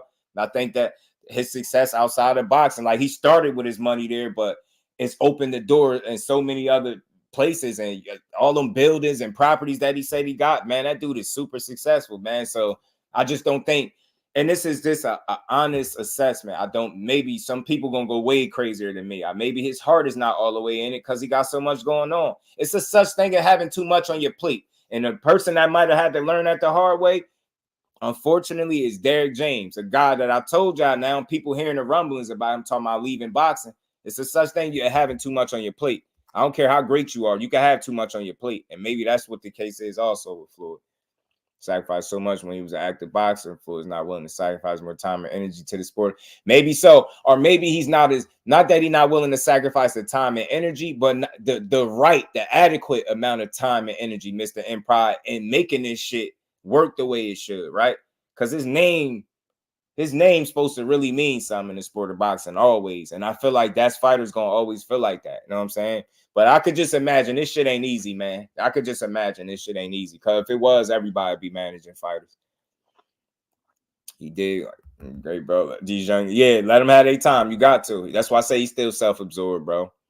Fighters when they've been TMT, PVC longer than Carmel Yap as a pro, but we see Carmel every fight card, but they on the shelf. You dig what I'm saying? And the history repeats itself. That whole boy was good with the fam. You get what I'm saying, Cal?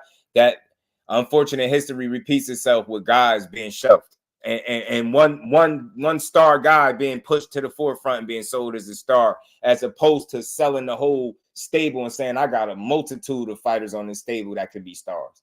And that's where he falls short at. Going to be okay. And a lot of times fighters say, oh yeah, I'm with Al Heyman, but I'm not with Floyd Mayweather. Well, you know, if everybody knows, Al Heyman and Floyd Mayweather is one. Real quick step before you go.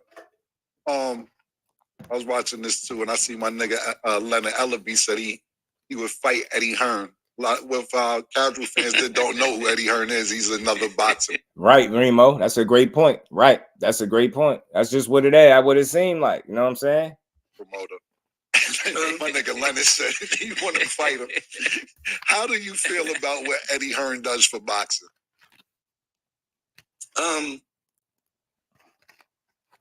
I feel like every promoter approach boxing differently in a different way. I knew he was gonna say this. Whereas a lot of promoters, and I'm not talking about Eddie Hearn. I knew he was gonna say this. If you've been a fighter before, I've been a fighter. Obviously, Floyd. But now I'm a promoter. He been so a fighter. I know how it is. Floyd, really? Nah, sides. Floyd, was you really a fighter before? You had no idea, Floyd. You got a lot of different promoters out there now. And I feel like every boxing promoter approach is different. What is it to? The way I approach it is totally different because I can see it from a fighter's point of view. And a lot of promoters that's never boxed before can't see it from the same point of view that I can see it from, because I've been in there before and I know what a fighter wants. And being that we're on the topic, where is you and Canelo's relationship now? Because we definitely seen Leonard working with him behind the scenes last fight. It's crazy that a lot of times you hear all these different fighters saying PBC, PBC. Okay. In June, when Tank get in the ring, you're gonna see PBC. Like I said before, still my company. So but I understand business. But I No understand answer. business. Right. No, Canelo, I mean, I don't listen. Right. I never had anything against Canelo at all. Never. Our beef was in the ring. We just was competing just to see who was the best. It really wasn't no beef. No beef. You just want to match. I want to take my skill sets. I want to take my skill set, since I feel it's the best, and match against another fighter who feel like his skill set is the best. If he feel he's the best, and I feel I'm the best, let's match up and see who's the best. Well, where's your relationship today with Oscar De La Hoya then? I haven't really seen Oscar. I haven't really seen him. Know I mean, what that a lot means. of times, I seem like it be seem like he's he seem like he don't really like me. He seem a little upset, but it is what it is. He seemed like he don't really like me. Yeah, you was Seemed just a little selling upset. the fight. He's he seem like he don't really like me. He seem a little upset, but it is what it is. It is what it is. Everybody's not gonna like you. Yeah, you was just selling the fight. I mean, everybody's not gonna like you, but as long as I love myself. Hey, we know you love yourself. If nobody else loves Floyd, Floyd loves Floyd. And this is the very last thing. I know Stat is waiting to ask you a few questions, but this just keeps leading the questions. Mason asked you some questions about a few minutes ago about how fighters and from your Nah, he don't. Okello, he don't. He know when to call it off. With you, so on and so forth. And when you was asking that question, Mason, it's funny. It's funny because I kind of want to ask you because I know what I went through, and Yeah. I'm talking about, to me, what Floyd explained, the same thing running a label. Yeah. When you sign the artist, they ain't got shit. Yeah, they love you. They go gold. Niggas say he give his arm for you. Yeah, niggas start talking about, you know I wrote. You know, niggas is stealing my shit. So that's dead on. Right. That's dead on. Right. Real quick, I want to ask Mase real quick. Is that why you said fuck everything after the Harlem World album? That's when, after you was like, I'm not dealing with all these artists. So, is that part of the reason? You thinking like, how can these niggas dare fix their mouth, pause, to say anything not praiseworthy to me? You gotta say pause after you say fix your mouth. Like what? I ain't from the pause community, y'all. Y'all can have that shit. I ain't from the pause community, bro, and y'all can have it. I don't like the pause community all that much. Yo, what kind of like I can't draw the parallel. Am I tripping? Like fix your mouth, pause. Like, huh? Fix your mouth. Like when I hear somebody fix your mouth, it's self-explanatory. Like, you know, come correct. Like I don't get it. Whatever. Yeah, no, pause community is different. A bunch of different things, but I was saying to myself, it's different. They tried to do it once. I ain't from the pause community. I see all this gray. I ain't from the pause community, bro. That shit. That shit kind of went over my head, exactly man. What Jonathan said, 97 was good, coming man. Up, they'll take all of the sauce, Said, especially pause us word. three here. Yeah, the pause all community people that have like. They gonna come like from if we stand by something, it adds millions to it just by standing by it. So a person takes the sauce. Good. Get the fuck out of here. Good one. Because I know niggas are ungrateful. Like exactly what Floyd said. When people are coming up, they'll take all of the sauce, and especially, I mean, pause. Us three here, look, like what? People that have, bro, I get y'all New York dudes, but damn it. Yeah, no, because I know it was a bunch of different things, but I was saying to myself, Mase tried to do it once. He said, I'm leaving. I'm getting the fuck out of here. Me neither, ETB. I know niggas are I'll leave it to some Omega. What's good with it, bro? Good pause, Mase. Don't listen to Josh. They'll take all of the sauce, and especially, I mean, pause. That's the pause king, my guy, Remo. All people that have, Remo. Like, if we stand by something, it adds millions to it just by standing by it. Yes. So a person takes the sauce, they take the wherewithal, they take the knowledge, They take the drip. It's like they get so much. It's not just boxing from Floyd. They're getting style from him. They're getting money from him. They're getting legacy from him. And the same thing with you. Anybody standing by Killer, they going to inherit swag. Riz, as Stat would say. They going to inherit, what? Street Nah, cred. when we say Floyd and style, like we mean boxing style, right? Like they going to inherit, because we ain't talk. Nah, we still ain't forgave him for them damn Mary J. Blige boots he had on. Nah, we ain't forget about that. Them young fighters definitely don't dress like Floyd. He dressed like them, if anything. They're going to inherit all of these things. Well, sound like people think about gay sex. Omega, you stupid. How to make phenomenal music. my name Mase. And everything else that we talked about. And people don't value the intangibles that come with greatness. Greatness always come from greatness. You know what I'm saying? And that's just how it goes. You'll never become great if you're not with somebody great. So I don't care how they feel about Floyd, how they feel about me or Killer. You're going to have to stand by somebody great if you're going to be great. It don't happen. Yeah, well, you know me. I just never wanted to, Tim, what's good with it, bro? I've been through a lot, just throughout my life. And my ultimate goal was to get out the hood, get away from the streets. Yeah, them boots, remember? Become successful, was out of pocket. And invest my money the right way and take care of my family. That's what I wanted to do. I never want, I don't glorify, oh man, I had this dude do something to Alan you. Johnson, I had that guy do family. something to you. I don't glorify that. And what everybody loves to do nowadays is run to the internet with everything. I don't do that. But and that was a great answer, Mason. Yeah. Thank you for that, Floyd, too. But the last question I was going to ask you was, how do you feel seeing Canelo now going at Oscar and Oscar going at Canelo?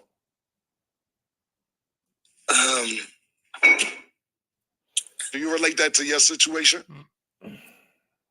You the reason they go at it. You got that. You beat that man up. Beef because, like I always said, I try to stay in my lane. I don't want to get in their business because I don't really know what's going on with Oscar and Canelo. Well, I know what's going on. A bunch of years ago, when Canelo was a 23-year-old young boy on the come up, one Oscar De La Hoya was promoting him and telling him he got all the tools to beat Floyd.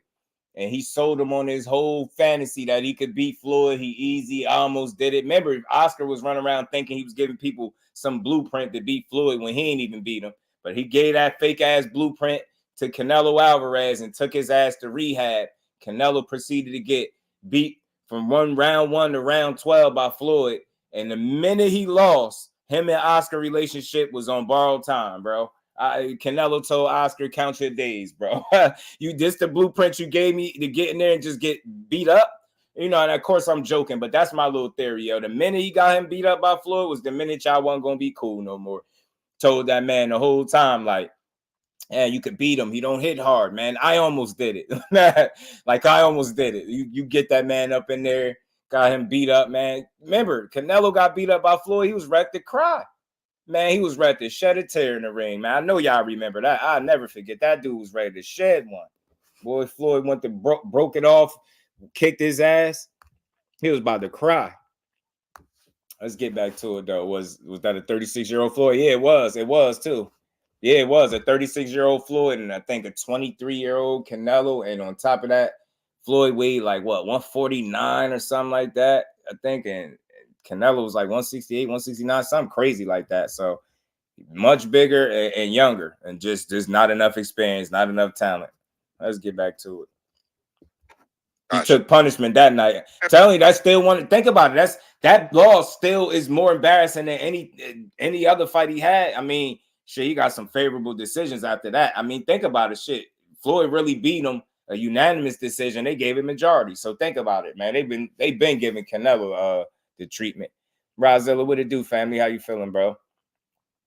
Came back with defense head movement, using his feet. I'm telling you facts. He went back to the lab, D. Right, so I got 2 questions real quick. So in an interview, Logan Paul said he declined your offer for a rematch. And if you guys did it again, beating you would be doable if he trained proper. So just on that, I just want to know your thoughts on what he had to say about that. I didn't know anything about a rematch with Logan Paul. At least I didn't know. Yeah, he said you asked him twice in a very recent interview, so I wanted to ask you directly. Not that I can recall. Okay. And then my second question is just with like Logan Paul and then Jake Paul now fighting Mike soon in the summer. What do you think defines a real boxer? Because I feel like people are still confused on if Jake Paul is a YouTuber boxer or a real boxer. How do you feel like you get out of that Aisha, bubble to make somebody a real boxer? I mean, what he's doing is, I mean, kind of cool if he can continue to steal money and when they match him the way they match him, I can't knock his hustle. So if they can match him the way how they've been matching him, more power to him. Champ, we appreciate your time. Yeah. We got to give, Nick, put the camera on PT. Yo, PT, man, we appreciate you. Thanks, P, for making this happen. P and Rilla, we appreciate the money team all the time, man. We got... So one time before we go, Floyd, because I'm coming over to the palace. What's in the ceiling? So the fans know what's in the ceiling? Oh, Chihuly? Chihuly. What the hell is Chihuly? I still don't know what Chihuly is, guys. We're coming over to the palace soon, man. Let's do it. Got you, man. Thank you. And Mayweather, it was a pleasure to have you. We're gonna go to break. When we return, we will talk about Ty Lue. Yeah, that was another dope build by them, man. Floyd said a lot of different things in there, touched on some stuff, man. That was a cool little build. Even though most of the stuff that people talking about, he said early in the interview, but that was a nice one, man. That was a good one. He said some things in there. That was cool that they got not only Bill Haney up there, but Floyd. I think that's dope, man. That's how it's supposed to be. All this ducking and dodging and not trying to come build is weird. Like, I like that, man. Somebody reach out, you reach back and make that happen, man. Make it happen. Floyd could be a part of the bank robbery. Yeah, it is. He could too. And think about it. If Floyd, with 50 fights of professional experience, could now do exhibitions with so much experience over people, you don't think a guy like Logan Paul or Jake Paul could do the same shit? Like, literally, they supposed to be doing it. Some will argue that you definitely stealing money. They're essentially fighting to their competition level. But I understand the game. It is what it is. Canelo versus Floyd was a fun fight to watch. Whenever Canelo fans get on my nerves too much, that's the fight that I pull up. And I go watch that as my therapy to deal with the madness. I just go watch Floyd beat him up. I just go right to that fight. I never get bored watching. I could watch that fight right now live and enjoy it. But salute to Cam and Mase. Another dope build, man. Floyd touched on some things that got people feeling some type of way. You notice he never really ranked 135. He just talked about the best two there. That's why I said, man, it's what I get from it is he's telling you what two fighters are the best, man. And that's Tank and Shakur. I don't care how you want to put it. So hopefully Floyd start promoting his fighters differently though, man, so he can stop losing guys though, because that shit gonna get ugly. You talk about him being stuck in Dubai. No, they ain't asked him about that.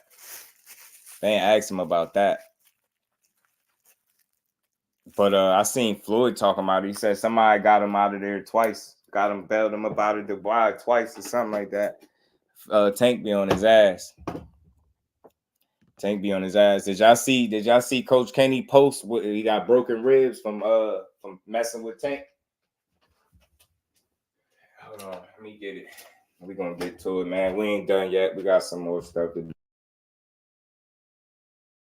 Yeah, Tank ass was like, Coach Kenny, I seen his post. He said, Tank, pardon me if I sound different. I unplug my mic real quick.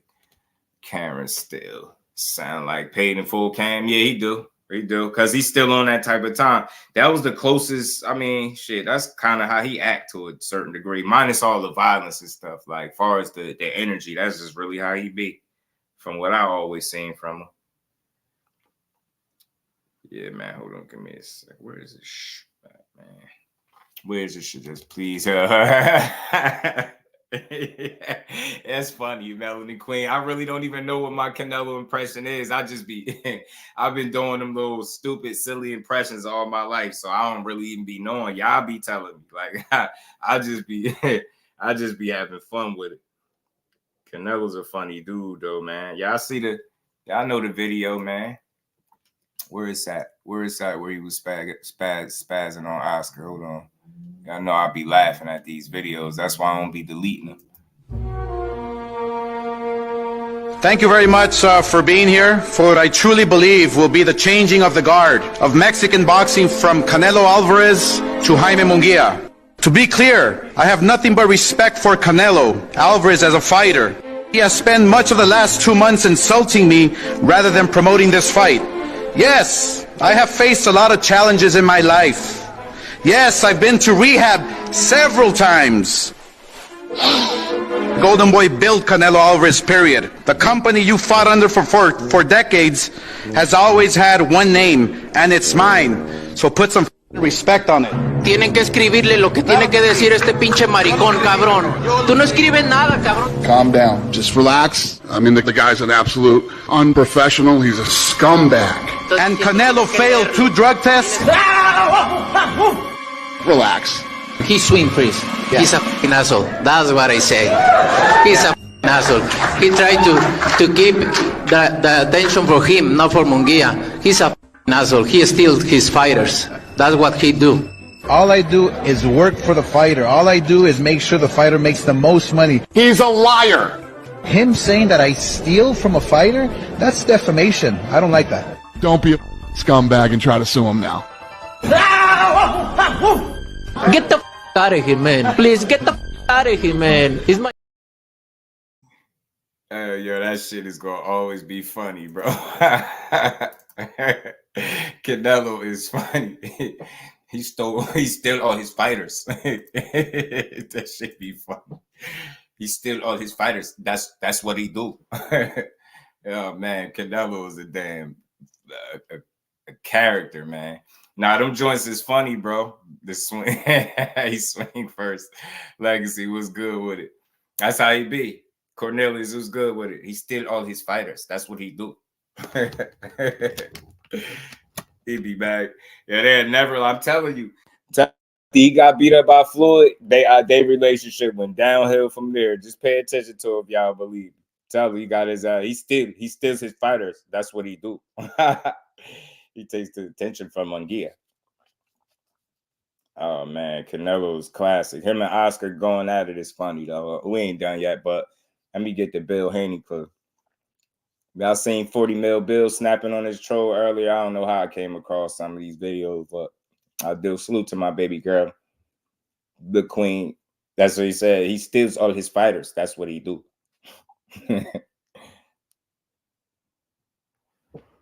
Dropping shit. Like Oscar be hooking off on his stable. I'm telling you. You see how they made him sniff? Like I hope y'all catch all the stuff they just did in that little ass video right there, man. Let me get the Bill though, snapping on this troll, man.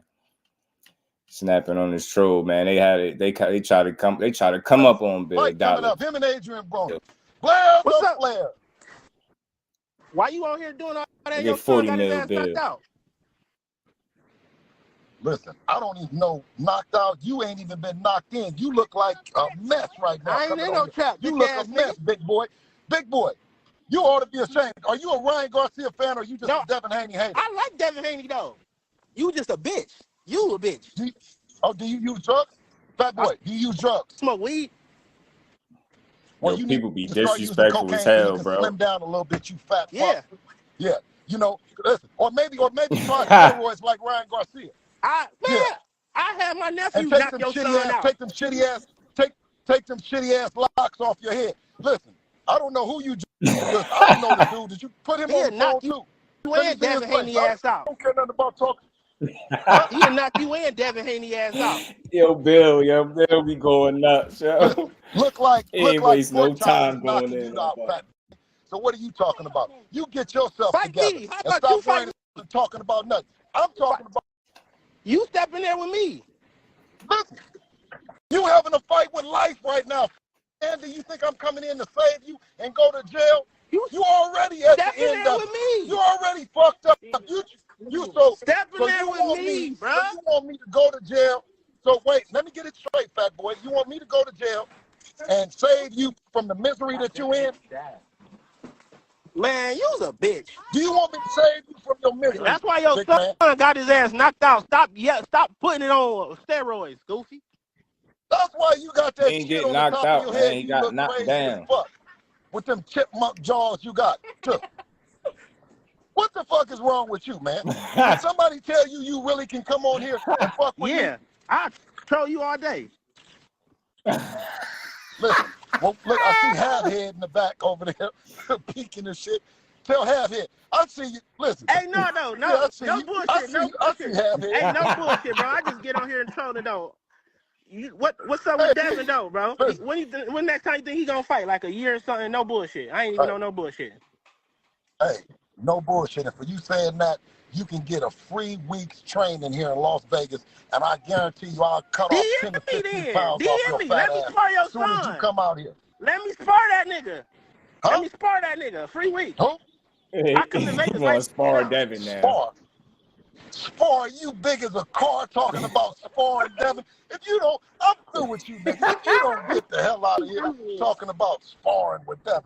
Do you hear this shit? Ain't this a bitch?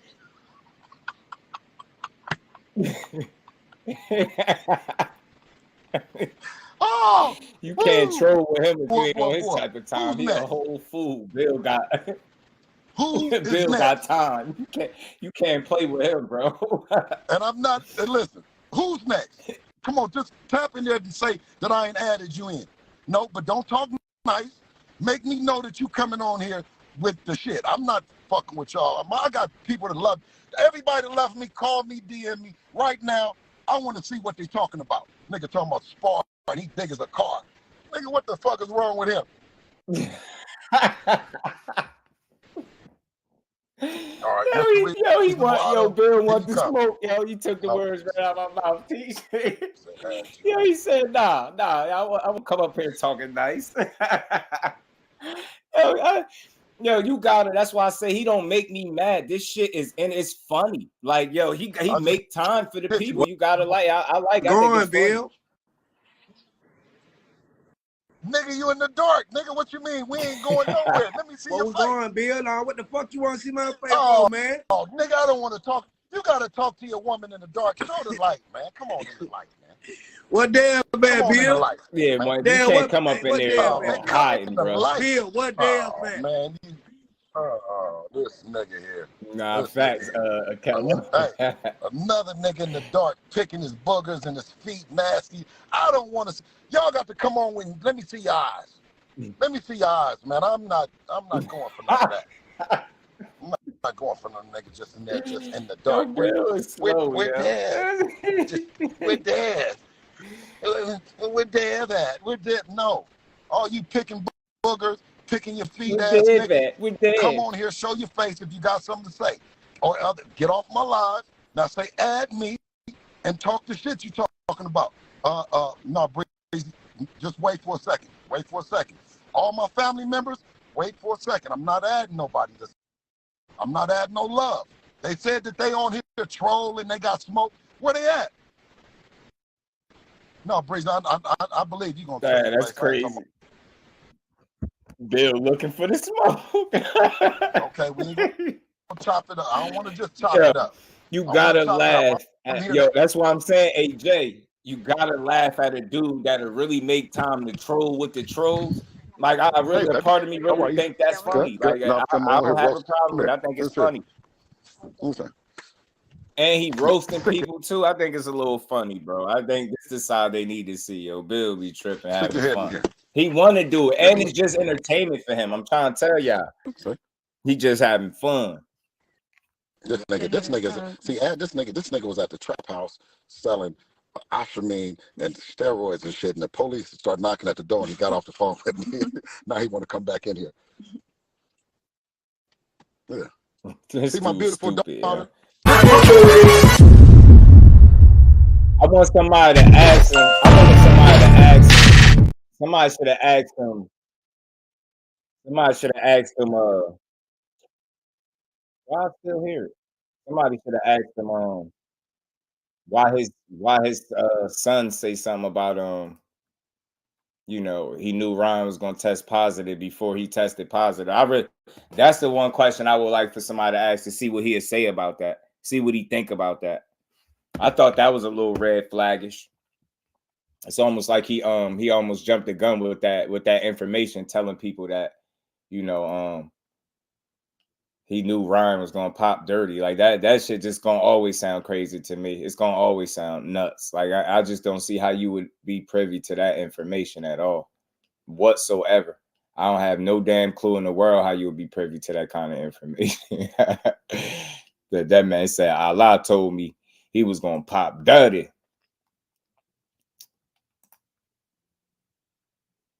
What's going on, bro? Yo, bro, y'all see Coach Kenny, yo? Coach Kenny says, small hairline fracture, number 7 red. Through the bodysuit messing around with Tank Davis last night. No worries, I'll be good in a couple of days. Hey, Frank Martin.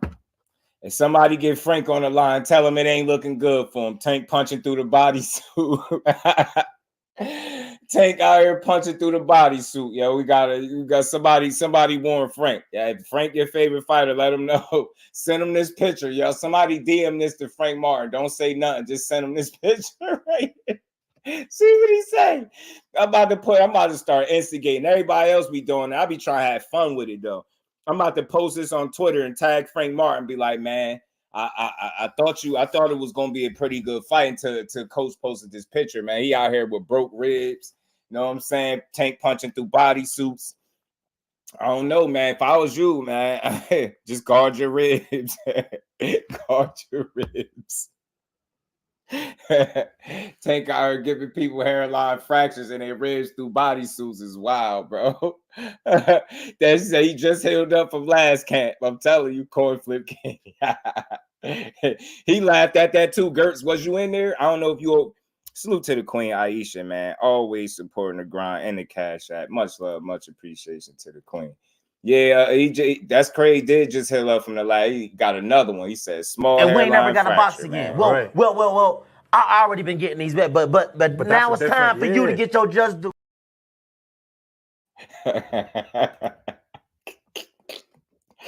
Oh my God, yo.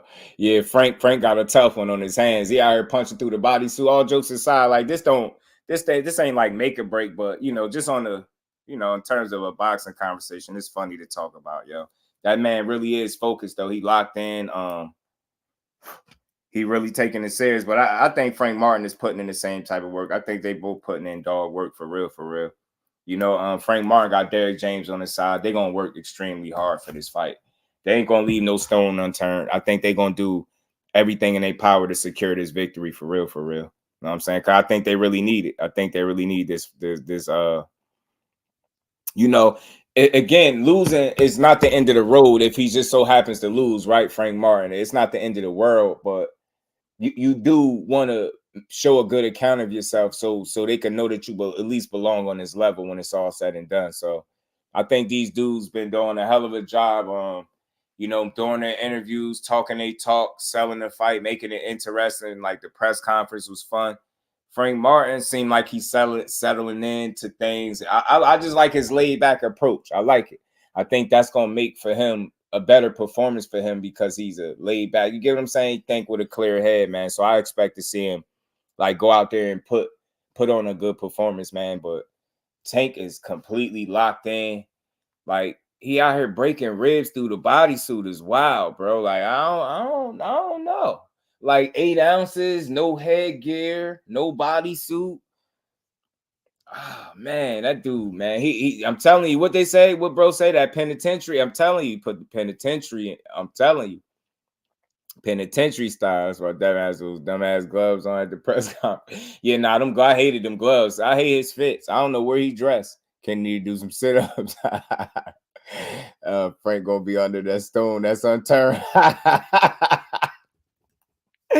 Oh shit, yeah. Man, you stupid. Yeah. Oh man. Take not breaking my ribs. His little knuckles will crumble. Well, fate, you a fool, man. You a fool. I'll take a body shot from Tank. You know what I'm saying? With no bodysuit on. I'll take his best shot too. You know what I'm saying? You just paid me. Let's pay. I know that's a broke rib. You give him a clean one, like with you lift your arm up, give him a clean shot at your rib. Boy might punch your rib off the cavity. I'm trying to punch it off the cage. I'm telling you, your rib gonna be dangling off your cage if he hit you. He was in here in this video training. He's working.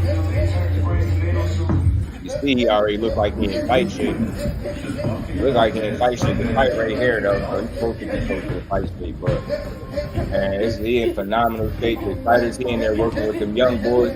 That's another thing too, yo. I honestly think as a fighter, as you continue to grow through your career, I think surrounding yourself by fresh young talent keeps you sharp. I think him like working out and working amongst young hungry fighters like this that look up to him, keeps him sharp. And you know who else do this? You know what this remind me of? I gotta say it, Shakur. I see this with Shakur too. They surround themselves around other talent. Now the talent might not be greater than them, but it's talent good enough to keep them sharp and keep them focused, right? And I like that. I like that look, man. It's kind of like paying it forward at the same time you staying focused. So it's like a 2-for-1. Damn, this sun is killing me in my eye right now. Through my blinds. How is it going through? That's why I don't like white blinds, yo. This sun killing my eyes right now. And it ain't, man, my glass is supposed to help. These toasting me. God damn. Damn, it's like killing my eyes, bro. Jermaine, well, what's good with Frank would not sit in front of Tank to get hit to his body like his coach. Remember, Frank has good footwork. Frank going to fight at angles like he fought Rivera. I believe that too, man. I believe that too. I do. Do that video of Carissa hitting dudes on the podcast with body shots. They doubled over. I thought I had one. I had a video where she was sparring a bunch of different dudes. Oh, but you might be talking about something different with the body protector. I don't think I've seen it.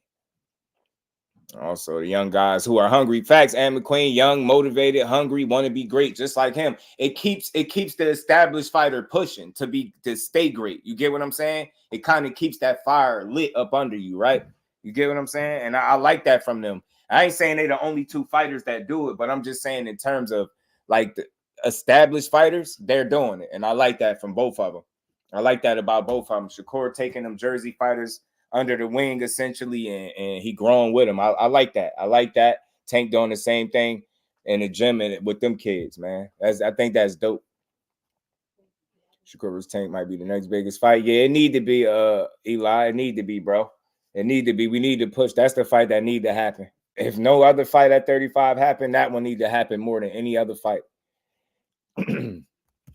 Said they look hurt. Yeah, Clarissa. I always say that, man. It's easy to say people don't punch hard, but I'm pretty sure that ain't somebody you want punching you in your stomach and in your face. You know what I'm saying? Punches don't feel good at all. Man, but yeah, man, Tank out here breaking ribs is crazy, man. So I just and again, I ain't gonna overstate it. I just have a little fun with it. Salute to Coach Kenny. I know he gonna help up. He say he'd be good in no time, man. Salute to him and the Rise family. But Tank out there punching. He focused. He locked in. I think the same thing for Frank Martin, right? He locked in the same way. We're gonna get us a good fight. He said the upper room. You think that he about to send him? He about to send him to meet him. Tank about to send him to meet him. The upper room. About to send him to meet him, man. He might. Gervonta Davis, get money, boom. What's your record, Tank? 160-10. What you got to say about somebody want to see you, y'all? Body shot. Did you just see that body shot? I'm the slickest 119 out there. You want to see me? Holla at my coach, Calvin. I'm sick as 119 out there. You got Black Knight? You want to see me? Holla at my coach. I whip his ass in the gym all day. Bullshit. Get me when I'm tired. When I'm in shape, I'll bust that ass. Don't lie. When I was in shape, don't bust that ass. I'm not lucky. I'm God blessed, nigga. Bullshit, nigga. We got Coach Calvin with the little truck in the ring. We got the real Spartans on this bitch. See my young boy getting ready for the Griezmanns. Yeah, that's my son. You better recognize real. He fight just like Tank. He's a young animal. He went to the doctor. They said he don't got a Herman heart.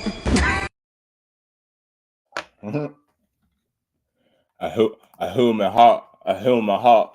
Boy, how they pronounce they use is hilarious, bro. A human heart. I'm telling you, that Baltimore accent is hilarious, bro.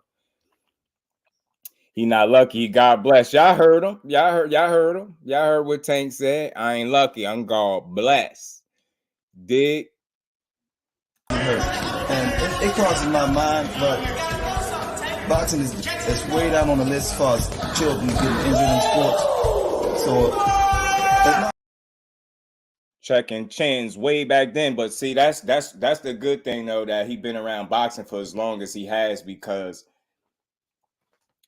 I think it's molded him. Like it allowed him to mature as a fighter, and being the 29-year-old that he is, I think he's as dangerous as he's ever been. So it's been a fun ride to watch him climb through the ranks and do his thing and get all the way to the point where he at, where everybody just waiting for his fights to happen. You get what I'm saying? He said the Baltimore accent. I'm the only one who can't hear. Oh, you couldn't hear it? Because y'all couldn't hear it? Truck Simpson. Baltimore talk is definitely unique. Unique.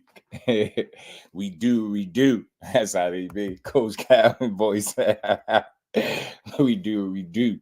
Number 5-1. No smoke. He was on shore after that punch. Yeah. He seen his life flash before him right there. And it crosses my mind, but he threw that big ass bolo at first. You see? And it crosses my mind, but boxing is way down on the list as far as children getting injured in sports. So not for nothing. I keep these little clips because they always come up and it be a time to play them and they relevant. If I'm not mistaken, did y'all hear Coach Calvin? You gotta throw something, Tank. Even back then, he had his ear, bro. As a youngin, as soon as he said that to him, he responded, "Hey, you gotta throw something, Tank." Tank said, "All right, hold this, hold this overhand left." Hey, yo, Coach Calvin, yo, I'm telling you. That's why the trainers matter. They gotta have your ear. They really got this man ear. Yo, he said you gotta throw something. Tank, as soon as he said it, Tank said, "Oh yeah, all right." Say the word. It crosses my mind, but boxing is way down on the list as far as children getting injured in sports. So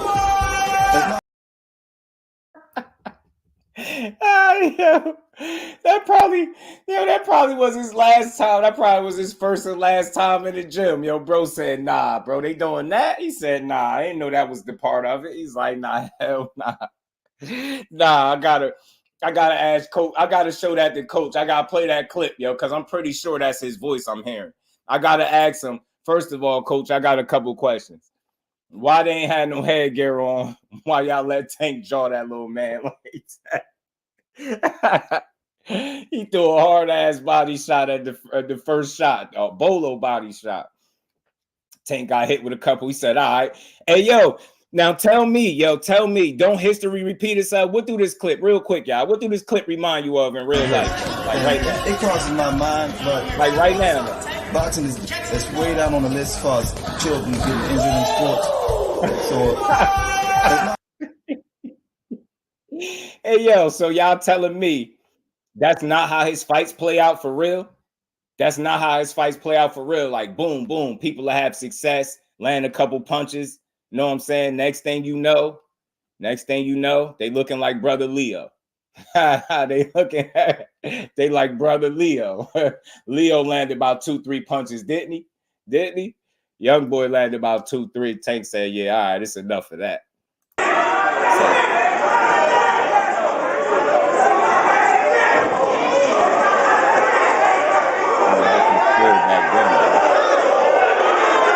That same pump putting people away now. That's the pump he hit Rolling with.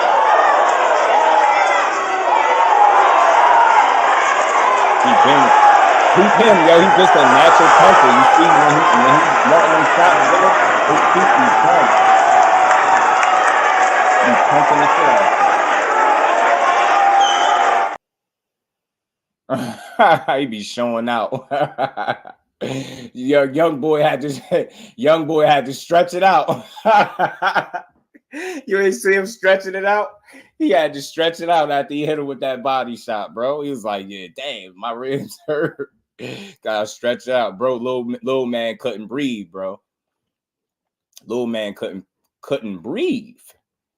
Man, yo, this been a fun journey, man. Like I said, he out here breaking ribs. The reason I highlighted this because Coach shared it, so I figure I'll share it for anybody that didn't catch it. He out here breaking ribs. All I mean is he locked in. He focused. He about to be in peak form. The fight is about 2 weeks away or so. So it's gonna be fun, man. It's gonna be fun to watch, man. Push on the gas. I'm telling you. Wait, what? Why was the short stripe reading his hand? Striped shorts reading his hand. I don't know what the hell striped shorts was doing. He was winning, and then boom! I'm telling you, every time, Jay, every time. That's the punch that be doing it, bro. That's the punch. But if he out here fracturing ribs, he definitely punching right now. And something else I had seen too, y'all, because we was remember we was talking about Mayweather promotions and the fighters asking to, be let go and stuff like that. You got Ingram was the latest fighter. And this is what I could respect about fighters, bro. This is what I could respect about Ingram. I respect Tank stance. You see what Tank said to him. He made your D riding ass throw a shot at me. Everybody thought I was bugging when I said what I said about Floyd. He said, LOL, now it's coming out. He said it's coming out now. He said Floyd doesn't care about nobody but Floyd. So what Ingram, I respect what he said because he kept it real. He said, I said, I'm gonna put it out there soon what really happened. He said, I was trying to catch up with you to tell you in person, but you already know how I go down over here. He said, salute to you, brother. I got played. So that just tells me that, Floyd was using people like pieces on the chessboard. That's why he said he got played, which is why he now got this, this shirt where he's saying free Jahan. Look, man, salute to the young man. He's talented. I thought Floyd was going to keep him active for sure, keeping him on them exhibitions, but Floyd had some issues himself, and I think that bled over into his situation. So I just want to see where he'll end up at if it ain't going to be with Mayweather Promotions. Like, he need to be somewhere because he young, he talented, and he just want to fight. You get what I'm saying? And I don't see nothing wrong with that. He already said he appreciate everything Floyd did for him, but it's time for him to part ways. He said he's so behind from the guys at his age group that turned pro around the same time, and it makes no sense. And I could understand that. You can't have guys that's, hungry and talented and know it, and you done vouch for them, but they sitting on the sideline. It don't make sense as to why you would give them their blessing, give them your blessing and have them on the sideline at the same time. If you vouching for them, then you would think you would be doing everything in your power to keep these dudes busy and get them fights.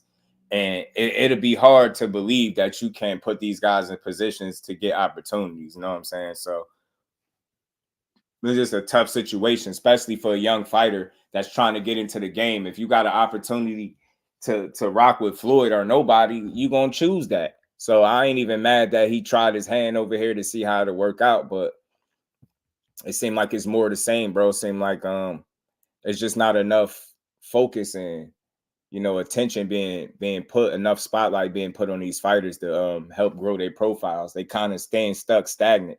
Like, we'll see dudes a couple times, then we won't. You'll see dudes a couple times, then you won't. Like, you'll see a guy one time, then you won't. Like, they need more consistency. And like this kid fights that he won. Of course, everybody won big fights, but he just need fights. He need to stay active. And that's, sitting on the sideline just does nothing for you. Tell you what's good with it, fam. How you feeling? That he signs him, makes him active. That's the final straw. I'm telling you. Narcissistic man is Floyd trying to create a fighter who would surpass him. Yo, I'm telling you, you ever we was talking about that word narcissistic and narcissist and humble, man. Them words, like the way them words don't mean exactly what people think, yo. I'm telling you.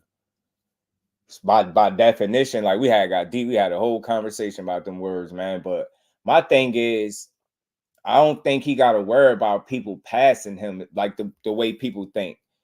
It's gonna be like, it's time for us to be real about it. It's not gonna be easy for nobody to surpass Floyd.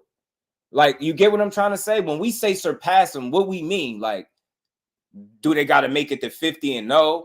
Do they got to make more money than him? Like, just think about that. That shit is a stretch. Like, He is a generational talent. Like, he comes around once in a generation. Like, you get what I'm trying to say? Like, it ain't too many of those around here. For sure, Floyd is a for sure thing. Or at least he was. Like, in his active day, he was a for sure bet. Like, these fighters, they got mad question marks. It's not the way Floyd is. Like, you just knew Floyd was coming to kick ass, bro. You knew he was going to perform to the highest of his ability. You knew it every single time. Every single time. So, I don't know. For me, I don't know. I'll just say this. This is my opinion from everything I gather. I feel like your heart got to be in it for you to be a promoter. You got to be a selfless dude to be a good promoter, a great one. You got to really want to do this shit. And you got to think a guy that had, a 20-year career in the sport, he gave everything to this sport when he was active. And I'm just saying, I'm not trying to give him an out to be less than a stellar promoter, but I'm saying maybe it's a possibility that he gave so much physically to the sport that now at this point, like, he can't give it more than what he giving it. Think about it. They asked him, would he fight AB in that exhibition? He like, nah. But listen to the answer. He like, I ain't taking no more punishment. I'm fighting like MMA fighters. You get what I'm saying? He kind of telling you what it is. Like, man, Floyd is an interesting guy. So I just think that tells you right there he's not willing to put into it what he once did. That's why he wants the exhibitions. He want to have fun, entertain the crowd, and just make a cool little paycheck. He ain't trying to do it for real. And I kind of feel the same way when it comes to the promoting. You talk it for real, but you might not be doing it for real. You get what I'm saying? And I'm only basing that off of what several fighters said, and these are somewhat pretty much quality fighters. Richardson Hitchens is quality. He said that they didn't believe in him. You get what I'm saying? I don't see how you wouldn't believe in a talent like Richardson Hitchens. He a hell of a fighter. You know what I'm saying? Judge John didn't say anything about money. His discrepancies were strictly about opportunity. I'm so tired of us forcing narratives on these fighters.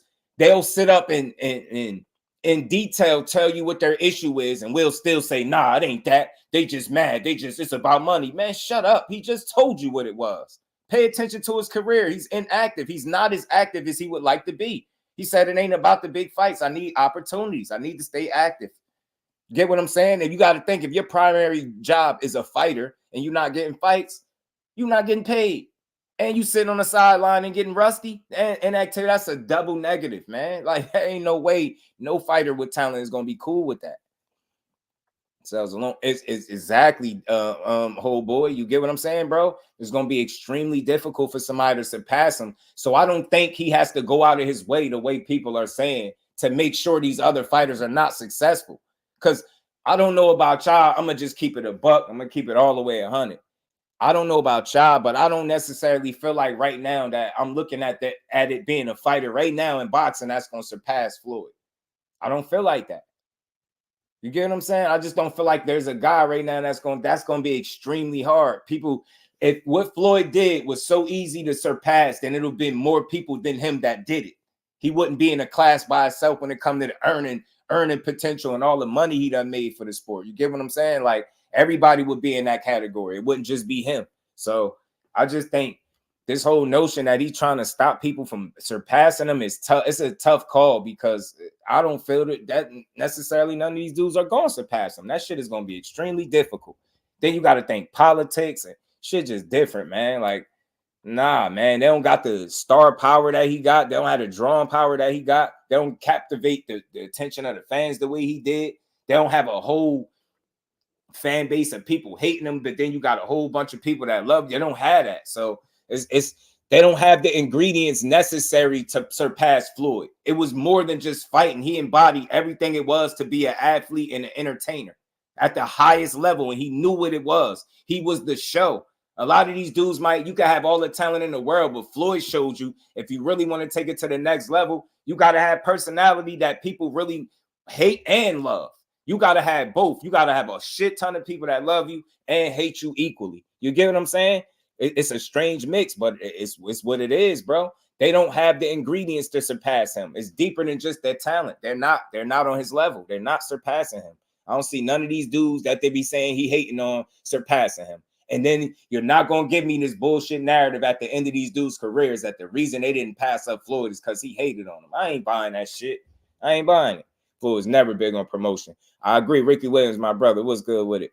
He did it for Al Heyman. Floyd name definitely helped PBC take off. Man, talk to him, man. Nah, it is what it is. That's great insight, Rick. I agree 1,000,000%. You get what I'm saying? One hand wash the other, Rick. You get what I'm saying? Why he continue to constantly get paid? Like, that's why he say, yo, Al Heyman and me, we like the same thing. He always say that. So that's for sure. Salute to my baby girl. I see you. I see you. Facts, and they hide and fight and then hide. You know what I'm saying? You know what I mean? They'll be nowhere, bro. These young fighters want to be like too much. Someone got to be the villain. Someone got to learn that it's some benefit in being the villain, Rick. Somebody need to put them on game. You dig what I'm saying? It's some money in being the heel, Rick, especially if you got the talent to sustain it. You get what I'm saying? Because no doubt, if you want to take that approach and be the bad guy, you got to be able to fight your ass off like Floyd. So it's a couple of those guys I think that could assume that role and it'll work over well. But like you said, I think dudes be wanting to be loved. You get what I'm saying? And I ain't mad at that. Ain't nothing wrong with that. But that was the thing about Floyd. I think it was a point in his career where he really wanted to love. But I think it got to a point in his career where he didn't care. And this is just my opinion. I think he got to a point where no matter what he did in the sport, people were still going to knock him. They still was going to take from him. You get what I'm saying? They still was going to not give him his credit. So he just said, hell with it. I don't care if you love me or hate me, but you're going to pay to watch me. And he took that approach and that shit just worked for him. It really did.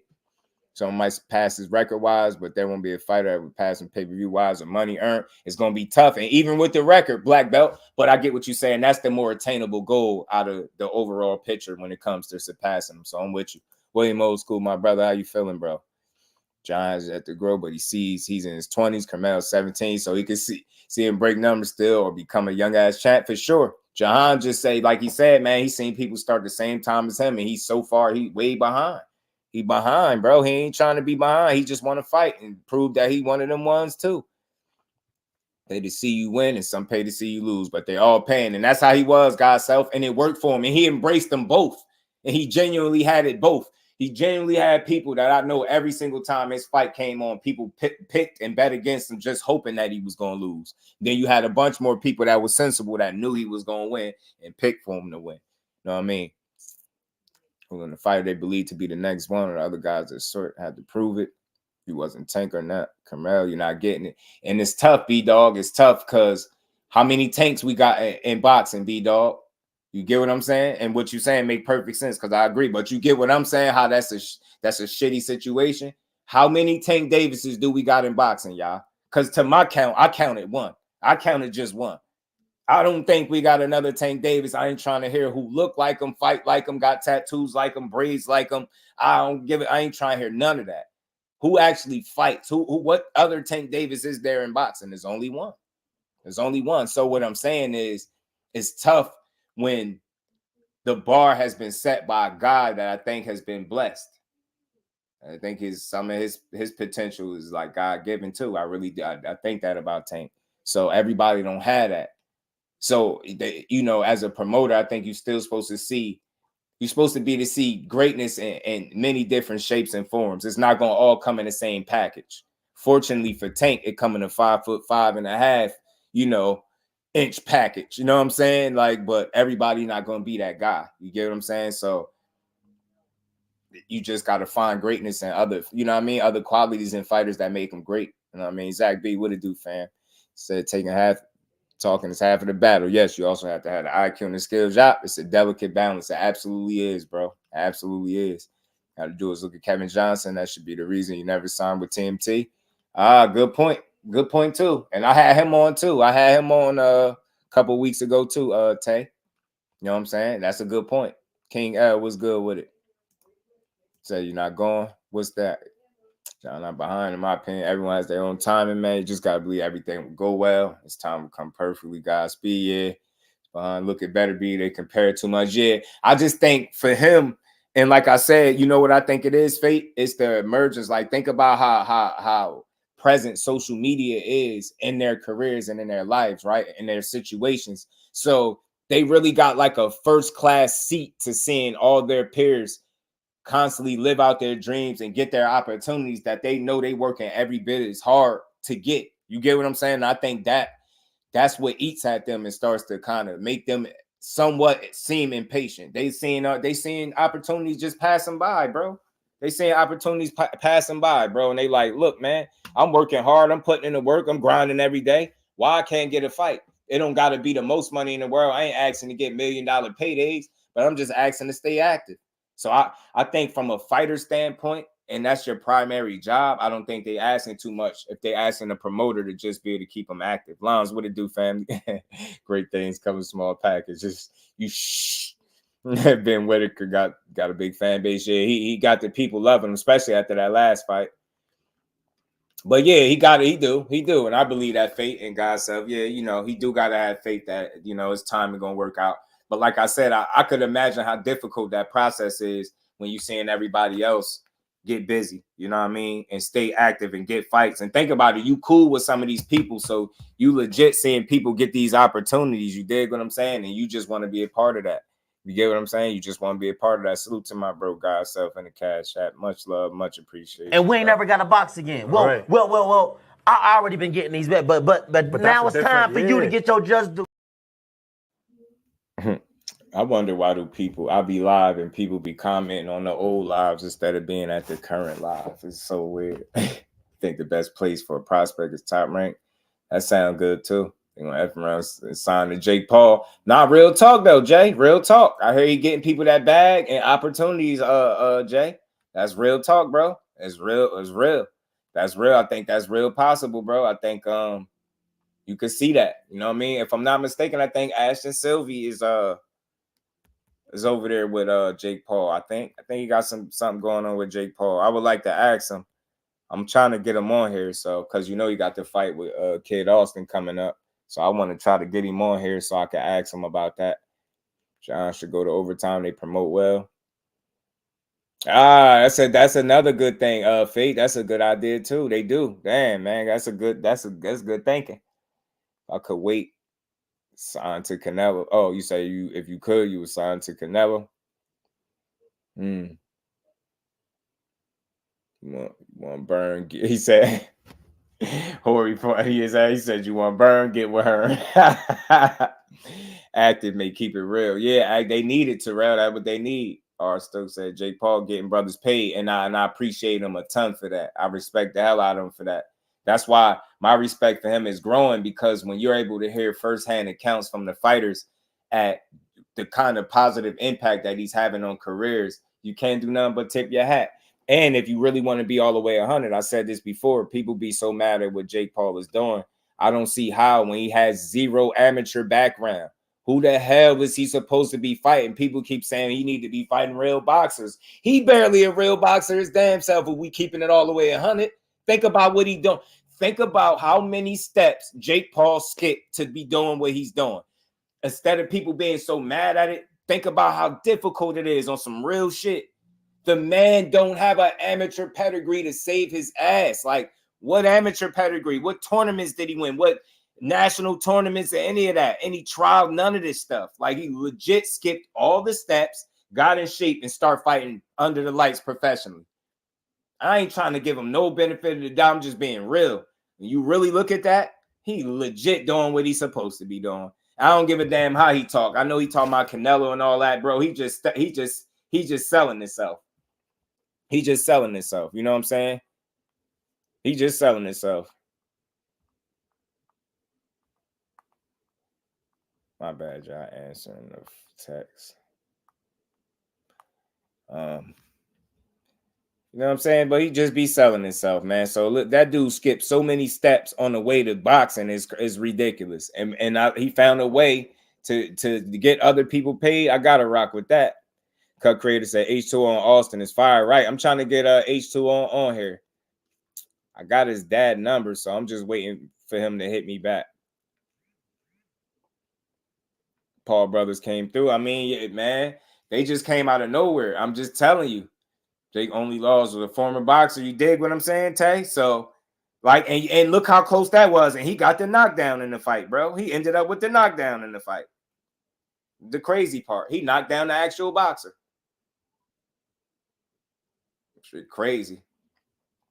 It's crazy when you think about what they really doing. You gotta respect it. It's extremely difficult. That dude skipped a lot of steps. He not even a no prospect stage, no amateur, nothing. He just get right. He got right to it. So that shit just crazy. Like I said, I respect it at the end of the day. Just looking at it how I see it now. You know what I'm saying? Ryan was his first coach for real. You get what I'm saying? Look how he started out. I think Jake might hurt old man Mike in the hospital. Jay, they said I heard his condition or something got worse or something. That fight might be canceled. Mike might not even be fighting. I got to double check on that, but that's the last time I heard. It seemed like Mike was gonna have to pull out of there. Yeah, he started at 23. And again, Fate, he started that late, but didn't have no amateur background. Think about how difficult it is to even be in there fighting in front of all them people, and he be getting some people to come out. He be putting on some shows. So I tip my hat to him. You know, I rock with Shadeja Green. She rock with him. I can rock with him. Yeah. Oh, yeah. You ain't hear about it, Aisha? Yeah, I heard something with his health went on. He had got rushed. You know, he had got taken off a plane and all types of stuff. I'm gonna double check, man. Don't quote me on it. Let me double check for y'all to make sure. When I get off of here, I'm gonna find out for sure. But I could have swore they said he wasn't good, so he wasn't going. Aunt McQueen said ulcer. Okay, Bernardo Lopez started boxing at 22. If y'all ain't know, you're world champ now. You see what I'm saying? I don't know who the replacement is yet, though. Hey, snatched them Paul brothers off YouTube real quick because they promoted and sold their own event at YouTube and made bank. Yeah. And he got his own promotion thing. And then they got the Prime shit going on, Jay. They got that Prime shit going on, too. So they really eating. They doing well for themselves, man. Them Paul brothers are some intelligent individuals, man. I can't lie. I can't take it from them. Man. They know how to get to that bag, man. They know how to promote and sell themselves. They do a good job at it. That's why I say I just think we just be too mad at stuff that's different. Like in boxing, we think about it. In boxing, you got people that still say, man, in my day, man, boxing ain't like it used to be. Like people, we don't like change in boxing because people, if we did, and we don't accept change in boxing easily. If we did, people wouldn't still be comparing today's boxers of yesteryear. You would just accept today's boxers as what they are, but people always relive the old days. So people don't like change in boxing. When you see a guy like Jake Paul hop out on the scene because he got a social media following and he can get in shape and he connected, he can just get in there and do what these people have been trying to do their whole lives, you can understand that how some people would be envious of it, you know what I mean? Just because they don't have the same opportunities. But why I respect and appreciate what Jake Paul doing, because he ain't take the ball and hog it. You know what I mean? He passing the rock, you know what I mean? And sharing, you know what I mean? He's spreading the wealth. Boxing Mini podcast. I heard Tyson had anxiety attack. Yeah, I heard something like that too. Heard that he was good shortly after. Yeah, I don't know. I'm gonna double check it though. I'm gonna double check. In comparison, still in their joy, right? I say compare. Yeah, that's why I said you just gotta. You know what I'm saying, Jay? I like that. Yeah, I like that. So that's the first time I heard that, but I like that because it's real. Think about it. Like when you start comparing, now you start not to appreciate nor enjoy what's going on right now. And that's what be happening. And almost, Jay, to that point, when you start making those comparisons, it's almost like you just simply can't appreciate what's happening. You just don't like what's happening right now. You know what I mean? It's crazy. That's how boxing fans are. We stubborn, bro. We like what we like, and we don't like change too much. Especially that Dean the Great, Sharks guy. Man, what about the content creator, the food guy, the nudie guy that actually could box? He could fight a little bit, and he be in shape. Dude be in shape for real.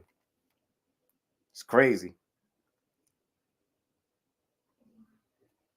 It's crazy. You're definitely giving back. Yeah, he's spreading that wealth, bro. He's spreading that wealth, and you just got to rock with him. Y'all make sure y'all smash the like button, man. If y'all did not smash the like button, smash the like button. Sub to the channel for your boy. We're going to keep rocking for a bit more. Yudi has amateur background. Hey, man, he looked like it. He looked like it, bro, because he's sharp as hell. I mean, to be somebody fresh off the street, he could do something. He could do something.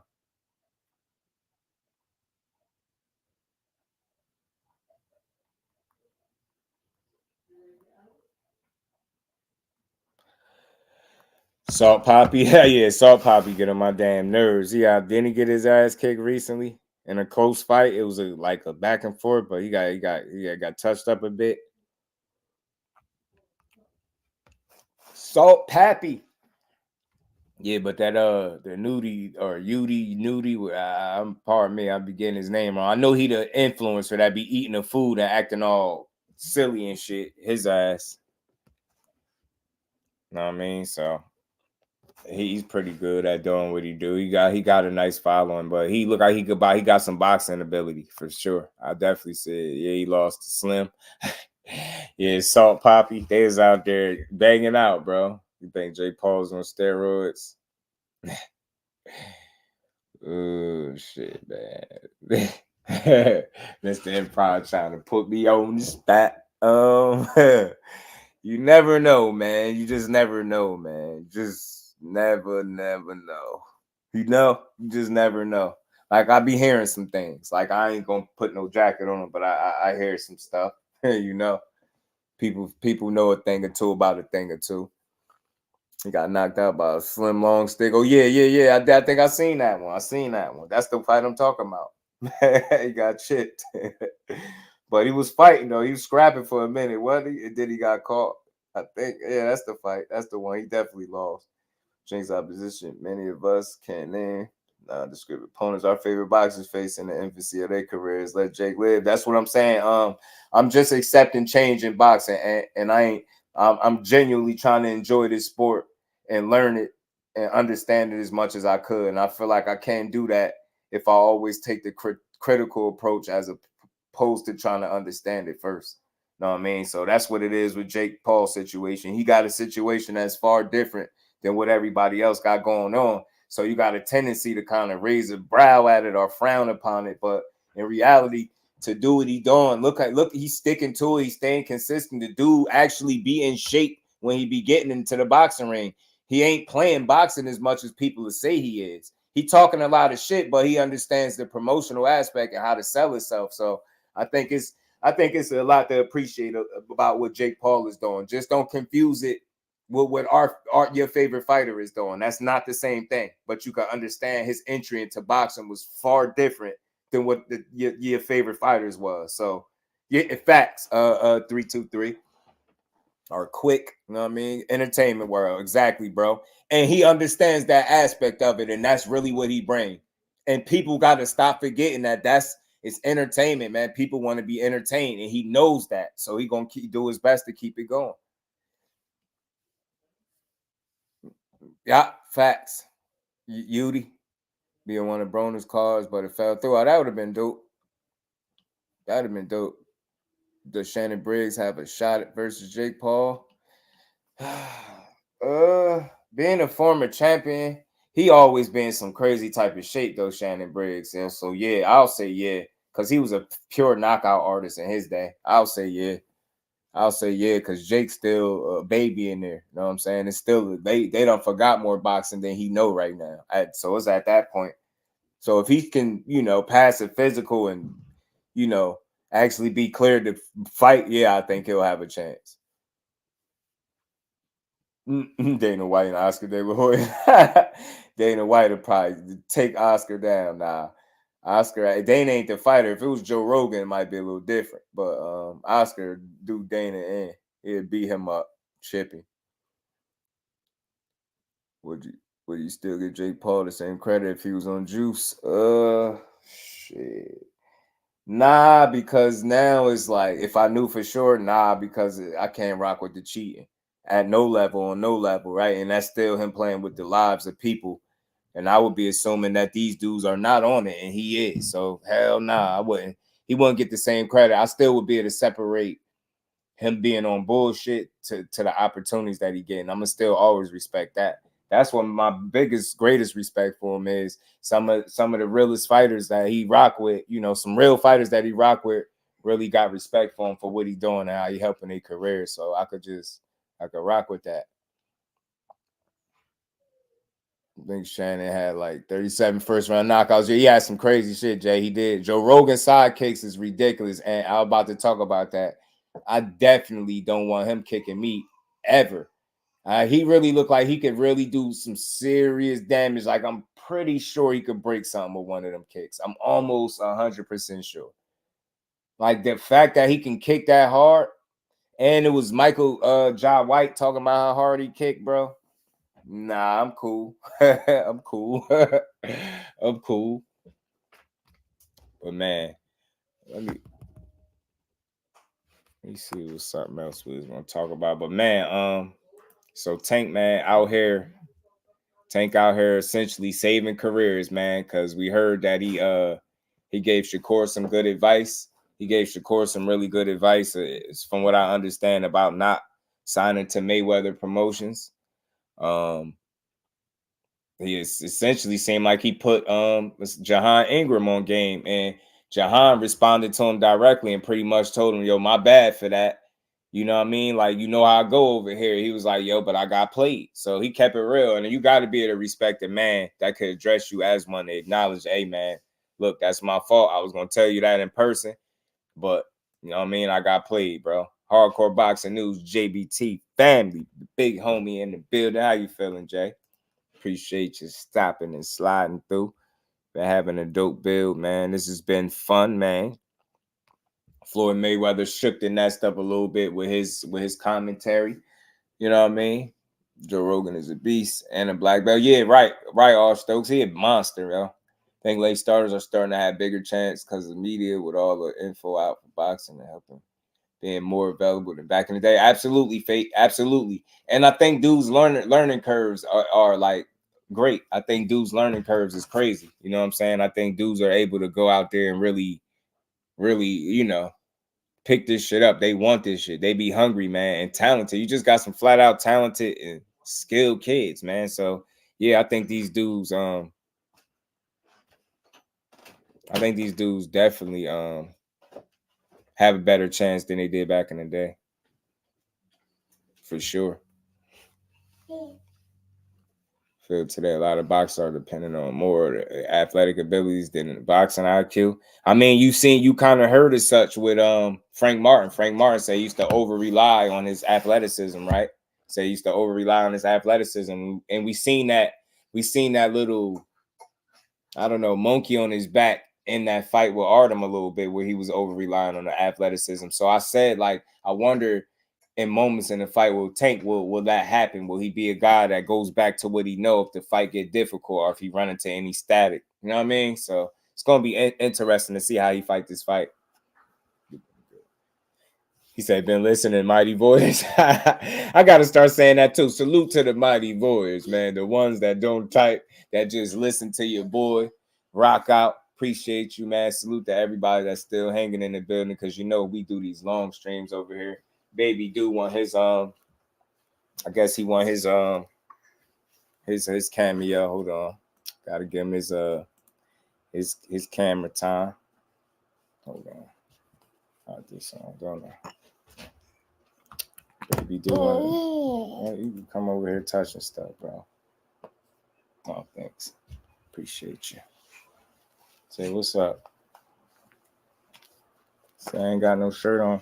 You just got out the shower. You smell good, man. Say what's up, people.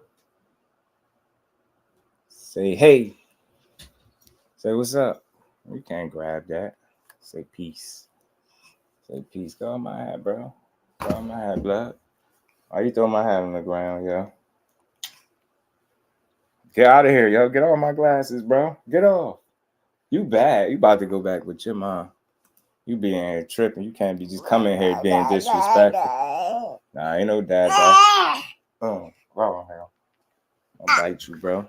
I'm gonna bite you.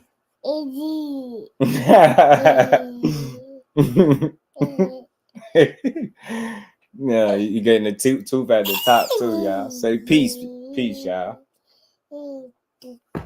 Yeah, nut. Yeah, having fun, yo. Say what's up, y'all. Say what's up. Get on my glasses, bro. Get off. Get off. Raise up. Raise up. Get out of here. Get out of here. You crazy. Get out of here now. Don't try to bite me. Get out of here. Why you trying to bite? Get out of here. You get out of here, man. Crazy. He crazy, y'all. Now he's spitting. You get out of here and go to your mom. Bad butt. I'll bite you back. Don't do that. I'm gonna bite you. You slobbing on me. Spitty. Get out of here. Come over here. You get out of here. Beat it. Now. You get out of here. He crazy, y'all. He ain't even a year yet. Hold on. What day we in? What month we in? March. April, May, June, July. He 10 months right now, y'all. 10 months. Yeah, he be in here. You see him? He crazy. He try to bite me. Slobbing on me. Crazy. So peace out. Yeah, punk. Yeah, he be whining because he be hearing me talking through the door. So he be making his mom kind of bring him in here for a second. It's like he want his little cameo time. Once he get it, he be chilling. Now he over there sipping on some stinking milk. That little nasty milk. They act like that's the best beverage in the world, that nasty stuff. Stinking. Like, salute to everybody in the building. Appreciate the fam. Y'all make sure y'all smashing the like button for me if y'all haven't. Yeah, he say he big for his age. Yeah. He was the biggest baby, right? No? A little bit smaller than KJ? Just a little bit. But not at this stage, he not, though, because he do got a good size to him. But, yeah, man, Tank out here. Huh? He ready for Devin. Oh, he ready for Dev. Oh, damn. Thank you. Appreciate you. I knew you was coming in here to tell me something. That was the last topic I was going to touch on before we got out of here. Just so people, I only put the fat Dev in there because he said he's a fat kid at heart, bro. He said it, not me. You know what I'm saying? I was just going to touch on this a little bit because this is something I seen people making some videos. So it caught my attention. So that don't take this too personal. I'm just joking. Like, I'm not clowning Dev. But he said fat kid, so I put the fat picture. You know what I'm saying? But, he said he a fat boy at heart, and he was responding to one of the fans up there saying, nah, he don't drink. He do be eating, though, blowing up 3 weight classes between fights. So he responded to that post. He reposted. He said, I'm a fat boy at heart. And look, at the end of the day, it's nothing wrong with that. All he's saying is he like to eat. That's something that we obviously already know because he gets pretty big in between fights, right?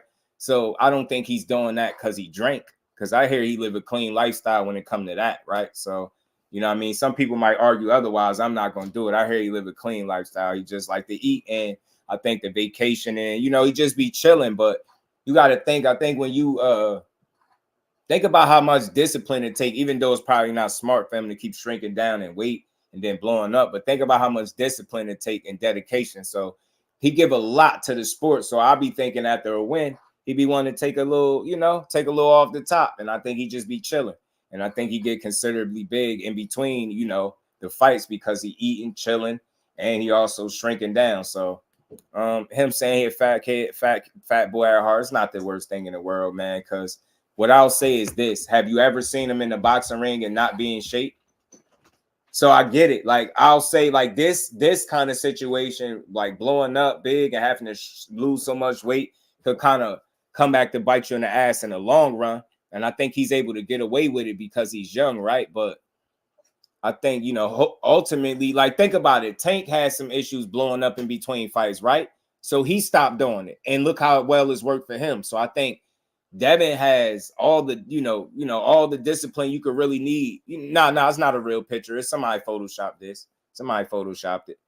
The regular picture like this, though, his face was a little chubby, but nowhere near like this. I'm just making a joke, obviously, right here, but his face wasn't really like that. You think he's a weight bully? I don't really like the term weight bully, bro, but I understand where people be coming from. What I will say is I don't like the notion of somebody weighing in at any one particular weight class and being almost 3 weight classes above where they weighed in at. I don't think that's cool. You get what I'm saying? I don't like that. I'm not singling him out because I don't think he's the only one that do it. But I look at it like this. He do make the weight. So only thing he doing is taking advantage of some rules that they're choosing not to enforce right now. So I can't really fault him for it. I could just say I don't think it's healthy. But, I mean, it ain't like it made him some type of knockout artist. So although it might have been to his advantage to some degree, I still think in large part that he win his fights mainly because of his skills and not you know what I'm saying, not weight. I'm always stay true with that. But you see somebody trolling him and they saying with zero power, he a weight bully with zero. Well, you know, he eat a lot with zero power and something else. This dude said down here. He said called him just a fat crybaby. I don't think he a crybaby. I just think he felt like he got cheated, bro. Man, I'm just like I've been saying, man. If you got cheated, you think somebody had some steroids in their system when you fought them, you will feel the same way he felt, man. That's what people just got to be real and keep it a buck and say that, man. You know, keep it a buck. Yeah, it's definitely not healthy. Definitely not. But yeah, in terms of weight bully, I think he uses the fact that he blows up in weight to his advantage. But I don't necessarily want to call him a weight bully because he makes that weight. I'll say he's just taking advantage of a rule that they're not enforcing for whatever reason. So that's on the sanctioning bodies. Sure do look like Sherman. Y'all stupid. So yeah, man, I seen people making the videos. I just wanted to get my thoughts on it. But I will say this, moving forward, as he continued to get up there in age, that is something that I think if he is to get in front of and take control of, I think that'll make him that much better because I think Tank, like making sure that he don't blow up in between his fights, had worked wonders for him. And I think with Devin Haney being a young 25-year-old kid, young man, should I say, if he does the same thing, man, it'll work wonders for his career too. It'll work wonders, I think, for his career too. Like, think about it. He be blowing up big and still winning. It ain't stopped him from winning yet. You get what I'm saying? So think about if he kind of tweak that and make that not a reality, make that not even a factor. I think it'd be that much better. I really do. Because a more conditioned Devin Haney, it'd be crazy. If you think about it, he already be in great condition. You get what I'm saying? Salute the 323 in the super chat. Appreciate you, fam. And we ain't never got a box again. Well, right. well. I already been getting these, but now it's time for you to get your just due. Yeah. He do, Shelton. I agree, though. I think it'll eliminate a lot of the weight issues, you know what I'm saying, in terms of being drained. And I think that's what he want more than anything, right? He want to not be drained and looking like, sucked down like a skeleton on the scale. But, yeah, man, if he fall closer to the weight that he should fight at, he'd be better off. He'd be much better off. The strip knockout power. I just don't think he'll ever be a puncher, no matter if he fought at this closer walk around way. I think it's the way he punched too. Somebody else said it. Couple trainers and you heard Floyd pointed out. Couple people pointed out. I think that's what it is with him. Doesn't have the talent to not be a gym rat. He needs every advantage he can get. Oh shit, KO be cooking, man. Yeah, KO was cooking. He's in rare form last night as always. But yeah, man. I mean that's a good point. KO. Yeah, that's a good point, Roger, that KO made. Yeah. Look, I still think he's talented as hell, though. I give him a lot of credit because I know it's hard to do what he did. You know what I mean? And stay consistent that way. Yeah, he found a loophole. Yeah, 54-68, that's a no-go for him. That'll be all bad. She ain't ready for upper weight classes. Nope. And his power can't handle the upper weight classes either. I don't think he have it. You know what I'm saying, Keller? I don't think Dad versus Beagle. That's crazy. Or how about David Morrell come back down to 68 and they fight? Nah, let me stop. I'm being silly, y'all. I'm just playing. Warrior didn't quit. Hell no. He ain't got no quit in him, bro. He ain't got no quit in him. He always got my respect for how he fought that fight. For how he kept fighting and never gave up in that fight, I'll say. A salute to Jahan Ingram, man. He want to be freed, man. The young man said, free him up, man. He wants to be freed, man. Wants to be freed, man. And I wouldn't mind seeing him get his just due. You know.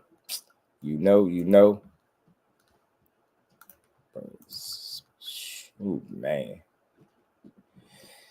Rehydration calls for all weight divisions except heavyweight, 12 pounds at most. Yeah, I feel you, Will, man. All that blowing up in between weight got to stop. It get to a point where it's just not healthy. It don't make sense for you to carry it like that. You know what I mean? And continue moving like that. We're going to rock out for another 5 minutes, man. Y'all make sure y'all, again, smash the like button, sub to the channel if you haven't. Appreciate everybody that rocked all the way to the end of the show, man. Y'all the real MVPs, man. We're going to keep building. Salute to everybody that's a part of this 9K. We continuing to grow. The work is being put in, and we're going to continue to build, man. Yeah, free Jahan for sure before we give him little checks every month. Yeah, that shit ain't have Devin by this picture. He is eating disorder. Yeah. Now that picture fake though, Shelton. That's just a little Photoshop. That was just me playing on his tweet saying he a fat kid at heart. That's why I used the fat picture. But nah, he ain't that big. But nah, he definitely eat. He like to eat.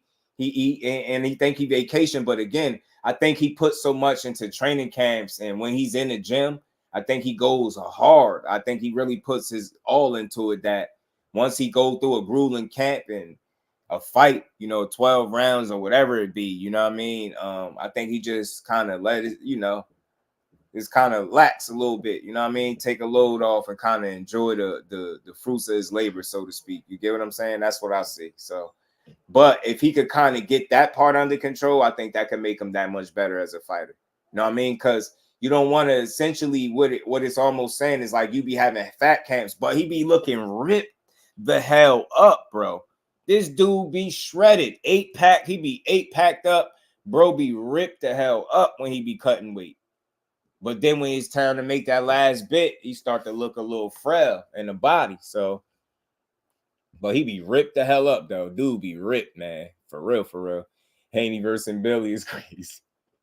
Rosa, you ain't right. You ain't right, bro. I'm going to just do appreciate you, man. Salute to you. Will, appreciate you, man. I'm wrapping up, man. Another 5 minutes. We out. Maybe powerful angles would help. Yeah, I think planting your feet, turning your punches over more, sitting down on them. I think his technique could be tweaked. I'm only spacing that off of people explaining how he punch and pointing out the deficiencies. And I'm like, man, well, if he can tweak those things, I think he can get more out of his punches. Like somebody explained it, they say he punched from his shoulder, not from, with his legs and shit like that. So, and with his waist, he don't turn, he don't, generate the power the right way. They say he be punching with his shoulder. That's why he don't be getting no power. Kevin Littlejohn, what's good with it? Ryan Power, I knew that voice out. What's good, fam? How you feeling? Salute to you, man, and the Rise family over there, man. We've been having a hell of a build over here, man. Hell of a build, just wrapping up, man. Salute to you, though, family. Appreciate you, man, popping in, rocking with your boy. There's been a dope one, man. Like I said, Tank is focused, man. They gotta stop saying he wasn't focused. Remember, I heard somebody saying that he ain't focused. Tank need to focus on the fight. He overlooking Frank.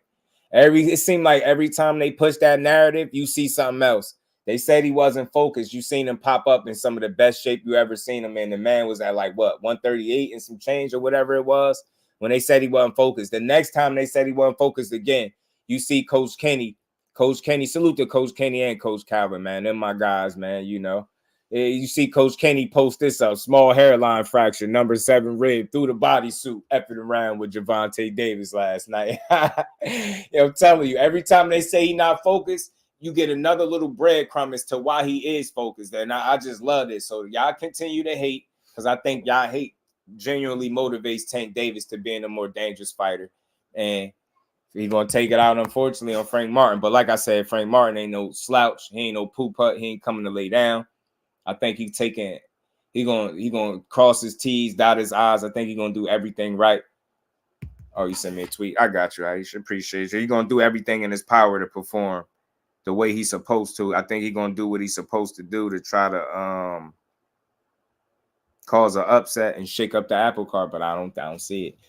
If you that big staying in Nevada, something ain't right. Right.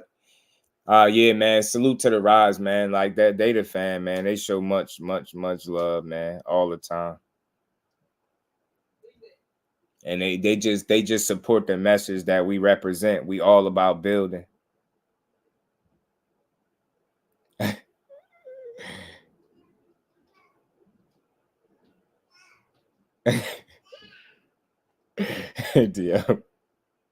Dad funny as hell. Dad just posted something. June almost here. Yeah, it is. I got it. I'm about to get to it right now. Oh, man. Oh, shit. This is from Lance Pugmire.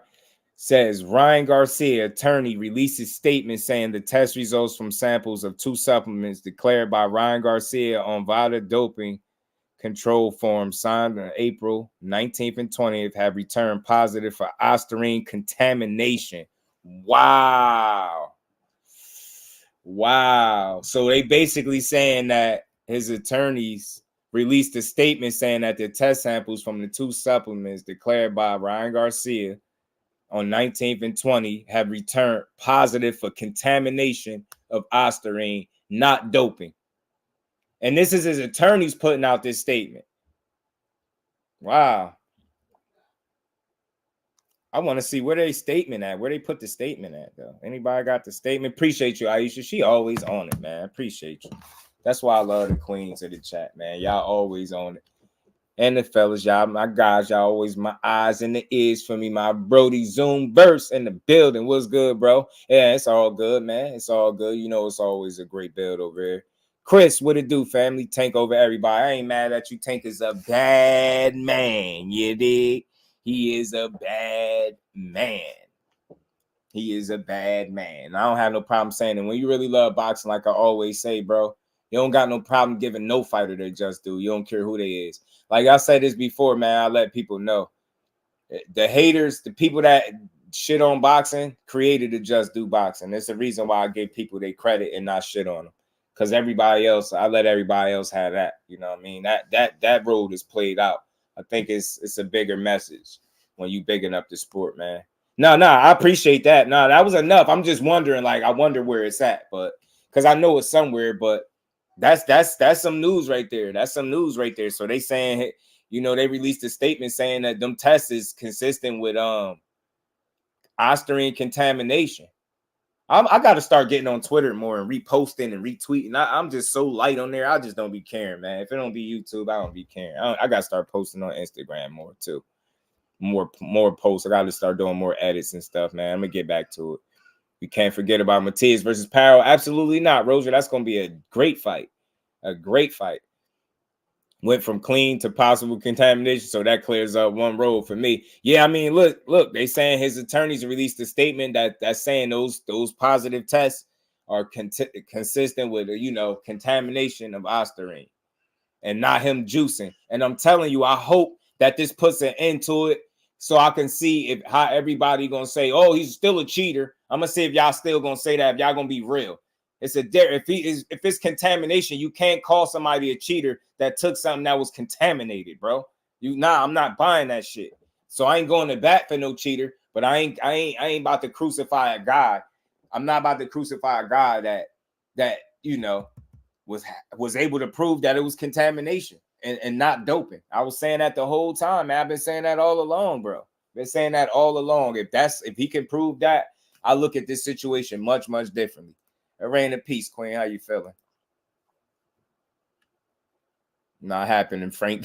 Frankie, man, Frank taking that Santa Cruz. Not, hey, man, you seen Zoom verse? Just so you know, look, Tank broke one of fractured. Should I say? I don't want to use the wrong words. He small hairline fracture, the number 7 rib, man, punching through the bodysuit. Punching through the bodysuit, y'all. That's crazy, man. Young man punching. He punching like that. That's that power. That's that power, man. That's that Tank David. That's that power. I'm trying to tell you. Trying to tell you what I'm trying to tell you. A little distraction there. The mom dancing. Wow, Davis is like looking at the crowd talking. It's an interesting vibe from him right now. Yo, that's crazy. Yo, he be making viral moments while he fighting, bro. He made a viral moment telling him to shut his ass up.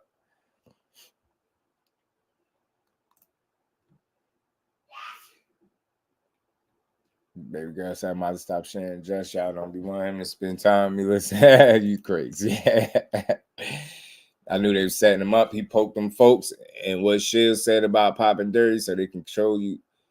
Control you said a lot. Yeah. The Haney Brigade still gonna call him a cheater. They are, but if we being all the way 100, Roja, all emotions aside, all biasness and emotions aside, somebody taking supplements that were supposed to be clean end up being contaminated is still, he's accountable for it, but that's much different than somebody intentionally doping And for me, I can't call somebody a cheater for that. I can't. I just can't do it. Can't. Jordan Smith, my guy. How you feeling, bro? Draper right in the building. How you feeling? Salute to everybody, man. Appreciate y'all building with your boy. Another dope build, man, to exact drug and sold it. I seen a customer use a hypodermic needle to extract drug, then sold it. Wow, that's crazy. Smart. Yeah. That's why I say he about to punch through something, man. He out here breaking ribs through the body cast, man. That's real, man. Through the bodysuit. Man, you already know Ace all love, man. Pray for live. You know it, man. And again, like I said, I appreciate everybody in the building. Salute to y'all, man. You know, we're just gonna keep building another dope build in the Bulls performance that indicate any PD use. It didn't to me either, Roja. And when this get proven, bro, they gonna have to eat them words, bro. All them people arguing, oh, y'all back in the drug cheat. Y'all back in the drug cheat. Blah, blah, blah, blah, blah. Oh, my God. I can't believe it. Hey, I can't believe it. How could y'all do this? Y'all justifying this. Y'all celebrating this. They was all types of mad at us. Like we told them to take Ostarine or something. Crazy. I think it's closed just because it has the seal on it. It's crazy. Y'all. Yeah. Right. Yes, that's crazy, 12. Appreciate you joining the channel as a member too, bro. Much love. Some people that talk like that, experts in boxing, be novices in real life. That's emotional intelligence is a real thing that I'm starting to understand, God's self. I've been hearing that word, or that phrase, should I say, for a little bit now. It's new to me, but I'm starting to really understand that people don't have emotional intelligence. And that's really a thing. They don't have it. Appreciate you, baby girl. I'm telling you. And that is crazy, man. But yeah, they're gonna be sick, bro. They're gonna be sick when they gotta find out that they can't say he took steroids, man. That is gonna be mad. So let me find out. So this is what was going on all along, y'all. So was this what Ryan was talking about all along, y'all? Don't mess with Texas, my guy. This was what Ryan was talking about, y'all. See? What he was talking about. Dang, man. That's what he was talking about, bro. Shit, crazy. You don't know what I've been training like. You don't know the vision I have. You do. Now, no, I'm on fire. I'm strong.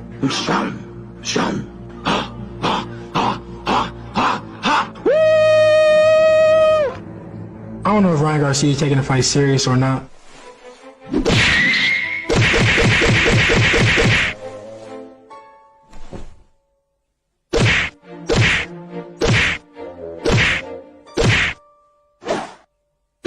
I'm strong. It's pretty normal to me. It's pretty normal. Picasso, what's that? He said, Allah told me. Yeah. See what I'm saying, Picasso? See how shit start coming out? You got me thinking of a video to make out of the post that Aisha sent me and the little brother saying Allah told him. So I'd be like, Allah must have tell you that it was contamination. Crazy. I ain't even gonna do that because they're gonna think I'm trying to be funny. Zane, what's good with it, bro? Allah was the perfect planner. Remember when Devin said that after the fight? Fact. Let's wrestle. Said, let's wrestle.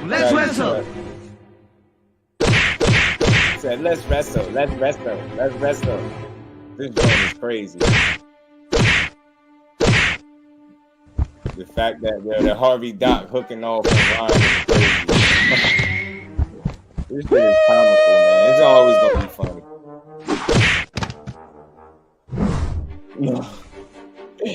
He got a spin kicked off the turnbuckle. NGQ, doing what I do. All white, looking nice. Okay. By majority decision, King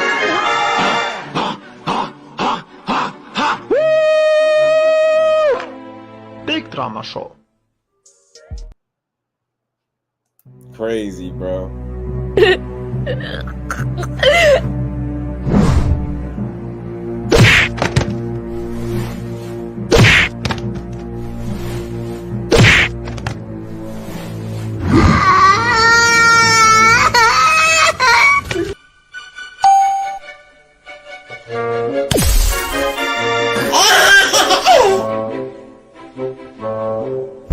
the brakes. Pump the brakes.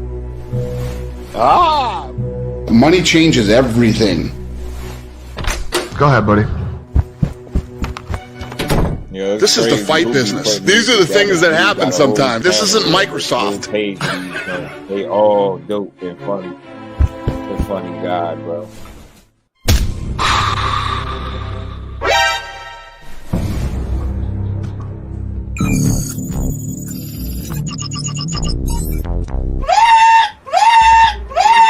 This guy showed his character. He showed that he would do anything to win, including cheat.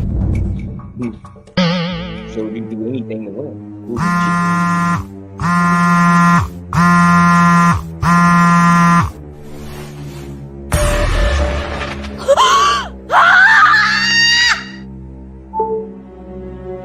Everybody knows that I don't cheat. I never taken steroid. I don't even know where to get steroids. I barely, take supplements. Big lies. I beat his ass. Big lies to beat his ass. I don't give a fuck more. I apologize. Hey. Go ahead, buddy. We seen his character. We seen the guy cheat. We see the type of person that he is. Yo, they is shot out, bro. So that's what I'm playing this for a reason because of the post that she sent me. So it look like this gonna be the end result though. If he was on anything, why he didn't have then? You see how as soon as why didn't it take 30 he would it's all in I'm telling you. Yeah, right. The bonus money changed everything. Money. Ryan Garcia, you good for nothing in the sport of boxing. Ryan Garcia, you good for nothing in the sport of boxing. Starring as Diego in the live-action Dora the Explorer movie looking ass nigga. You wait until your 4th positive PED test to come out and say you don't care if you banned from the sport of boxing and you want to start your own boxing league. Well, what me and the world want to know is this, Ryan Garcia.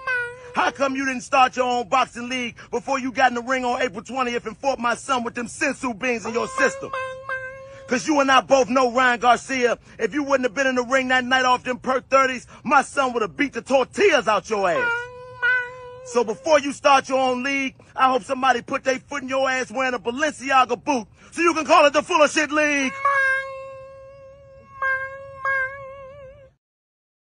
Yo, you hear him making the sounds in the back with his mouth is crazy, bro. Dude's an idiot, man. Dude is an idiot, man. Oh my God, man. These videos never get old, bro.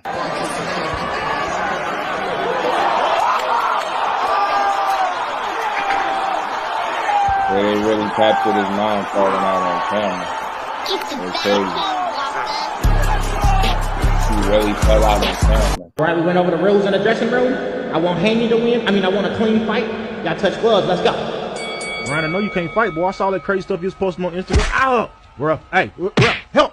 Got your back. Save me. Hey, Ryan, get off my guy. I ain't going out like this. Whoa. Okay, let's go. Headshot challenge. Go to sleep.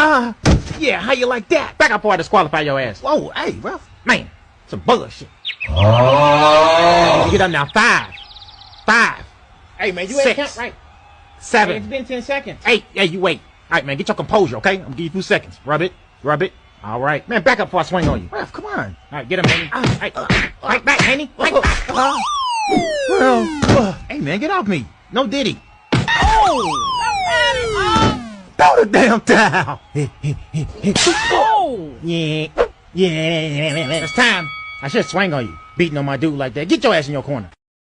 They thought I was dead. They thought I was dead. They thought I was dead.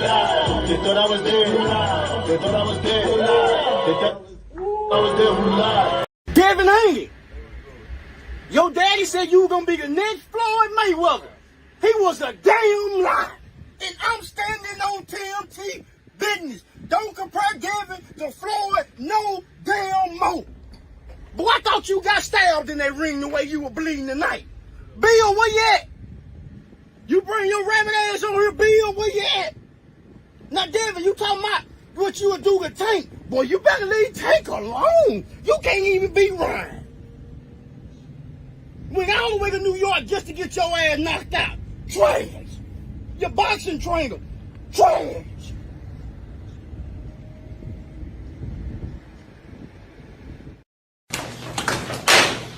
Whoa, what was that? A slide through?